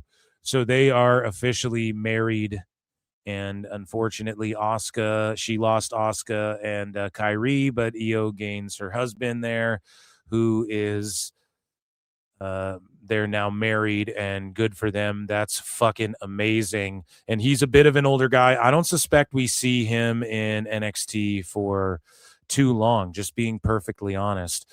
Speaking of guys that we could be seeing back in WWE sooner rather than later, WWE Shop is selling the used Andre the Giant Memorial Battle Royal trophy from when Baron Corbin destroyed the trophy in 2022. So that's interesting. It's like, what a weird little tidbit or thing that they're selling. And I'm not saying this in any way is connected, but all of a sudden Baron Corbin has reportedly been in talks, and this is according to the Observer, and he's been talked about a return to WWE. Now, this is a guy I did not see them making the fucking call being, and again, this is Observer, but I didn't see this being a guy that they would ever bring back, just being honest. And the skyscrapers kind of rule in MLW, but it's like, if Baron Corbin does come back, I'm not sitting here like, we need to see Corbin and shit. It's crazy that like Motor City gets fucking fired, and then we hear rumors that they're trying to help build the fucking tag division back better or whatever, which is a stupid statement. But then Corbin comes back, but he did some good shit with Happy Corbin and all that. And I don't know, he's a legit guy. Maybe he's just down to lay down for a bunch of people. Maybe they see him doing something in NXT. Maybe, who fucking knows? And this could all just be made up bullshit, but more came out on this. Okay. And I'm not sitting here going, yeah, dude, Corbin deserves a big major run and push in WWE right now. But if he's there like a Cardona, like I won't be triggered by it or whatever. Corbin, I'm surprised though, I'm just surprised, and who knows who's there to bat for him or if they have some great fucking idea. But again, they're signing older people and shit. They're looking at some of these people who were released. Don't be shocked if a wild Dakota Kai appears, and that's why we haven't seen her in AEW full-time and shit. So Baron Corbin returning to WWE has been internally speculated in recent weeks, so Fightful backs this shit up. While it is far from confirmed, several within the company indicated they wouldn't be surprised to see him return. So of course Fightful just needs to jump in and go, yeah, it's nowhere near confirmed, but like, yeah, man, it could happen totally. And so we move along here, and there's another update on Baron Corbin. Right. And he has finished up his obligations with some companies that he had been working with regularly. This is from 3 hours ago, according to Fightful, including MLW. He is believed to be either signed by WWE or will be imminently, according to those that were spoken to. So what the fuck does Corbin do? Let me know in the chat. Let me know in the comments down below. What does Corbin do? I just don't get it. Is he like a top dog in the main event mix? I just really don't. You have Carmelo Hayes there and some guys who are kind of floundering and shit. Are they going to bring him in to lose the Trick Willie gang? I just don't know, dude. I don't know what you do with him, but clearly there's a plan. If they let go of the whole Wyatt Six, but they're bringing him in, there better be a fucking plan. You know what I mean? Or else what the hell is this? So in other, former WWE star news or just people coming and going, there's a lot of that. But Enzo Amore was backstage at the WWE Performance Center recently and was there yesterday ahead of last night's NXT. This is according to False Finish HQ, which is like Corey Hayes from Body Slam started this new thing, I think, False Finish, whatever the fuck. And dude, Enzo Amore needs to come back. Big Bill's contract as well is allegedly coming up right away in June or sooner than that. And if they, and I'm telling you, man, Triple H fucking love these guys. I'm telling you right now, Enzo Amore and Big Bill or Big Cass, do it, you fucking cowards. Don't be SAWFT Swift. Hey. Let's just be fair. We got a couple haters. And all I'm saying is this, man. Imagine WWE, because we get these reports right here, right? WWE reportedly does not have much real interest in signing outside tag teams for their tag team divisions. And this, according to Brian Alvarez, could be bullshit. They are rather looking to focus instead on newly built teams like The Miz and Kit Wilson and teams likely being called up from NXT soon. And I'll say this, that means more individuals, right? Like, yes, you have your odd Hank and Tank, but it does mean more individuals just being paired up. Now, I don't really like that, but where can that be a good thing? Well, Miz and Kit are knocking it out of the park. Where can that be a good thing? Well, the Lucha Bros might get teamed up. Where can that be a good thing? In situations like this, and follow me here. So imagine WWE, and again, like, oh, we're looking to bring in tag teams, but we're not fucking with Motor City because we have to develop them and turn them into stars. Or has anybody checked on Dijak? The rumors are he likes to fucking Wrestling's not fake! Maybe they bring Corbin and Dijak in as the Skyscrapers, or maybe not that, but maybe that's the team. They bring them in together. Maybe they're bringing Cass and Enzo in because those are big fucking names, guys that are already proven. They have merch. They fucking own the IP. They can bring them back in. They can be in the tag division, and they get people excited that way. And they're more focused on guys they know that are proven that they can use as not only individuals when need be, but as tags, and they focus on that. And because we know Dijak, people wanted to see him get pushed, and he could be an individual. Corbin can. We know Enzo can. We know Cass can. So maybe they're just like, yeah, fuck it. We'll bring back these guys that we know can work. We put them on TV. They're ready. We don't got to develop them. You know what I'm saying? Like, they have fucking name brand value here already. We just shock the system, if you will, with our tag division. Fuck. I mean, that could be what they're doing right now. And again, this is purely speculation, but if this is true, if what they're talking about, oh, they want to put together like vets, like these singles who are together, or people in NXT. So who's in NXT that isn't just, so Hank and Tank, like the Vanity Project, who are we talking about here? The remaining members of Dark State? I don't know, but it's interesting to say the least. So in other news, right? Cain Velasquez, Dave Meltzer says Cain Velasquez has not returned to AAA since WWE acquired the promotion. According to Meltzer, if WWE hadn't purchased the company, Velasquez would be there wrestling. So Dave's a fucking liar. He doesn't know shit. Liar! And we don't know what Cain would be doing if WWE didn't own AAA. How the fuck do you know he wouldn't talk to WWE about just being a part of WWE? He's also involved in the MVP shit, so maybe it has to do with that. Because they're going head-to-head with TKO. Have you ever thought about that, Dave? You goddamn moron? He'd be in AAA what? Why would he be there? It's lunacy when he just says shit like this that he doesn't know for sure. But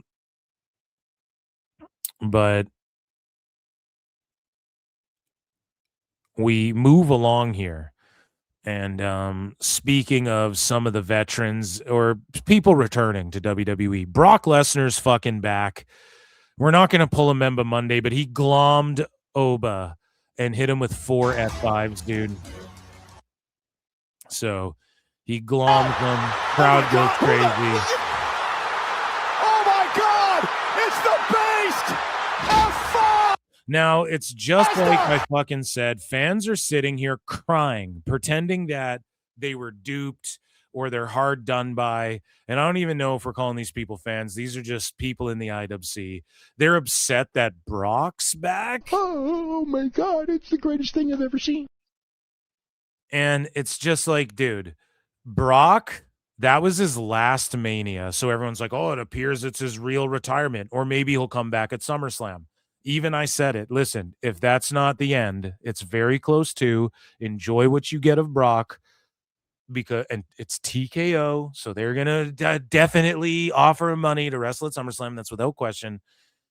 It's just if he chooses to do it or not. And that was for sure his last fucking Mania. And maybe it's not even his last Mania, actually. It might not even actually be his last. Like, who knows? He could show up in a year or two. The Saudis might. But that was like his last Mania in America. That was probably his last Mania. SummerSlam, he's probably done. But now it's this story. And, oh, my God, I can't believe he's fucking back. And everybody's crying about it. Oh, so they just bring him back right away. TKO doesn't know what they're doing. Or is it that Brock does what he wants to do and he knows that's his last Mania, so he took his gloves and boots off? And you're a fucking cuck idiot. God damn it. Okay? So this was awesome. Crowd goes insane. And I'm like, oh, they're going to save it for SummerSlam. No, dude. At Clash in Italy, they're fucking throwing down. So I think the part 3, I think Brock will get his win back in Italy. And I think the part fucking 3 goes down at SummerSlam in a cage, in Hell in a Cell, something crazy, whatever Brock wants to do. And then Oba wins. And they go a little longer, right? So this next one will be Brock like cheating or finding a way, whatever. And then Oba, then the next one is Oba, no holds barred, last man standing, or fucking whatever. I quit, or fucking in a cage, or Hell in a Cell, or no holds barred, false count, or whatever they choose to do. And then Oba beats him, puts the stamp on it. They shake hands. Fucking Brock actually retires. That's how it goes down. And it was the heelish shit ever. That's why Brock got so much heat. Listen to the crowd.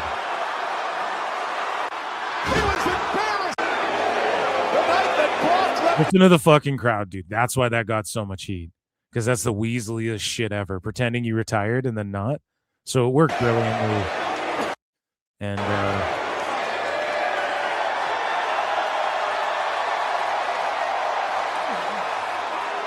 so there you go. Brock leaves him laying the first time ever in their little feud, right? Their little feud. It's like the biggest fucking feud ever.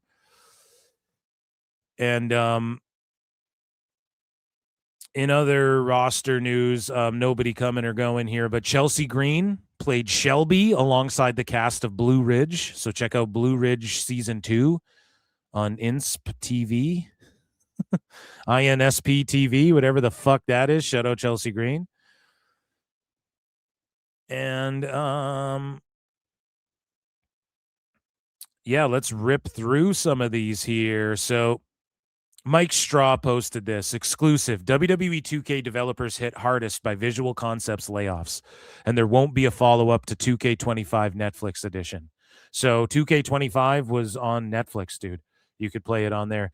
They're not doing that for this year. It seems as though they're dumping a bunch of content they had fucking planned and stuff for 2K26. So this game actually might end up ruling when all's said and done.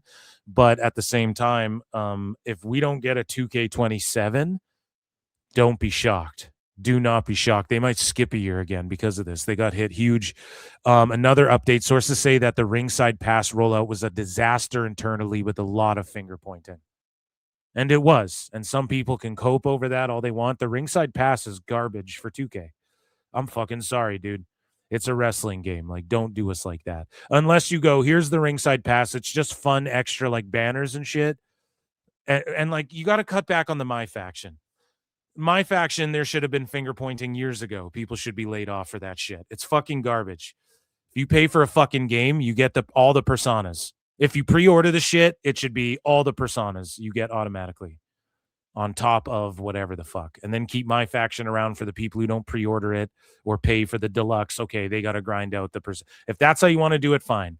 Because that's actual incentive of like, okay, I'm fucking paying a little extra. But it's just bullshit. They gouged an arm and a leg for a fucking game that, again, they try to roll out this fucking ringside pass. It's stupid, dude. And now they're just dumping all the content on it. So now people are like, ringside pass is pretty cool. Yeah, because they fixed it. They had to make it where it's easy to just unlock everything now, and you just unlock everything like you should have from the start. So it's because it was what? A bad fucking idea. So enough about getting fired. If you want to get hired by WWE, international talent scout Jim Smallman. Oh shit, I thought that was Brian Alvarez there for a sec. Explains how to get in touch with him and what he wants wrestlers to send him. One recent match, no more than 3 months old. One recent promo, probably the same criteria. 2 recent photographs. Your CV, resume, including all that I asked for: age, height, weight, experience, languages, athletic background, anything else of interest. So all the same shit as Vince, except for Vince would have there a disclaimer, and do you like poop on your head? Yeah. So we move along here, and we're talking about legends. Randy Orton, he shuts down Dave Meltzer's reports claiming he's off TV due to a back injury, and he actually isn't shooting it down. So again, you see a lot of the wackos online, they're like, see, fucking Dave got pwned and it's not real and blah blah blah. Listen, everybody knows that Randy Orton has a neck and back injury that he almost never came back to wrestling from. And if you have a neck injury, it greatly affects your back. And if you have a back injury, it can greatly affect your neck and vice versa. And your legs, when you have a fucking back or neck injury, it can fucking affect your arms and your legs and shit. So Randy Orton doesn't necessarily shoot it down. But Dave saying this is just playing catch up. Like, yeah, this is why Randy Orton's on an extremely part-time schedule, if you fuckers haven't noticed. This is why he spends a month in Saudi before the fucking show. He's out with his wife spending a month in Saudi. He shows up every now and again like he has been. Why? Because he's almost done, because his back and neck are fucked. Right? But saying like he has a back injury. Well, yeah, it almost fucking ended. His neck and back are cooked. It almost ended his career. He almost never came back. So Orton just says, LMAO, just milking it, guys. Leave me alone. I'm trying to enjoy my summer before I come back and take that number 15. And that's the thing. He's trying to enjoy his summer. So why is he getting the summer off? Because, yeah, he is hurt. But it's not like he's sitting there. Like, it's an ongoing, never-ending back injury he has to deal with the rest of his fucking life. That's what back injuries are for the most part. Okay? So Orton's a legend. He's taking time off, and he's just milking his comeback. Yes, because of an injury, but it's not like what Dave was saying right now. He has a new back injury, like the way Dave words shit, because he's a fucking con artist. Try and get clicks. So WWE filed to trademark WWE Hard Hitters. It's video game related, so hopefully it's from fucking the 2K devs smacking each other in the heads like fucking Curly and Mo and shit from the Three Stooges for how bad they fucked up 2K. So CM Punk was in the house for 130 pounds tonight. And he was watching all the fights, man. He was there for the prelims and all that good shit. Speaking of MMA, a number of WWE talents will be going to the UFC event at the White House next month. It was said the plan is for them to take part in a fan festival set for that weekend. And like Charlotte Flair went on record and was like, I didn't realize I was even going to the White House. I thought I was going to a fan signing. Like I was just free for that date, whatever. So people can cope how they want. Chelsea Green was getting attacked. Oh, I think that the check cleared because Chelsea Green's going to the White House. And it's like, quit being a pussy. Like, she doesn't need to co-sign everything the White House does. You don't need to co-sign everything the president does to still be patriotic and to still love America and to still say, listen, I want my president to succeed. I might not agree with everything, but perhaps what I do advocate for can be amplified by this opportunity. It's just a respect thing, and you should be proud to be an American. Like, I'm a fucking Canadian. I'm proud to be a Canadian. You should be proud to be American. If you're from fucking Japan, you should be proud to be Japanese. Like, there's nothing wrong with that. And people who want to fucking tell you there's something wrong with that is fucking stupid. Chelsea Green is the most like, she advocates for, people are like, oh, she's SJW Chelsea Green and stuff. That shouldn't fucking matter. You shouldn't attack her for that. She shouldn't have to defend it. It's fucking stupid. The Usos, Braun Breaker, Tiffany Stratton, The Miz, Charlotte Flair. And this is the problem with society. everyone's so fucking cooked, dumb, and retarded that they think you have to agree with me 100% or else you're fucking evil and you can't even go to the White House. What the fuck? It's mental. It's mental. It's fucking insane. To the point now where sports teams win the fucking a championship, they go to the White House. Now it's like this taboo thing. And it's just because this is why. You're a mental retard from fucking too much Twitter. And I hate to be so vulgar and crude about it, but it's what it is.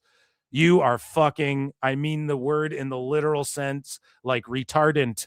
Like you have fucking slowed your ability to even be a rational human being by too much social media. You're brain rotted. Okay? That's what the fuck has happened to society as a whole, to where you need to cancel. So Chelsea doesn't believe in what she believes in because she goes to the White House. That's crazy. It doesn't matter who's in office. Okay? And this is a crazy thing to even be a big fucking deal. Okay? And again, it's the whole Mick Foley thing. He'll go take Tony Khan's money that would otherwise be donated to Trump's administration by the Khan family, but he can't work with WWE. Oh no, but meanwhile, he still collects a WWE check. Gives a fuck, man. Jesus Christ. So during today's town hall, WWE Town Hall, Nick Khan and Paul Levesque discussed the return of WWE live events this summer, explaining to the employees that they've discovered house shows are important for young talents to get reps in the ring and to experiment and try things in front of different live crowds. So it's like, no shit, Trips. Where the fuck have you been for the last little while? They stated it would be a balance of younger talents getting more experience in front of fans with established stars performing. So again, you'll get like a Finn versus Dom, and then you'll get like the NXT people that they're thinking about calling up soon. You know, they noted they wanted to find the right balance so as not set talents up for injuries. Holy fuck, PWI or Wrestle Purist, get it together. But yeah, they don't want like all of their guys getting hurt, but there's something to be said about like you need your fucking body to be calloused in this pro wrestling shit, you know? And so there's a perfect balance to be had. And speaking of TKO execs, you know, Dave Meltzer says Ari Emanuel and Mark Shapiro have purchased a small stake in the Las Vegas Raiders, which again, Niccolo Piccolo fucking virtually predicted. But Dana White was thinking about it before. And I think the Fertittas, do they own a stake or were they just thinking about it as well? I can't remember, but Ari Emanuel and Mark Shapiro purchased a small stake in the Las Vegas Raiders. So when the Raiders face the Jaguars, we'll see how Tone copes about that. Let's see if he pulls up in a neck brace. In other news, Night of Champions, Saturday, June 27. And it was mentioned at WWE's Town Hall that WWE still plans on going to Saudi Arabia in June for Night of Champions. I don't know, buddy. That's pushing it, man. That's fucking pushing it. If I was a talent, I would just be like, I ain't fucking going, you know, unless this whole thing is, or maybe it's not I don't know. I'm not like geopolitical. I don't know what's going on with the war and all of that, but it's just like, man, don't risk it for that biscuit, man. So regarding Saudi Arabia, we are told they said the June event is still on, as are other events down the line, and they are not concerned about going there. Of course, you got a safe face. Everything's fine.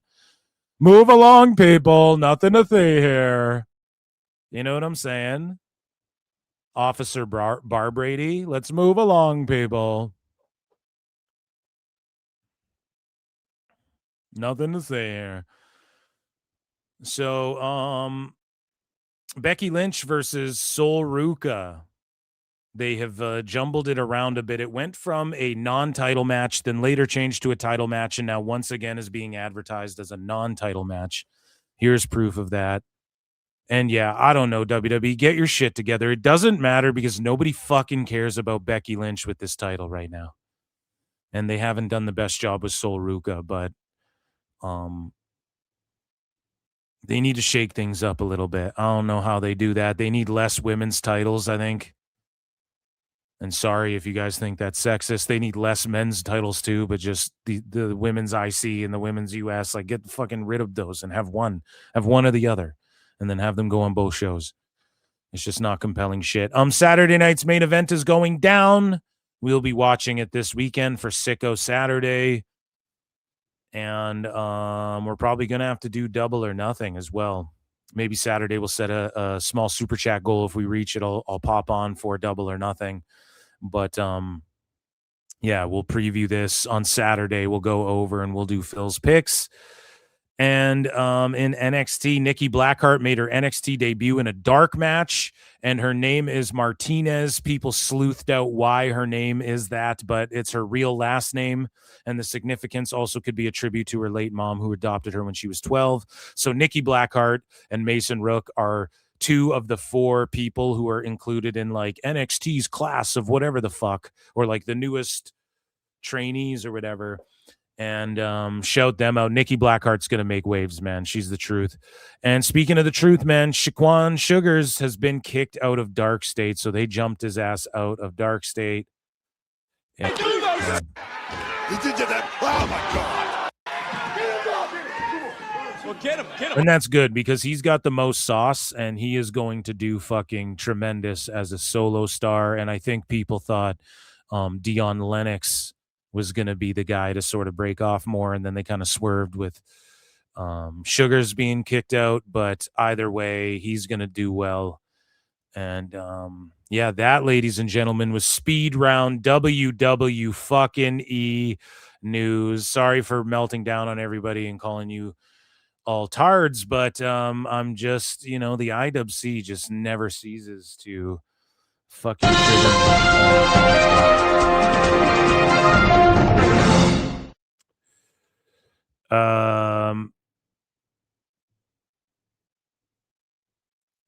so people are saying Ludwig Kaiser just got arrested in Florida. Let's check this out. Let's see really quickly here. Ludwig Kaiser. So to wrap things up before we get out of here, folks, Ludwig Kaiser was reportedly arrested earlier today in Orange County, Florida, on a battery charge. So he just whooped some dude's ass, or this is the problem, man. He can get into Mexico, no problem, but he can't fuck up this Grandes de Noches. And then you see these fucking bot tards, man. Tony Khan, make this man all elite. Give Ludwig Kaiser an AW render and give him a nice smile. Like, why? Why, man? You guys just, the AEW fans suck a lot of the time. Ludwig Kaiser's arrest today was in Orange County. It's accurate. It was said the battery charge was against a male after an altercation, not a domestic situation, as some are speculating. Yeah, so he just slapped the shit out of some asshole talking shit or hitting on his girl or something, dude, especially in Florida. Like, I just hope this doesn't fuck up the match that goes down in Mexico. That really needs to happen, and that I've been more hyped for that mask versus mask than anything. Triple A's fucking curse. First Del Rio, now Kaiser.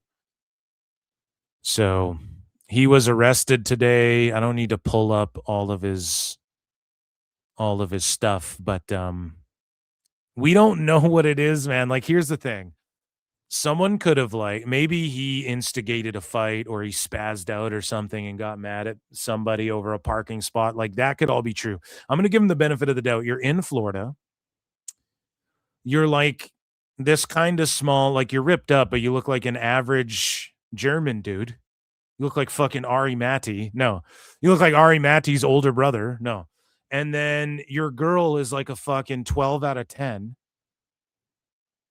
One of these fucking streamers in Miami. No, but like one of these assholes in, where were they? It was Orange County, I guess. So, but one of these dudes like hits on your girl. He smacks the guy out, and then the guy calls the cops or something. Like, I'm just completely making this up, but that could totally be what happened, just as much as people thinking it's DV.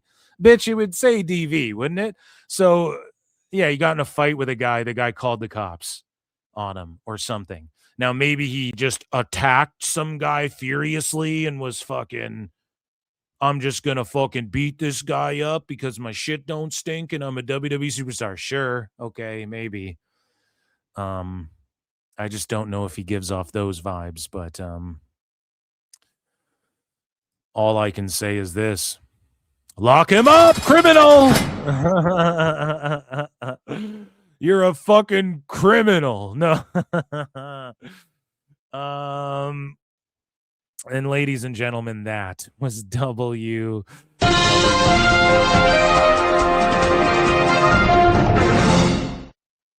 I wonder if he put a plate in his lucha mask and then flying headbutted the guy. Ladies and germs, I want to thank you for being here. We did a late one, 4.5 hours almost. Can you believe it? I didn't think we'd go that long.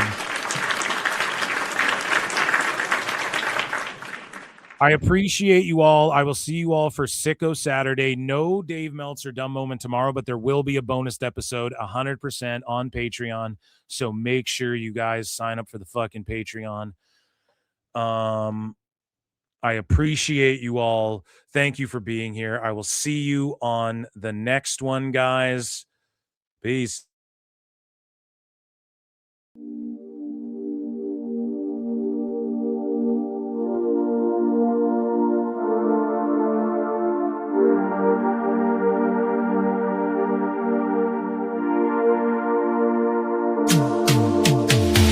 Every booking is golden, you see. Perfect cards crafted for you and me. Yeah, the best guy's Tony Khan, it's true. Triple cup, best damn booker in the land. 3 red cups stacked up, always in command. Triple cup, living legend of the fight. Just a call away from making it right. Never see him back hard, no way. Got the whole roster locked in for the day. A Crimson Tower, modern art. Triple cup. Triple cup. Every booking is golden, you see. Perfect cards crafted for you and me. Yeah, the best guy's Tony Khan, it's true. Triple cup. Best damn booker in the land. 3 red cups stacked up, always in command. Triple cup. Living legend of the fight. Just a call away from making it right. Never see him back hard, no way. Got the whole roster locked in for the day. A Crimson Tower.